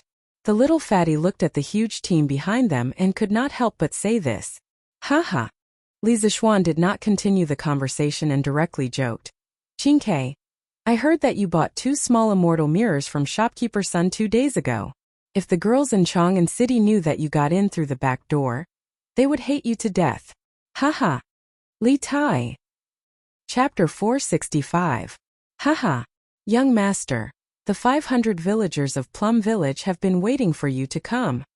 When the group entered Plum Village, they saw Second Master Lu and his brother, Lu Qingfeng, already waiting at the entrance of the village with a group of people beside them. It was Han Lijing and the young men from the Han family manor. The young master of the main family wanted to build a house. To these villagers, building a school and building a house were the same thing. Even if they had no money, they had to come over and help. Disregarding everything else, just the rent reduction policy that Li Zixuan had set up for them was worth it for them to help Li Zixuan build a house for free. Now, the surrounding villages were envious of the preferential treatment that the 2 villages received. Many of the villagers were wondering how they could move closer to the Han family manor or Plum Village. It was easier for those who had daughters. They could just marry their daughters over. Those who didn't have daughters were worried sick. Could they let their sons marry into their families? Haha. Second Master Lu. You're getting more and more energetic. Li Zixuan jumped off his horse and walked toward Lu Wanshan with a smile. He wasn't just being polite. A few months ago, Second Master Lu's body was strong, but one could see the vicissitudes of a hero in his twilight years. Now, Second Master Lu's vicissitudes of life had all been washed away. In its place was a vigorous vitality, and he looked a little like an old man. Haha. This is all thanks to you, young master. In the past, when Lu Shuren was running rampant in the village, I had to fight him to the death every day. Now that the father and son are gone, I don't have to fight anyone anymore. Every day, I can wander around the village or go fishing by the river. There's nothing to worry about. Naturally, the more I live, the more energetic I get, haha. Second Master Lu laughed heartily with his shirt unbuttoned. Shaoxian, every family in the Han and Mei villages now has ample food and clothing. This is all thanks to you, Shaoxian. Han Lijing stroked his beard and smiled. Li Zishuan was now his son-in-law. Of course, he didn't have to call him young master anymore. Haha. Han Tianhu, you're so lucky to have found such a good home for little Han. Second Master Lu pointed at Han Lijing and joked. Haha. This is all that girl's good fortune. Li Zishuan saw that they were getting more and more excited as they chatted. More importantly, the sun was about to rise to the top of their heads. He quickly interrupted. Ahem, father-in-law, Second Master Lu Lijing, are all the craftsmen and commoners here? As the village chief of Plum Village, Lu Qingfeng had to bear the responsibility of supervising this matter. Hearing this, he hurriedly stepped forward and said, replying to young master, housekeeper Wang has already brought over 13,000 people from other places to Cloud Mountain. The youths from the Han family manor and Plum Village have also arrived. Young Master's Academy is related to the long-term development of our two villages. Everyone has volunteered to help young Master build the academy for free. What a group of down-to-earth working people. Although Li Zishuan was touched, he wouldn't let his villagers suffer for no reason. He smiled and said, don't worry. He smiled and said, working for free won't do. I appreciate the villagers' good intentions, but don't mention this kind of problem again in the future. I, Li Zishuan, won't shortchange everyone's wages. Besides, why should outsiders get paid while our own people have to work for free? No matter where you go, there's no such logic, right? Yen Lide, who was behind him, stroked his beard in relief when he heard this. He was even more impressed with Li Zishuan in his heart. When the farmers of the two villages heard this, their faces revealed touched and regretful expressions. Haha, young master is so kind to us. If the men of Plum Village dare to cheat or not work properly in the future, don't blame me, Lu Wanshan, for being rude to them if I catch them. Second Master Lu knew that Li Zishuan wasn't just being polite, so he pulled Lu Lijing's arm to stop his elder brother from persuading him. He then turned his head and shouted at the villagers of Plum Village behind him. Second Master Lu is right. I may Zhongkong support you. Young master is so good to us. Who dares to not work hard? I'd like to see where his conscience is. Do your best. Do your best. The young men of Plum Village immediately let out loud roars. Heh, men of the Han Village, did you hear that? If you can't win against the brothers of Plum Village, then let's see if you still have the face to return to the Han Village. Han Lijing didn't want to be outdone and shouted at the young men of the Han Village. He didn't have the right to care about the attitude of the other villagers, but he had to care about the people of the Han Village. Putting aside the fact that Li Zishuan was his son-in-law, the villagers of the Han Village were also the ones who had received the most kindness from the Li family. If they didn't repay the kindness, this wasn't something that the villagers should do. Haha, Han Lijing, there's nothing to say. The men of the Han Village won't be worse than those of Plum Village. We will also do our best. Old Hu laughed out loud and agreed. Yes, do your best. Do your best. Li Tai Yin shouting and the others were shocked when they saw this. Li Zishuan was a little speechless. It was just a ceremony for the opening of the academy. Why did they make it seem like an army was going to war? He waved his hand and comforted everyone with a few words. Then he led the large group up Cloud Mountain. Plum Village was surrounded by mountains on two sides, water on one side and Cloud Mountain on the north. It occupied a large area and the terrain on the mountain was relatively flat. In the early years there were people who planted crops on the mountain, but because of the poor harvest they eventually gave up. In the east there was Fenglin Mountain. The forest was dense and the terrain was rugged. Some animals often appeared, so it was a good place for the villagers to hunt. In the south there was Ba River. The irrigation of the Han Village and Plum Village's farmland depended on this Ba River. Following the mountain path, the group headed up the mountain. Halfway up the mountain, Li Zishuan could hear the hubbub of voices. He guessed that Wang Zhong was leading the group of people to clean up the mountain path. When they arrived at the top of the mountain, they saw a large group of people doing the preliminary cleaning. At this moment, Wang Zhong wished that he had 4 legs. He needed to command everywhere, and it was very difficult for him. Li Zishuan frowned. Although more people could speed up the progress of the project, More people would make it more difficult for the foreman to command. If he could not reasonably assign an appropriate task to everyone, then these 10,000 people would be nothing more than a motley crew. It would only have the opposite effect. Thinking of this, he called Wang Zhong over and said, "Uncle Wang, get everyone to gather here." Wang Zhong wiped the sweat off his forehead and cupped his hands. "Yes, young master." After a full 15 minutes, all the people had gathered. What was worse was that although these people came to gather, they did not have time to idle their mouths. They were still chatting in groups of 3 to 5. The whole place was noisy. Many of these people came from the same village. Everyone had their own circle, so it was not surprising that they knew each other. If there were only 100 or 200 people here, perhaps no one would dare to talk to each other. However, there were more than 10,000 people here, so the situation was not so easy to control. Seeing this, Li Zixuan could not help but frown even more. Ooh! Chapter 466. On the Cloud Mountain. Yan Lide stroked his beard and looked at Li Zixuan thoughtfully. He was curious as to how Li Zixuan would handle the situation. As the Minister of Works, he had presided over the construction of the Zhao Mausoleum and several other palaces. He had encountered situations even bigger than this. If he were to take charge, he would definitely be able to solve the problem at hand. However, Li Zixuan was different. This lad had no experience in leading an army into battle, nor did he have experience in leading tens of thousands of people to participate in a major project. Therefore, Yan Lide was very curious as to whether Li Zixuan would give him a surprise. Wang Zhong was so anxious that he was sweating profusely.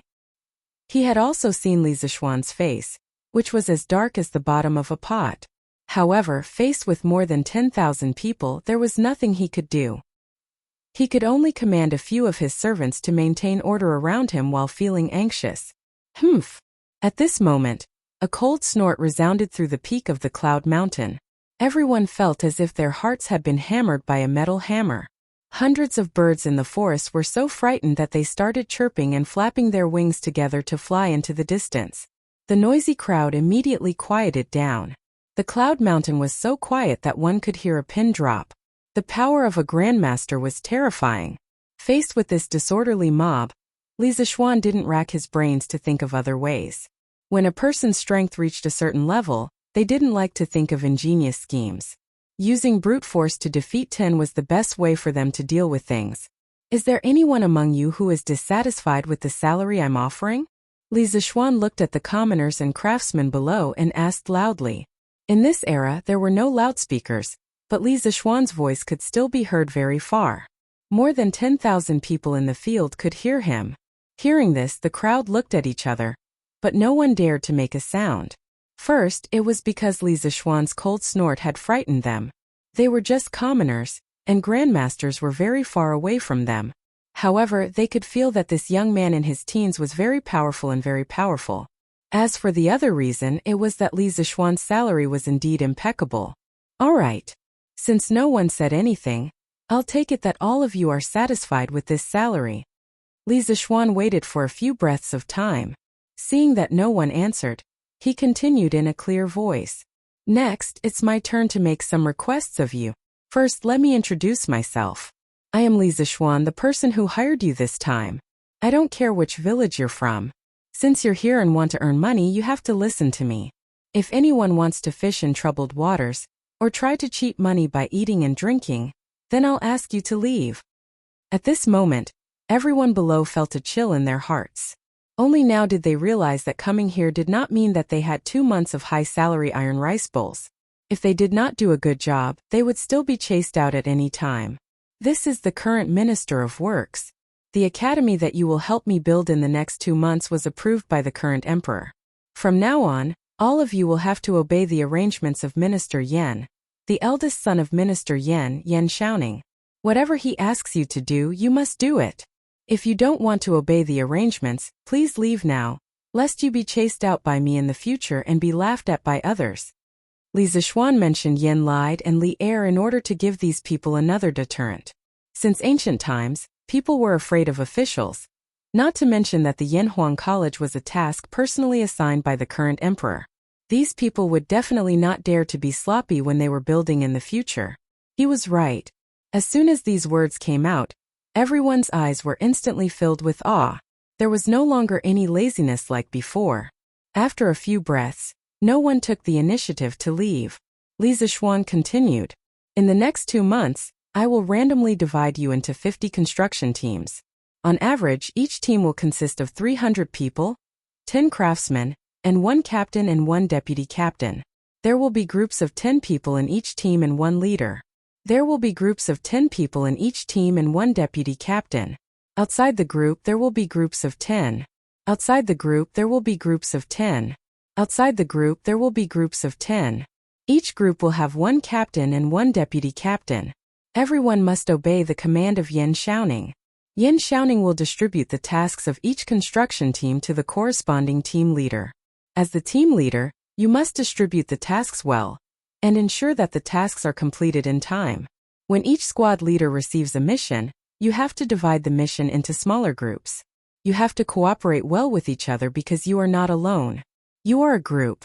Don't let your sloppiness affect the entire group or even the entire squad's failure to complete the mission in time.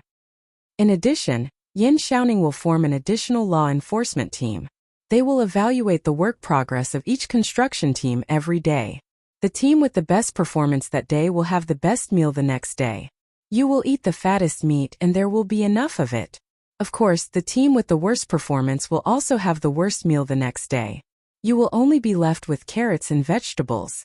Every 5 days, the law enforcement team will make a small summary. The team leader and deputy captain will be rewarded with 2 strings of coins. The captain and deputy captain will be rewarded with 1 string of coins. The team leader will be rewarded with 500 coins. The rest will be rewarded with 100 coins. Every month, the law enforcement team will make a big summary. The team with the best performance will have their monthly salary doubled. The team leader and deputy captain will have their monthly salary reduced by half. The captain and deputy captain will have their monthly salary reduced by 40%. The team leader will have his monthly salary reduced by 30%. The rest will have their monthly salary reduced by 20%. Moreover, the law enforcement team will also evaluate the 5 teams with the best performance that month. The members of these 5 teams will be rewarded with an additional 5 strings of coins. Of course, once the law enforcement team finds a worker with a negative attitude, he must be kicked out immediately. So you are not alone. What you do will affect your team. If you want to make a lot of money from me, you have to put in the effort. Do you all understand? Huff, huff, huff. After Li Zishuan finished speaking, the sound of heavy breathing could be heard in the audience. Everyone was excited by the generous rewards. 5 strings of coins.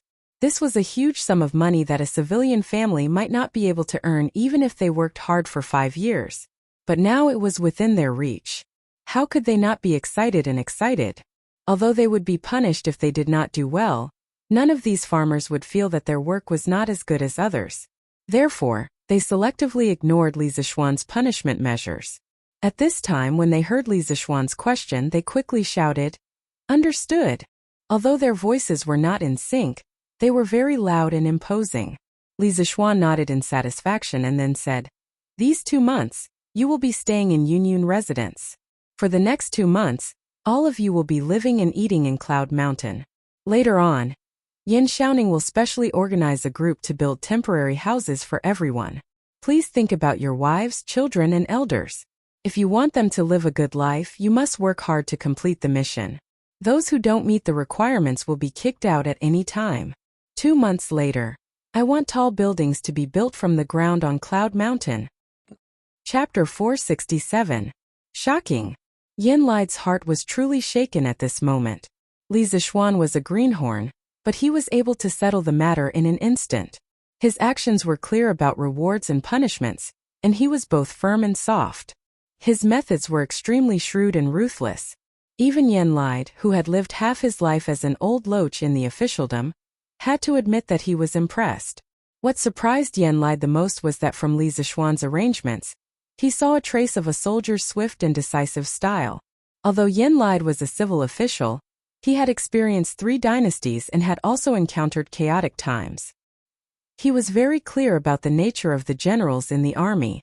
When Li Zishuan spoke just now, his temperament was like a general lecturing his soldiers. This was hard for Yen Lai to accept. How could a 14 to 15-year-old young man have the ability to lead an army into battle? Yen Lai shook his head and hypnotized himself in his heart. Illusion, this must be an illusion. In fact, this wasn't an illusion. Li Zixuan wanted to use military means to manage the construction team of more than 10,000 people. The punishment he mentioned wasn't to deliberately make things difficult for these farmers. He also didn't have any intention of discriminating against them. In his previous life, his father would go to the city to work when he wasn't working. The people in the city called them migrant workers. Now, this group of people was in a similar situation to his father in his previous life.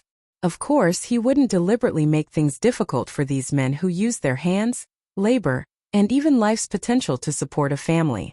The reason why he proposed these punishment measures was mainly because his father had said in his previous life that there were many crafty people who slacked off and worked for free.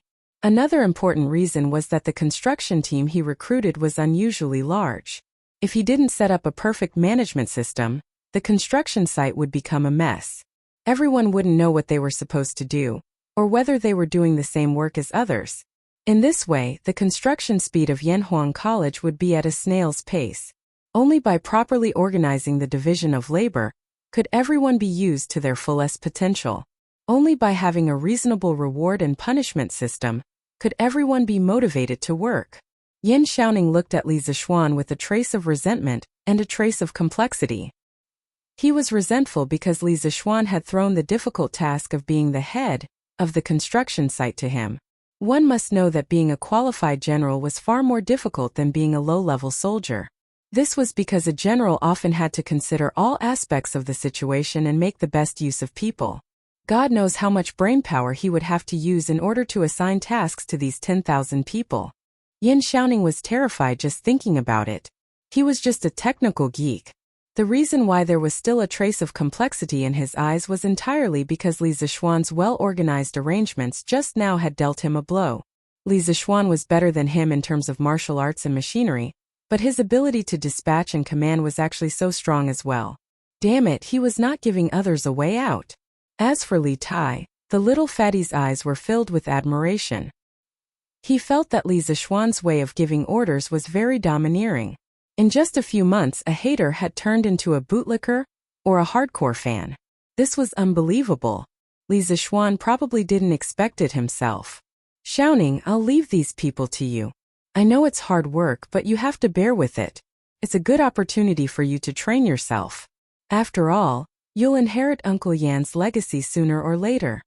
Li Zixuan put on a smile and turned around to speak to Yin Xiaoning. At this moment, Yin Xiaoning really wanted to curse Li Zixuan, but he didn't know if he should. He looked at Li Zixuan with hidden bitterness. He wanted to refuse, but as soon as he said that, his father's scolding would probably come from the side. As for whether the slap would follow, it was really hard to say. It all depended on his father's mood. Okay, I'll try my best. After holding it in for a long time, Yin Xiaoning only spat out 6 words. Just as he had expected, his father beside him was stroking his beard and nodding in satisfaction when he heard this. Li Zixuan saw his friend's depression. He went forward and patted Yin Xiaoning's shoulder. He laughed. Haha, don't worry, Xiaoning. Uncle Yan and I will come over to help you often. You're not the only one fighting. My father-in-law, Second Master Lu Lijing and the rest are all on your side. With their help, what are you afraid of? Han Tianhu, Second Master Lu and the rest quickly agreed, and expressed that they would fully support Yin Xiaoning's work. As for Yin lied. He felt that he was tricked by Li Zixuan. What did he mean by, Uncle Yan and I will come over to help you often? As the boss of the Ministry of Works, he was so busy every day. How could he have time to come over often? He told Li Zixuan that he would come over occasionally, but he didn't say that he would come over often.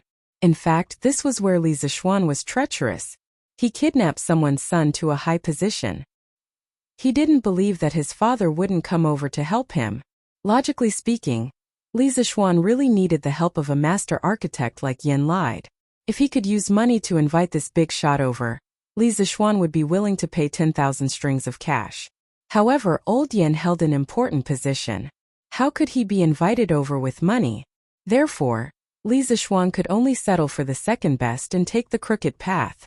After listening to Li Zixuan's words, Yin Xiaoning felt a little better. Although there were a lot of people and craftsmen in front of him, as the saying goes, a strong dragon cannot defeat a snake in its old haunts. This was Plum Village. He had the support of Second Master Lu and the rest. Why would he be afraid of these people rebelling? Therefore he nodded and said, "Okay, I'll try my best.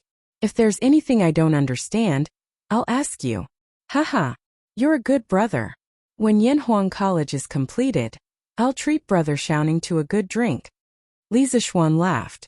Then he pulled Yan Xiaoning over and whispered, "Xiaoning, try to use the young men from Plum Village and Han Village for the captains and team leaders in the construction team. They're all trustworthy and will be on your side. Of course, we can't rule out the possibility that there are outstanding leaders among the others. You can promote them as you see fit.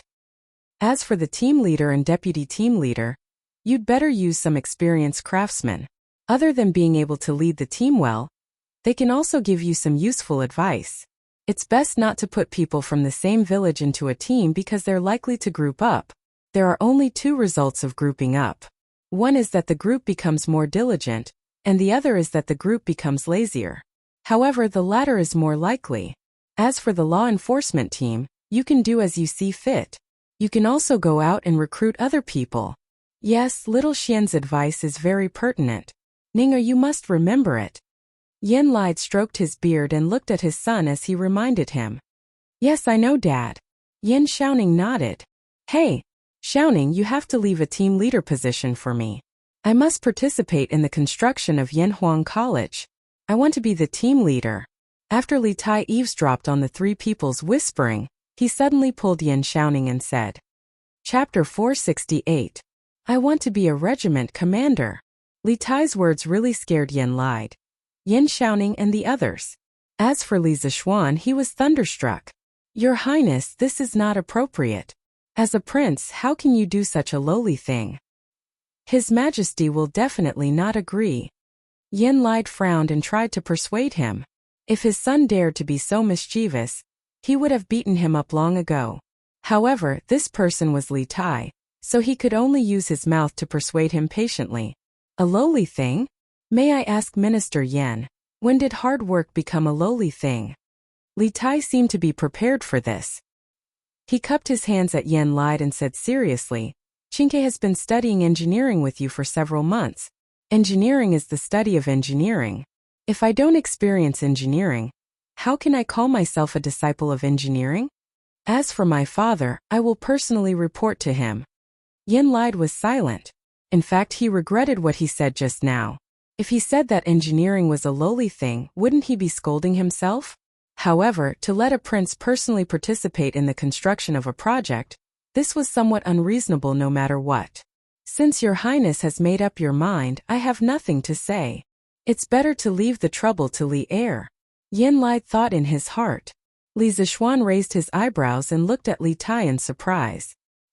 He didn't think that this little fatty would be able to speak such a serious truth. It really made him look at him in a new light. He had a bright future ahead of him. Li Tai was delighted, but Li Zixuan interrupted at an inappropriate time. "Qingke, if you want to experience engineering, that's fine. However, you don't have any experience. I'm afraid you won't be able to take on the position of a regiment commander. I'll give you the position of a captain first to train yourself. This kind of practical training will also be of great benefit to you." Li Tai was suddenly very depressed. He just helped Li Zixuan, but Li Zixuan exposed him without mercy. He really didn't give him any face at all. However, Li Zixuan's last two lines made his eyes light up. Putting everything else aside, Li Tai's cultural attainment was still very high. Knowledge on paper is ultimately shallow. I'll have to do it personally. Good. Good. Good. Every word you said is a gem. I've learned a lot. After seriously savoring it for a long time, Li Tai cupped his hands at Li Zixuan and said solemnly. Yin Lide also glanced at Li Zixuan in surprise. He never expected Li Zixuan to be so proficient in the Tao of poetry, to be able to recite such a beautiful line. "Haha. That's fine. Xiaoning, you can lead them and start working. Uncle Wang has the name list of all of them. You can see if you can divide them into groups. Uncle Yen and I will help you draw up an overall progress plan for the construction of the academy. You can use it as a reference in the future. Li Zixuan went forward and patted Yen Xiaoning's shoulder, urging him to hurry up and work. Oh, okay, father, I'll go first. Yen Xiaoning nodded his head and greeted his father. Go. Do well, don't embarrass the Yen family. Even if I'm busy with work in the future and can't come often, your second uncle will come often to assist you. Every father had the heart to see his son become a dragon. Yen Lide was no exception. He really hoped that his son could grow up quickly after going through this big project. Although he wouldn't be as monstrous as Li Zixuan, he must be able to take charge of things independently. I understand. Yen Xiaoning cupped his hands and brought Wang Zhong, Second Master Lu Lizheng, and Han Lizheng to divide the construction corps into groups. Li Zixuan, on the other hand, took the floor plan of the Yanhuang Academy and followed Yen Lide to a temporary pergola. This simple and crude shed became their temporary combat command post. Li Zixuan was very happy when Yen Lide said, "Even if I'm busy with work in the future and can't come often, your second uncle will come often to assist you." Yen Lide's construction skills weren't much worse than Yen Lide's. With the help of the Yen family, the construction of Yanhuang College would be completely stable. Ooh, it's time to eat. It's time to eat. At noon, a group of hundreds of old, weak, women and children carried fragrant dishes to Yunshan Mountain. The workers' first meal at the construction site began. It wasn't easy to cook for more than 10,000 people. Almost all the women in Han Village and Plum Village who knew how to cook were invited to help in the kitchen. Yunshan Mountain didn't even have a stove, so naturally they couldn't cook here. Therefore, this support group brought the food up from Plum Village at the foot of the mountain. Anyway, it was summer now, so they weren't afraid that the food would get cold on the way. Leaders of each group, get your people to line up properly. Don't look like the reincarnation of a starving ghost who hasn't eaten for years. It wasn't easy to cook for more than 10,000 people. Similarly, it wasn't easy to arrange for more than 10,000 people to eat together. Fortunately, Yen Xiaoning used the whole morning to divide the more than 10,000 people into groups, teams and groups. Now it was much more convenient to command. Yes, Commander Yen. The 5 leaders of the construction corps were Hu Hanyun, Second Master Lu, Chao Xiaofu, Gong Minyong and Inai Taifeng. Needless to say, Hu Hanyun and Second Master Lu had a certain amount of influence in Han Village and Plum Village. Moreover, they had helped others to build houses before. Chao Xiaofu and Gong Minyong were the craftsmen sent by the Ministry of Works this time. They had rich construction experience and had worked on many big projects under Yen Lide. Moreover, they were very familiar with Yen Xiaoning. As for Inai Taifeng, he was the representative of the elite craftsmen in Strange Pavilion Workshop. When the workshop still belonged to the Yen family, Inai Taifeng had worked in the workshop. Of course, Yen Xiaoning knew him. Overall, Yen Xiaoning's arrangement was quite reasonable. After the 50 teams were lined up, the support group started to get food for the workers. The fragrance of the meat could be smelled from afar. Everyone couldn't help but gulp and salivate. Gulp! What a delicious fragrance of meat. Boss is really generous. I, Ma Sanxiang, haven't smelled such a wonderful fragrance of meat in a long time. Gulp! Just for such fragrant meat, our group can't be the last in the future. Otherwise, won't we have no meat to eat? Yes, we can't be the last in the future. 'Tis ignorant. Who in Han Village can't afford to eat meat now? We all have a meal every few days. Haha. Same for Plum Village. Amidst the envious and boastful voices of the crowd, the workers took their food one by one. Now there was no canteen on Yunshan Mountain, let alone tables and chairs. Most of these people were rough people and didn't care about the red tape. They just squatted under the shade of the tree and enjoyed their delicious lunch in groups of 3 to 5. Young master, why are you here to line up too? Please stand in front of me. As the leader, Hu Hanyun didn't have any special privileges. After he arranged everything, he came to line up. However, he realized that Li Zixuan was actually behind him. He quickly turned around and said, Chapter 469. Haha, Uncle Hu, you can line up. I'm not in a hurry to eat, so I'll line up slowly. And you guys don't worry about me. Line up in your own line. Eating is the most important thing in the world. No one is more honorable than anyone else when it comes to eating. Li Zixuan waved to Mr. Hu, and then he saw the people in front of the line looking at him hesitantly. He hurriedly said to those people in a kind manner. At this moment, Li Zixuan could be described as kind and amiable. He was totally different from when he was lecturing the people above. This made the craftsmen feel a little confused, but at the same time they felt a sense of familiarity. The most direct manifestation was that when the foreigners in the line passed by Li Zixuan after getting their food, they were no longer trembling with fear like before. Instead, they would smile and say hello, sir, or hello, boss. This was also the effect that Li Zixuan wanted. As the saying goes, relax to a certain extent. Blindly making others afraid of you would not work. That would also affect the efficiency of work. Li Zixuan did not deliberately eat at the construction site to put on a show. He did not need to put on a show. The reason why he stayed for lunch was that firstly, he wanted to see how the food at the construction site was and whether it needed to be adjusted. Secondly, he had to continue to discuss the detailed plan of the construction of the academy with Yan Lied in the afternoon. It was not worthwhile to go back in the middle of the day. At this moment, the sun in the sky was the hottest time of the day. Carrying the food, Li Zixuan came to the shed. In the morning, the people below would naturally bring in tables and stools. The shed was now fully equipped. Li Zixuan came to the table and sat down. Opposite him, Li Tai, the little fatty, was staring at the big fat meat in the bowl. If it was said that Li Zixuan stayed for lunch because of the situation, then Li Tai stayed for the sake of putting on a show. The little fatty had just become the captain of the 8th team of the construction corps in the morning, and could be considered as Old Hu's subordinate. He wanted to set an example and raise the recognition of the people below him. Li Tai's royal education taught him that if a superior wanted to capture the hearts of the people, he had to share weal and woe with his subordinates. In this aspect, his old man, Li Er, had perfected his military career in the early years. Thus, all the generals of the Great Tang were loyal to Li Er. However, Li Tai was not Li Er. This little fatty was used to living a luxurious life since he was young. He had very strict requirements for food. In this aspect, even Li Zixuan admitted defeat. Otherwise, how could he be so fat? Now it was his first time eating such a big pot of food. Eating such fat meat, just looking at it made him feel nauseous. How could he eat it? Haha. What? You can't eat it? I told you to go back and eat, but you insisted on staying and asking for trouble. Let's see what you can do now. There are no restaurants in this wilderness, and your first team's mission in the afternoon is very important. Let's see how you can order the people below to work when you're hungry. Li Zixuan glanced at Li Tai, who was in a dilemma, and said sarcastically. Although he himself didn't like to eat fat meat, he was more witty. When he had just finished eating, he gave all the fat meat in the bowl to Old Hu.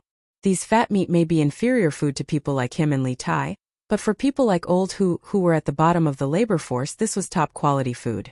Not only did it taste good, but it also made them hungry. If you used lean meat to exchange with them for fat meat, they wouldn't be too happy. Who said I can't eat it? F***ck, little Xian, you actually gave me special treatment. Why is there no fat meat in your food? Li Tai was about to argue, but when he saw that there was no fat meat in Li Zixuan's bowl, only minced meat and vegetables, he immediately called out Li Zixuan for giving special treatment. Bullshit. You brat, there must be something wrong with your eyes. I just don't have fat meat in my bowl. Aren't the other dishes the same as yours? When did I give you special treatment? Li Zixuan couldn't wait to drag this brat over and stuff him into his bowl. He glared at him and said in exasperation, "Oh, you should have said so earlier. Then I'll throw away this fat meat and eat vegetables like you." Li Tai didn't feel embarrassed at all because he misunderstood others. This guy thought that Li Zixuan threw away the fat meat in his bowl. He propped up his fat body and prepared to go out and throw away the meat. Li Zixuan said angrily, "Stop! Which eye of yours saw me throw away the meat? I only gave the meat to Uncle Hu. It's fine if you don't like to eat some dishes, but you can't waste food. The food you don't like to eat is a delicacy in the eyes of many people, but you would rather throw away the meat than share it with others. How hateful! Wine and meat stinks at the Vermilion Gates, frozen bones lie on the road. This is exactly what a prince in the palace who doesn't understand the suffering of the common people. This was the first time Li Zishuan said such harsh words. It was also the first time Li Tai was reprimanded by someone other than Li Er. Li Tai was so angry that his eyes turned red. If the person in front of him wasn't Li Zishuan, he would have drawn his sword and killed him. At this moment his heart was filled with anger and grievance. Yes, it was grievance. His nature wasn't bad. He just didn't think of this method of giving away the fat meat.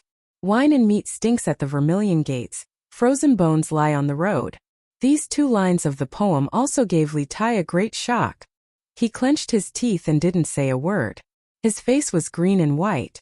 He wanted to fly into a rage, slam the table and fight it out with Li Zishuan. But subconsciously, he felt that Li Zishuan was telling him this for his own good. Moreover, he didn't want to be the main character of Wine and Meat Stinks at the Vermilion Gates, frozen bones lie on the road. He didn't want future generations to think of him, Li Tai, as a prince. If that happened, wouldn't his reputation go down in history? What? You don't agree? You think what I said is wrong? Good. Then go out and take a look. See if the fat meat you threw away is the supreme delicacy in the eyes of those craftsmen. Li Tai's face changed between green and white. Li Zishuan didn't care and continued to reprimand him. He had made up his mind to be a strict teacher today.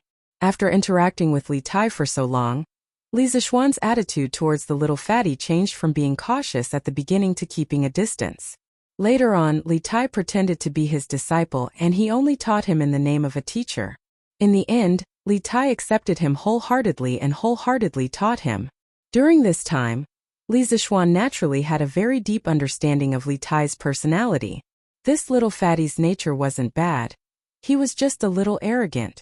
In these few months of interaction, Li Zishuan felt Li Tai's intelligence, Li Tai's craftiness, Li Tai's arrogance, Li Tai's sincerity sometimes, and Li Tai's funny joy sometimes. Li Zishuan felt that Li Tai was just a smart child who hadn't been completely spoiled yet.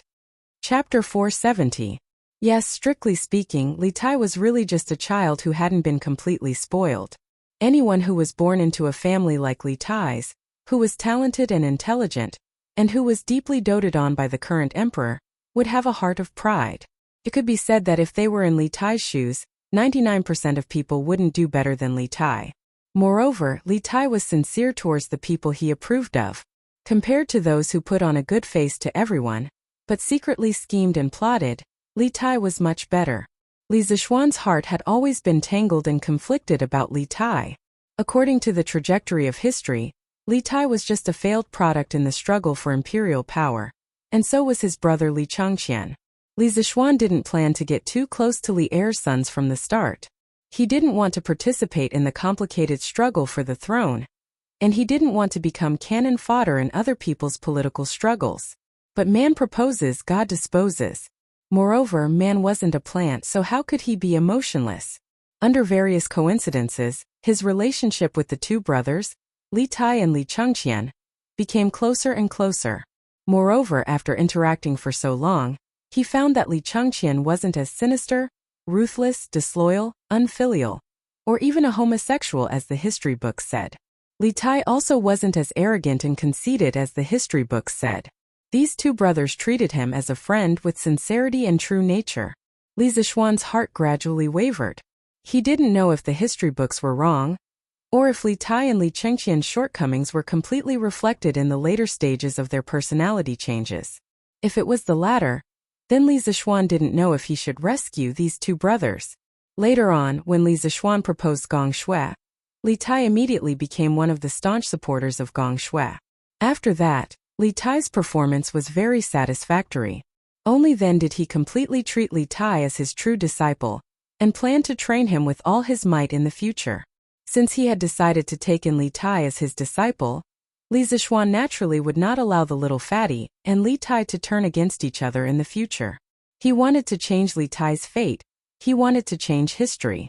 But in order to do this, he had to first change Li Tai's life values and get rid of some of Li Tai's shortcomings, which were also his weaknesses. Therefore, when it was time to criticize severely, he had to stand up and be a strict teacher. If Li Tai fell out with him because of this, Then Li Zixuan could only say that they were not destined to be master and disciple. Bang! After struggling for a while, Li Tai slammed his chopsticks heavily on the table, and then he left without saying a word. Not sure if he really went to look at the workers outside or if he was angered by Li Zixuan's words and decided to quit. Li Zixuan did not chase after him. He didn't even look outside the door. Taoists practice following one's heart, governing by doing nothing, and letting nature take its course. If Li Tai really quit because of this or even quit gong shui, Li Zixuan could only express regret. He definitely would not kneel down and beg Li Tai to change his mind. He spread gong shui out of interest, not for his own benefit. Without gong shui, he could still live a simple life. But logically speaking, Li Zixuan felt that with his understanding of Li Tai would most likely not give up his initial ideals and pursuit. He believed in his own judgment. Haha. Smells good. I didn't expect to come here to work. Not only is the salary high, but the food is also so good. It's almost the same as our family's New Year's meal. Oh, who said it wasn't? TSK, such delicious meat. If it weren't for the boss's rule that we have to stay at the construction site at night, I would want to bring these back home for my wife and children to eat. Sigh. Yes, my eldest child hasn't eaten meat for half a year. We can't eat such delicious meat, even during the new year. Sigh. I don't know if the boss is recruiting children. My son is taller than me, and his strength is almost as strong as mine. It's just that he's too skinny. It would be great if the boss could recruit him. Just for every meal with meat. It's worth it even if the salary is reduced by half. Haha. Wu Lauer. You really know how to scheme. Sigh, I heard that the villagers of Plum Village and Han Village can eat meat every few days. I don't know if it's true. Of course it's true. Didn't you see it when we came over this morning? The children here are much fatter than the children in our village. Also, look at their houses. Most of them have been renovated. How can our shabby thatched huts be compared to them? Sigh. Who told them to have such a good boss? Sigh, let's eat quickly. Now that their boss is also our boss, he's not bad to us. We have to work hard later. At the very least, we have to be worthy of this delicious meal at noon. Li Tai walked aimlessly in the forest. He heard the villagers' exclamations and discussions about the food. His heart was suddenly filled with mixed feelings. Was this the arrival of the golden age that the ministers in the imperial court talked about? The villagers couldn't even afford to eat fatty meat. What kind of golden age was this? At this moment, Li Tai's heart was filled with anger and sorrow. Li Zixuan was right. He was just a prince who didn't eat the hardships of the world. If Li Zixuan hadn't reminded him and stopped him, he would have thrown away the delicious food in the villagers' mouths. If that happened, how would he be different from the Jinhui emperor who said, "If the people don't have rice to satisfy their hunger, why not eat meat?" Li Tai never thought of himself as a saint. He also never felt that he had the responsibility or obligation to let the people in the world live a good life. That was what an emperor should do. Although he had fought openly and secretly with Li Changqian in the past, it wasn't for the position of crown prince. It was just two children fighting for their father's love. That was all. At this age, Li Tai didn't have the heart to fight for the position of crown prince. He didn't want to be a saint, nor did he want to be an emperor. Therefore, Li Tai naturally believed that the lives of the people in the world had nothing to do with him as the king of Wei. However, only by truly experiencing things would he understand his true nature. Surrounded by a group of poor commoners who couldn't even eat meat, Li Tai felt that he couldn't be happy being the king of Wei. All he could feel was sorrow and bitterness. Brothers of Regiment 1, although the construction site is full, don't ***king eat it. If you are too full to walk, how are you going to quarry in the afternoon? If your performance is poor, you will only be able to eat radishes and vegetables tomorrow. Hu Hanyun's roar came from the forest. Haha. Got it, Regiment Commander Hu. Haha. The villagers immediately roared with laughter. Although this king has no obligation to save the people of the world, this king has an obligation to live a happy life. Only when the people around me live a good life can this king live a happy life. Meat and wine stink behind the door of the Vermilion, but there are frozen bones on the road. This will be a lifelong warning for me, Li Tai. Li Tai will definitely not be a king whose name will go down in infamy for 10,000 years. At this moment, Li Tai's eyes emitted a dazzling glow. He looked up at the sky above Cloud Mountain and muttered to himself. Chapter 471. Inside the shed. It didn't take long for Li Zishuan to finish the food in his bowl. Putting aside the ingredients, the taste of the food was similar to the school cafeteria in his previous life. In this life, although he was more particular about what he ate at home, he wasn't someone who hadn't suffered before. Naturally, he wouldn't find it hard to swallow just because the quality of the food wasn't as good as at home. At this moment, he was about to clean up the bowls and chopsticks and take them out. However, he saw Li Tai walking in with a young man. "Hello, boss. I am the vice captain of the 8th team of the 1st Regiment, Gu Xiaomao. I came from Xinfeng County's Stone Village." The young man was probably not even 20 years old. He was very young, and his whole body exuded a quick-wittedness. He had been trembling with fear as he followed behind Li Tai. After entering the shed, he discovered that Li Zishuan was also here. He hurriedly came over and bowed to greet him. Hello.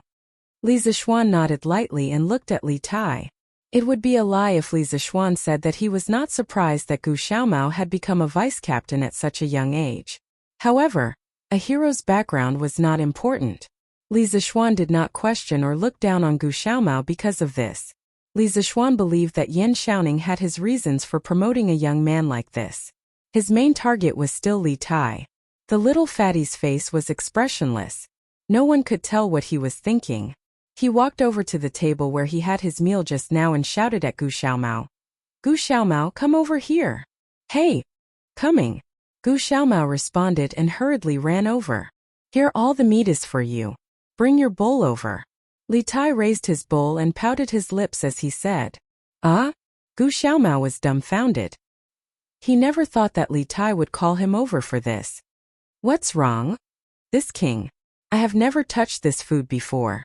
Why are you complaining about it?" Li Tai stared at him and was about to throw a tantrum. No. Gu Xiaomao almost peed his pants when he heard that. He hurriedly explained, "Your Highness, this lowly one wouldn't dare to dislike it. It's just that this lowly one doesn't dare to eat your Highness' food." "What, His Highness?" "Gu Xiaomao, let me tell you one more time.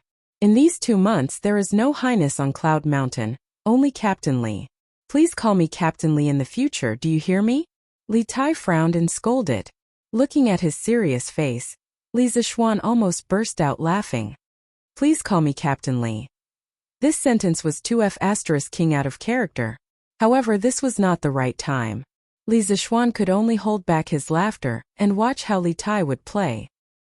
Yes, Captain Li Xiaomao understands." Gu Xiaomao touched the beads of sweat on his forehead. This was not sweat from the heat, but cold sweat from fear. Only the heavens knew how painful it was to be the vice-captain of a prince. Anyway, Gu Xiaomao was under a lot of pressure. "Then why aren't you bringing your bowl over?" Oh, thank you, Captain Li." Although Gu Xiaomao was very greedy for those fat slices of meat, he still wanted to see who gave them to him. Looking at the pile of fat slices in his bowl, Gu Xiaomao was very anxious. "All right. Hurry up and eat outside. You still have work to do in the afternoon." Li Tai put all the fat slices into Gu Xiaomao's bowl and waved his hand to chase him away. "Yes, Captain." Gu Xiaomao felt as if he had been pardoned and quickly ran away with his bowl. In an instant, only Li Zishuan and Li Tai were left in the shed. Li Tai sat down and finished the food in his bowl. He did not even frown. He was a completely different person from the person who was having a hard time eating. Seeing this, Li Zishuan knew that Li Tai had thought things through. The reason why Li Tai was still unwilling to talk to him was probably because he couldn't bring himself to do so. After all, his words just now were indeed a bit harsh. It was already good enough that Li Tai, who had always lived like a prince, didn't use a sword to cut him down. Thinking of this, Li Zishuan smiled. He did not say anything to provoke the little fatty. He took his cutlery and prepared to leave. "Sir." At this moment, Li Zishuan, who had not spoken to Li Tai since he came in, suddenly spoke. Li Zishuan was startled. In private situations, Li Tai rarely called him Mr. Usually, he would use the name between friends. Now he was calling him that. What was the little fatty trying to say? Sir, can engineering allow the people of the world to wear new clothes and eat meat? Seeing that Li Zixuan paused, Li Tai continued to ask. Li Zixuan was silent for a moment before saying, "Of course not." When Li Tai heard this, his brows furrowed into a ball. His eyes stared fixedly at Li Zixuan's back, wanting an explanation. Engineering is just a kind of knowledge just like Confucianism. It's just a dead thing. For the people of the world to have enough food and clothing and for every family to be able to eat meat, the key is how the ruler acts. Although Emperor Qin and Emperor Hanwu were the divine lords of the world, they only managed to pacify the world so that the country would not be bullied by foreigners. The people of the country still did not have enough food and clothing. Compared to Confucianism, engineering has its unique characteristics. It is more like a tool to increase the productivity of the people. As for whether this tool can be fully utilized, it depends on whether the ruler is willing to use it. Fortunately, the current emperor was magnanimous and was willing to give engineering a chance to flourish. Then the result might be different. So, Qingke, if the young people of Tang can all wield the sharp blade of engineering, although I don't dare to say that 100% of the people of Tang can have enough food and clothing, I'm sure that 80% to 90% of the people of Tang can have enough food and clothing. At that time we will truly usher in an unprecedented golden age. Li Zixuan knew that Li Tai would have doubts in his heart. He put his hands behind his back and said in a deep voice, "In the modern era, even a country as great as America still had beggars." Thus, Li Zixuan did not dare to guarantee that 100% of the people of Tang could have enough food and clothing once the industrial production level of Tang improved. However, he could still guarantee that most people would have enough food and clothing. Tai understands. I'm willing to work with Sir to bring engineering to greater heights. Li Tai gave a disciple's salute and cupped his fists in a serious manner. Haha, good. I hope that when Yanhuang College leads the people of Tang to have enough food and clothing, there will be a great achievement in it. Li Zixuan waved his hand with a smile and went out the door. Li Zixuan was very happy that Li Tai could walk out of his inner demons and comprehend such principles. In the end, he still valued Li Tai very much. If it were someone else, he would not have put in so much effort. Hee. I Li Tai don't need great achievements. I just want to live happily. Li Tai looked at the door and mumbled to himself. Chapter 472. Hu Hanyun's first construction corps was mainly responsible for the supply and transportation of construction materials at the construction site. The building materials required by the Yanhuang Academy generally consisted of mud bricks, lime, glutinous rice mortar, stone and wood. The first three were bought from various places with money. For materials like mud bricks, which required a large quantity, a small team had to be sent to the brick kiln to bring them back. In the Tang dynasty, there were many brick kilns among the people, but most of them were small in scale. This time, Yanhuang College's construction corps cooperated with an official kiln near Chang. It was more than 30 miles away from Mei Village. The walls of Chang and the construction of the imperial palace were all built with mud bricks from that kiln. Logically speaking, Li Zixuan could build his own brick kiln if he wanted. Moreover, the bricks from his kiln would definitely be stronger than those from other kilns. Building a kiln seemed to be very difficult, but it was not difficult at all to actually start. As long as you mastered the technique, building a brick kiln was even easier than building a house. The only difficult thing to solve was the problem of the chimney. It should be known that the chimney of the brick kiln in modern times was 30 to 40 meters high, which was a bit difficult in the Tang dynasty where there were no tower cranes or scaffolding. However, it was not impossible to solve. Li Zixuan knew of a way to burn bricks without a chimney: the circular kiln. The circular kiln looked like a row of long bunkers. Its height was less than 5 meters, but its length was more than 200 feet. The biggest advantage of the circular kiln was that it could burn bricks in a circular manner. It could build 20 kilns, and each kiln could be lit individually. Compared to the conjoined kilns of this era, which had 8 kilns in each group, the circular kiln was more efficient and more fuel efficient. Although there were many advantages to building his own brick kiln, Li Zixuan did not intend to do so. He could not build all the materials by himself, could he? That would take a lot of effort, and this kind of monopolization was not good. He had to leave some profits for others, right? In the afternoon, Hu Hanyun took more than 3,000 people of the 1st Regiment to hunt in the mountains. To be precise, they were going to cut wood. They had to bring back a batch of wood and hand it over to the other regiments to build temporary housing for the workers. For the entire construction corps, this was the first day of work. Other than the division of formations, there was only the construction of a place to settle down. The official building of the academy would have to wait until the next day. Fortunately, it was summer now, and the workers' residences only needed to be able to block the sun and rain. There was no need to think about keeping warm, so it was very simple to build. The sun was setting. Cloud Mountain was still very lively. Rows of small sheds were arranged in the forest, and there was a number hanging in front of each shed. 99% of the workers did not know how to read, let alone Arabic numerals.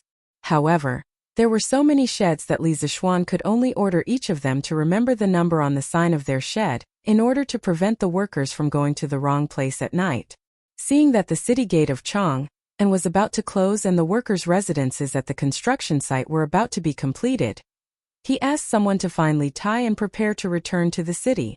As the chief commander of more than 10,000 people, Yin Xiaoning felt that he was shouldering a heavy responsibility.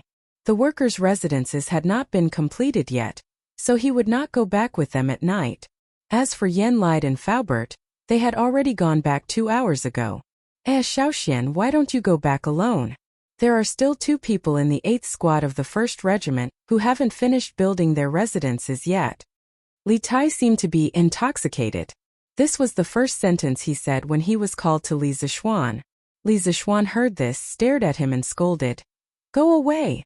If you stay outside the city, His Majesty and Her Majesty will skin me alive if they know about it. If the residences are not ready, just leave it to Gu Xiaomao. What are you doing here? Li Tai came back to reality and remembered that he was a child with parents. He also understood that Li Zixuan was telling the truth. He could not help but touch his nose embarrassedly and silently accept the organization's arrangement. Li Zixuan glanced at him unhappily, then said to Gu Xiaomao, Xiaomao, I'll leave the remaining tasks of the 8th Squad of the 1st Regiment to you. Is there a problem? Gu Xiaomao was very perceptive. He knew that this was an opportunity for him to perform. He quickly said loudly, Boss, no problem, absolutely no problem. You and the captain can go back to the city without worry. Did you hear that? They're fine here. Qingke, why don't you get on the horse? It'll be bad if the city gate closes later. Li Zixuan urged. Oh, okay. Gu Xiaomao, I'll leave the 8th Squad to you. I'll come back tomorrow morning. Li Tai nodded his head and mounted his horse. However, he was still a little worried as he warned. Yes, yes, Captain. Don't worry. The 2 of them rode at full speed and finally returned to Chang'an City before sunset. Li Zixuan naturally returned to Yongle Lane. As for the little fatty, he had to go to the palace before returning to Prince Wei's residence. After all, he had decided to participate in the construction of Yanhuang College today, and he had not gotten Li Er's permission yet. Qingke, where did you go and sweat so much? And I haven't seen you all day. At the Lizhong Palace, Li Tai saw Li Er and Empress Zhongsun. They had just finished their meal because Li Tai could still smell the leftover aroma of the food in the air. He did not eat well at noon and did not eat well at night. The little fatty was now so hungry that his chest was sticking to his back. Of course, he would be more sensitive to the aroma of the food. Father, Yanhuang College started construction today. I went to Yunshan with the teacher and was busy the whole day. I just returned to the city and did not have time to take a bath. That's why I lost my composure. Please forgive me, Father. Li Tai answered Li Er's question, but he was thinking about how much food he should ask the chef to prepare when he returned to the prince's residence later. Oh, Qingke, you actually went to Yanhuang College to help? How could Li Er not know Li Tai's nature? That was why he was so surprised when he heard Li Tai's words. Empress Zhongsun also interrupted. Qing, you left the city for the whole day without a word. I didn't expect you to go to the wilderness. It's a hot summer day. You must have suffered a lot, right?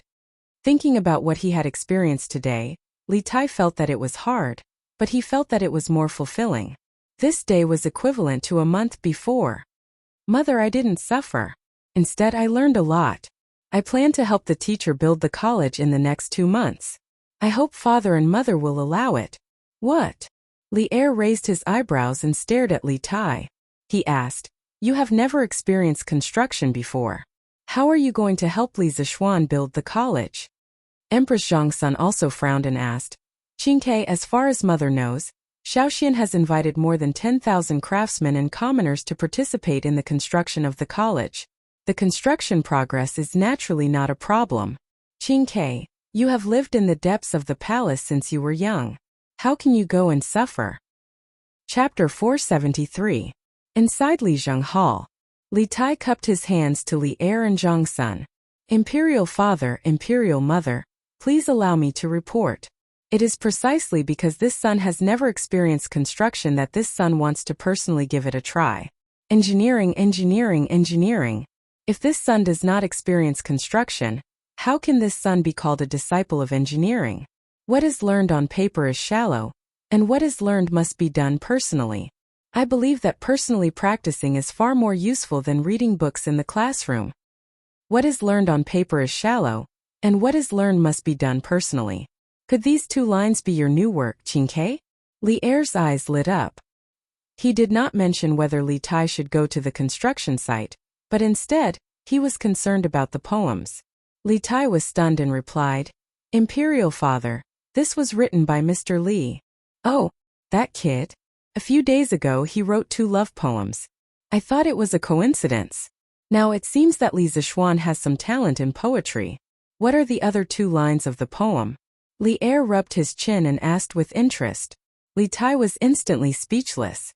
His original intention was to share his insights at the construction site with Li Er and Zhongsun, but before he could finish, Li Er was concerned about the 2 lines of the poem. Wasn't he going too far off the topic? Imperial father, Mr. Li only said 2 lines of the poem. I know nothing about the rest. Li Tai said gloomily. Li Er nodded, then frowned and did not speak. Empress Zhongsun was not as unreliable as Li Er. After all, as a mother, she doted on her son more. At this moment she frowned and said worriedly, although what you said makes sense, it will be even hotter on Yunshan in this scorching summer. You have never suffered since you were young. How will you be able to stand it? Li Er also snapped out of his daze and nodded. Yes, Qingke, your imperial mother is right. It is easy to get heatstroke in the summer. Don't get involved. If you want to experience engineering practice, there will be plenty of opportunities in the future. As an emperor, Li Er had always been strict with his sons. However, Li Tai was fat. Fat people were naturally afraid of the heat. Therefore, Li Er was also very worried that Li Tai would get a heatstroke on this hot day. However, Li Tai's mind was now filled with the thought of leading his team to cause trouble. Why would he care about this little bit of difficulty? When he heard that Li Er didn't agree, he quickly said, Imperial father, imperial mother, this son is not afraid of the mere heat. This son only arranged for others to do the work and did not personally do the work, so it is not that tiring. The ones who worked really hard were the commoners. They were also imperial father's people. Normally, they couldn't even afford to eat fat meat, but they had to do the hardest and most tiring work at the construction site. Just for a few dozen copper coins a day, they were willing to sweat like rain. If I don't go to Cloud Mountain today, I'm afraid I won't know these things for the rest of my life. This son doesn't want to be a prince who doesn't work hard, doesn't know the 5 grains, and doesn't care about the hardships of the commoners. I implore imperial father and imperial mother to fulfill my wish. These words were said sincerely by Li Tai. Li Er and Zhongsuan's expressions also gradually became solemn. The atmosphere in the main hall became very heavy for a moment. After a long time, Li Er stood up and came to Li Tai. He patted his shoulder and sighed. Haha. Qingke, you have really grown up. I didn't expect you to be able to understand so much in just a short day. I am very gratified. Li Zixuan is a qualified teacher. Not bad, not bad. Qingke, since you have already thought it through, then go ahead and do it. Imperial father supports you. Empress Zhongsun opened her mouth, but she wasn't completely a loving mother. She hesitated for a moment, then came to her son's side and said softly, Imperial mother is also very gratified that you can say such words. Go. Just take good care of yourself. Li Tai was both happy and touched. He hurriedly said, "Thank you, Imperial Father and Imperial Mother, for your support. By the way, I am very curious about what happened in Yunshan today. It actually made you feel so much all of a sudden. Come, tell me and your Imperial Mother." At the second watch period, the moon hung above the treetops. Li Tai had just come out of the Lijiang Palace. The moment the little fatty came out of the palace, he immediately became a runaway wild horse. Wu Chundao, hurry back to the prince's residence and ask the kitchen to prepare food for this prince. Hurry, hurry, hurry. Li Tai sat in the carriage and hurriedly ordered the guards outside. He only wanted to eat meat now. Yes, Your Highness. Wu Chundao was stunned. This was the first time he had received such a strange order. He responded, then urged the warhorse under him to gallop out. In the carriage, Li Tai rubbed his stomach and sank into the sofa. He let out a long breath and said, "Ha! Now I can finally fight side by side with my brothers of the 1st Regiment and the 8th Squad in peace. Ha ha! In the future, the name of Yanhuang College will spread through the ages, and it will also be thanks to me, Li Tai. F***ck, my stomach is really F***king hungry." Lijiang Palace. Zhongsun Palace. After the Emperor and Empress did it, Li Er held Empress Zhongsun and looked at the bed curtain above his head in a daze. "Your Majesty, are you still thinking about what Kerr said just now?"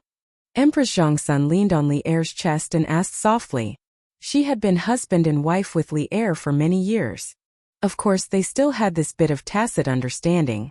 In fact, what Li Tai said just now also touched Zhongsun's heart. Haha. That's right. Wine and meat go to waste at the door of the Vermilion, and there are frozen bones on the road. Li Zishuan, that brat, really dared to say that. Since the establishment of the Tang dynasty, which of the emperors and ministers hasn't worked hard for the people and the country? In the end, they ended up with such an evaluation. What a great irony. Li Er came back to his senses, stroked Empress Zhongsun's back, and said with a long sigh, "Your Majesty, that child probably said those words just to give Qin Ke a warning. He didn't mean anything else, but his words were indeed a little too harsh. I was thinking that with Qin Ke's temperament, she actually didn't break off with Xiao Xian after hearing those words. I have to say, ever since Care followed Li Zishuan to study, his temperament has changed a lot." Empress Zhongsun first helped Li Zishuan a little by saying a few words. After all, those 2 lines of the poem that satirized current politics still had some treason in it, and then sighed with emotion at Li Tai's recent changes.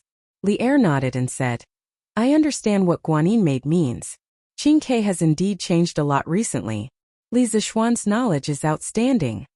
He paused, then continued, "It's a good thing for young people to have dreams. I also hope that he and Qin Ke can build Yanhuang College well, and carry forward the study of engineering. I give them a chance, and I only hope that in my lifetime, I can see the eternal prosperity that they speak of." Erlang, you definitely will.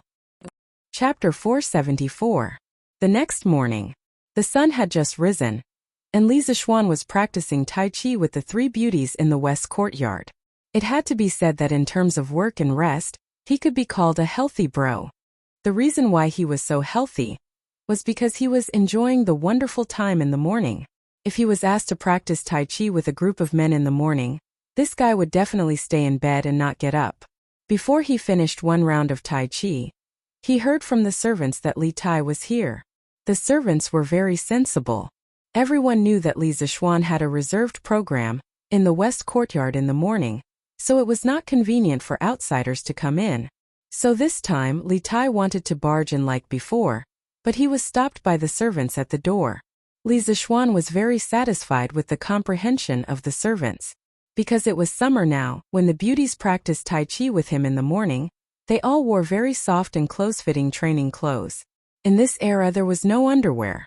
Wearing such clothes one could still see some spots on the outside. Li Zishuan was not willing to let this little fatty take advantage of him. In this aspect, Li Zishuan had always been very stingy. "Qin Ke, why are you here so early? Have you eaten?" Li Zishuan asked his wife to continue practicing with Xiao He and Xiao Shi. He walked out of the west courtyard alone and saw Li Tai drinking tea in the front hall. He asked the servants to serve breakfast and asked, It's almost morning, how is it early? Li Tai rolled his eyes and said sarcastically, I heard from your servants that you haven't woken up yet, so I didn't go in. Sir, you are so lazy, you are not setting a good example for the students. Get lost. It's you who woke up too early today. You must have been too excited from being a team leader last night, right? Don't you know what time you used to wake up every day? Li Zishuan scolded with a smile. Logically speaking, he was already very diligent, okay? He was a proper model worker. Nonsense. I am worried about the progress of the construction of the academy, Li Tai said stubbornly. Li Zishuan chuckled. Just then the servants served breakfast. His breakfast was also very simple. There was a plate of pickled vegetables and a bowl of very thick rice porridge. There were no steamed buns or buns. There was no baking powder in this era, so the steamed buns were not very tasty. Therefore, Li Zishuan only ate steamed buns and porridge in the morning. No one would believe that he, a nouveau riche who earned hundreds of thousands of dollars every minute, had such a shabby breakfast. Qingke, did you eat it or not? If you haven't eaten, I'll get someone to bring you a bowl. In his own home, Li Zishuan didn't have to be polite. He sat down at the table and prepared to eat. He asked Li Tai, I've eaten. Xiao Xian, quickly finish your meal and follow me to the construction site. Li Tai looked at the shabby breakfast and shook his head as he urged. As a foodie, the little fatty must have eaten before he came over. If Li Zishuan had something new for breakfast, he might have sat down and tried a few bites out of respect. But now forget it. Li Zishuan ignored him and started eating. As for his speed, it was neither too fast nor too slow. He was not in a hurry. Slurp slurp. It had to be said that the porridge and pickled vegetables were a match made in heaven. Li Zishuan ate with gusto. After a while he finished the bowl of porridge. Li Tai looked at him suspiciously and thought, isn't it just a bowl of porridge? Is there a need to eat so happily? Suddenly, the little fatty noticed the black strip of vegetables on the plate. He asked curiously, Xiao Xian, what is this? Why is it so black? This is my family's homemade pickled vegetables. It goes with rice. It's crispy. Why? Qingke, do you want to try it? There was no accurate statement about the origin of pickled vegetables. According to the relevant evidence, pickled vegetables originated from the Bronze Age. But pickled vegetables made from radish, at least in this era, did not exist. Don't doubt that there were no radish in the Tang dynasty. China was the country with the richest radish germplasm resources in the world. There were about 2,000 local varieties of radish. In the Book of Songs there was a sentence, Kai Feng Kai Fei. Generally, people thought that fei was radish. In the Han Dynasty literature, radish had 8 of the top 10 characteristics, such as luo fu, etc. The main ingredients were nothing more than refined salt and soy sauce. There was a lot of refined salt at home, but it was very expensive. As for soy sauce, this thing was also available in the Tang Dynasty. Soy sauce evolved from soy sauce. As early as 3,000 years ago, there were records of soy sauce being made in China's Zhou dynasty. The invention of soy sauce brewing by the ancient Chinese Han working people was purely an accidental discovery. China's ancient emperors used condiments. The earliest soy sauce was made from fresh meat. It was similar to the process of making fish sauce today. Because of its excellent taste, it gradually spread among the people. People who read a little bit of ancient Chinese probably knew the story of Fan Zhongyan's cutting rice porridge. Fan Zhongyan's family was poor when he was young. He lived in a temple and studied hard. Every day he cooked a pot of thin porridge. After it was condensed, he divided it into 4 pieces, 2 in the morning and 2 in the evening. He only ate chopped pickled vegetables. Not only that, but he also tasted the marrow and knew the taste, and wrote an essay called Fu Fu, in which there was a line like inside the Tao family's urn, pickled dark green and yellow, in a big mouth chewing out gong shang jiyu. It was a dish of pickled vegetables that was only for the poor to eat, but it was written in a very good tone and color, and Tao were very happy. Such hardships had caused him to develop a firm and unyielding, hard-working and thrifty style, and he had a deep understanding of the hardships of the people. In the future, no matter high in the temple or far away in the martial arts world, he would take the world as his own responsibility. He would worry about the country and the people, get rid of corruption, and benefit the common people. Then I'll try it. Li Tai was interested. He pursed his lips and hesitated. Li Zishuan glanced at him. He knew that this was a guy who wanted to save face. He was too lazy to argue and directly asked someone to add a pair of chopsticks. After a while the dishes were served. Li Tai picked up the chopsticks and copied Li Zishuan. He ate 2 pieces of pickled vegetables and a mouthful of rice. Li Tai immediately felt that the pickled vegetables tasted really good. He smiled and said, "Oh, Xiaoxian, this pickled vegetable is really good. It's full of flavor and texture. No wonder you enjoyed it so much." Hee. Is there a need to say it? Is it because with this kind of dish the porridge will taste better? Li Zishuan nodded and smiled. Haha. It's true. Xiaoxian, I'll bring some pickled vegetables back from you later. Li Tai was very happy to find new food. Okay, I can give you some. But you are the Prince of Wei. Won't you feel embarrassed if you eat pickled vegetables with rice? Li Zishuan asked a very practical question. Chapter 475. Slurp, slurp, slurp. Oh, whoever wants to say that I'm an embarrassment, let them say so. It's fine as long as I eat comfortably. Go get another bowl of porridge for me. Li Tai finished a bowl of porridge and pickled vegetables very quickly. He rubbed his round belly and ordered Xiao He, who was beside him. Let's go. Almost everyone in the Li family knew Li Tai's frequent customer. Xiao He rolled her eyes when she heard such an impolite order, but she still took the empty bowl to get more rice. Li Zishuan glanced worriedly at Li Tai's round body and said, "Qingke, with your body shape, is it?" "Is it what? What's wrong with my body shape?" Li Tai looked down at his waist and legs and said innocently, I want to say, Qingke, shouldn't you consider losing weight? You think I don't want to, but the feeling of being hungry is worse than killing me. So I'll just keep on being like this."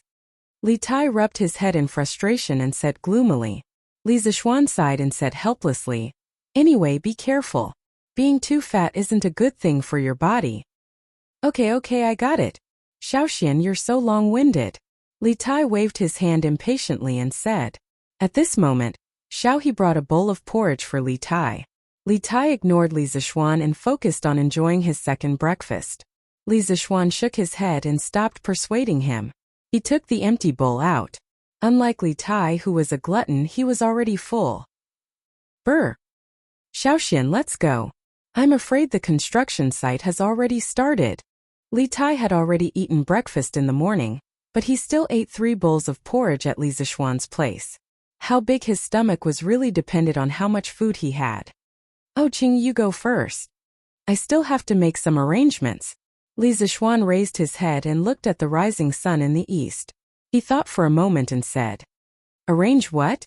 Li Tai thought that Li Zishuan wanted to slack off, so he walked over and asked, Look, Qingke, it's not even 7:30 in the morning, 7:45 in modern times, and the sun is already so solid. You can imagine how hot the weather is today. I'm afraid it's even more unbearable on the Cloud Mountain. I have to arrange for people to buy a batch of things to relieve the heat. Otherwise, it would be bad if the craftsmen and commoners get heat stroke. Li Zishuan said with a serious expression. The Li Zishuan had a lot of ice cubes. Li Zishuan wasn't afraid of the hot weather, but the 10,000 or so commoners couldn't help but be afraid. With the medical standards of this era, heat stroke was life-threatening. Previously, Sanbao had gotten heat stroke while helping him test the telegraph machine. She had been lucky enough to escape death. What little Xian said made sense. By the way, don't you have a lot of ice cubes at home? Can you help me bring some ice cubes over later? Li Tai said hurriedly. He still had lingering fears when he thought about yesterday's hot afternoon. Okay. But didn't you want to share wheel and woe with your subordinates? If you use ice cubes, then what about the members of your team? First of all, I don't have that much ice cubes at home. Li Zishuan looked at little Fatty and said with a smile that wasn't a smile. That's true. Li Tai scratched his head and said. Then little Xian, what method do you plan to use to relieve the heat for the craftsmen and commoners? Li Zishuan thought for a while and said. It's nothing more than cold melon and cold bean soup. Also, it seems like we can't let the commoners work for 2 hours in the afternoon. Cold melon was watermelon. In this era, there was no such thing as watermelon. According to historical records, it had been introduced to the southeast coastal area of our country 5 generations ago. However, it wasn't called watermelon. Instead, it was called cold melon because of its cooling properties. As for cold bean, it was the modern mung bean. This thing had a long history of planting in China and could be traced back to the Han Dynasty. Okay, that's it then. If the others can bear it, then I'll be fine too. I'll go to the construction site first. Li Tai waved his hand and went out to lead his imperial residence guards to Cloud Mountain. Li Zishuan called Wang Zhong and asked him to go to the East Market to purchase a batch of watermelons and mung beans. At this time the gatekeeper Afu walked over and said, "Young master, there's a letter for you." "Who sent it?" Li Zishuan frowned and asked. "It's from the Shao Mansion." Afu bowed and said, "Shao Mansion?" Li Zishuan was even more confused. He didn't know many people with the surname Shao in Cheng. It was useless to ask more. So he opened the letter and read it. However, after reading it, Li Zishuan's expression became even more strange. This was a letter from Xiaoyu. What was important was that Xiaoyu wrote the letter to ask for the immortal mirror for his grandson. Li Zishuan was really confused. What the hell was this? Xiaoyu was the former cabinet elder and the current minister of civil affairs. He was a proper big shot in the imperial court. He wrote the letter just to ask for a mirror. Was today April Fool's Day? Li Zishuan's mouth twitched slightly and said to Wang Zhong, who hadn't left in time, "Uncle Wang, ask manager Sun to send 3 small immortal mirrors to the Shao Mansion." Ah? Wang Zhong's eyes widened. He suspected that he had misheard. "What's wrong?" No, young master. This old man will go and ask manager Sun." Wang Zhong quickly came back to his senses and said. Li Zishuan nodded understandingly. He was still a little confused. Oh! Inside the Taiji Palace, Xiaoyu, who was in the morning court, was a little depressed. He didn't want to write that letter. Xiaoyu had been wise all his life and was quite wise in the literary world, but in the end, for his grandson, he threw away his old face to ask for a mirror. If outsiders knew about it, he would have no place to hide his old face. That's right, Xiao Shui was Xiaoyu's eldest grandson. Therefore, he had no choice but to write the letter because his grandson was still relying on this deceiving immortal mirror to marry his wife. However, with his identity, it was definitely not appropriate for him to personally ask for the immortal mirror. After thinking about it, Xiaoyu felt that it was more appropriate to write a letter to Li Zishuan. He thought that Li Zishuan would also give him face.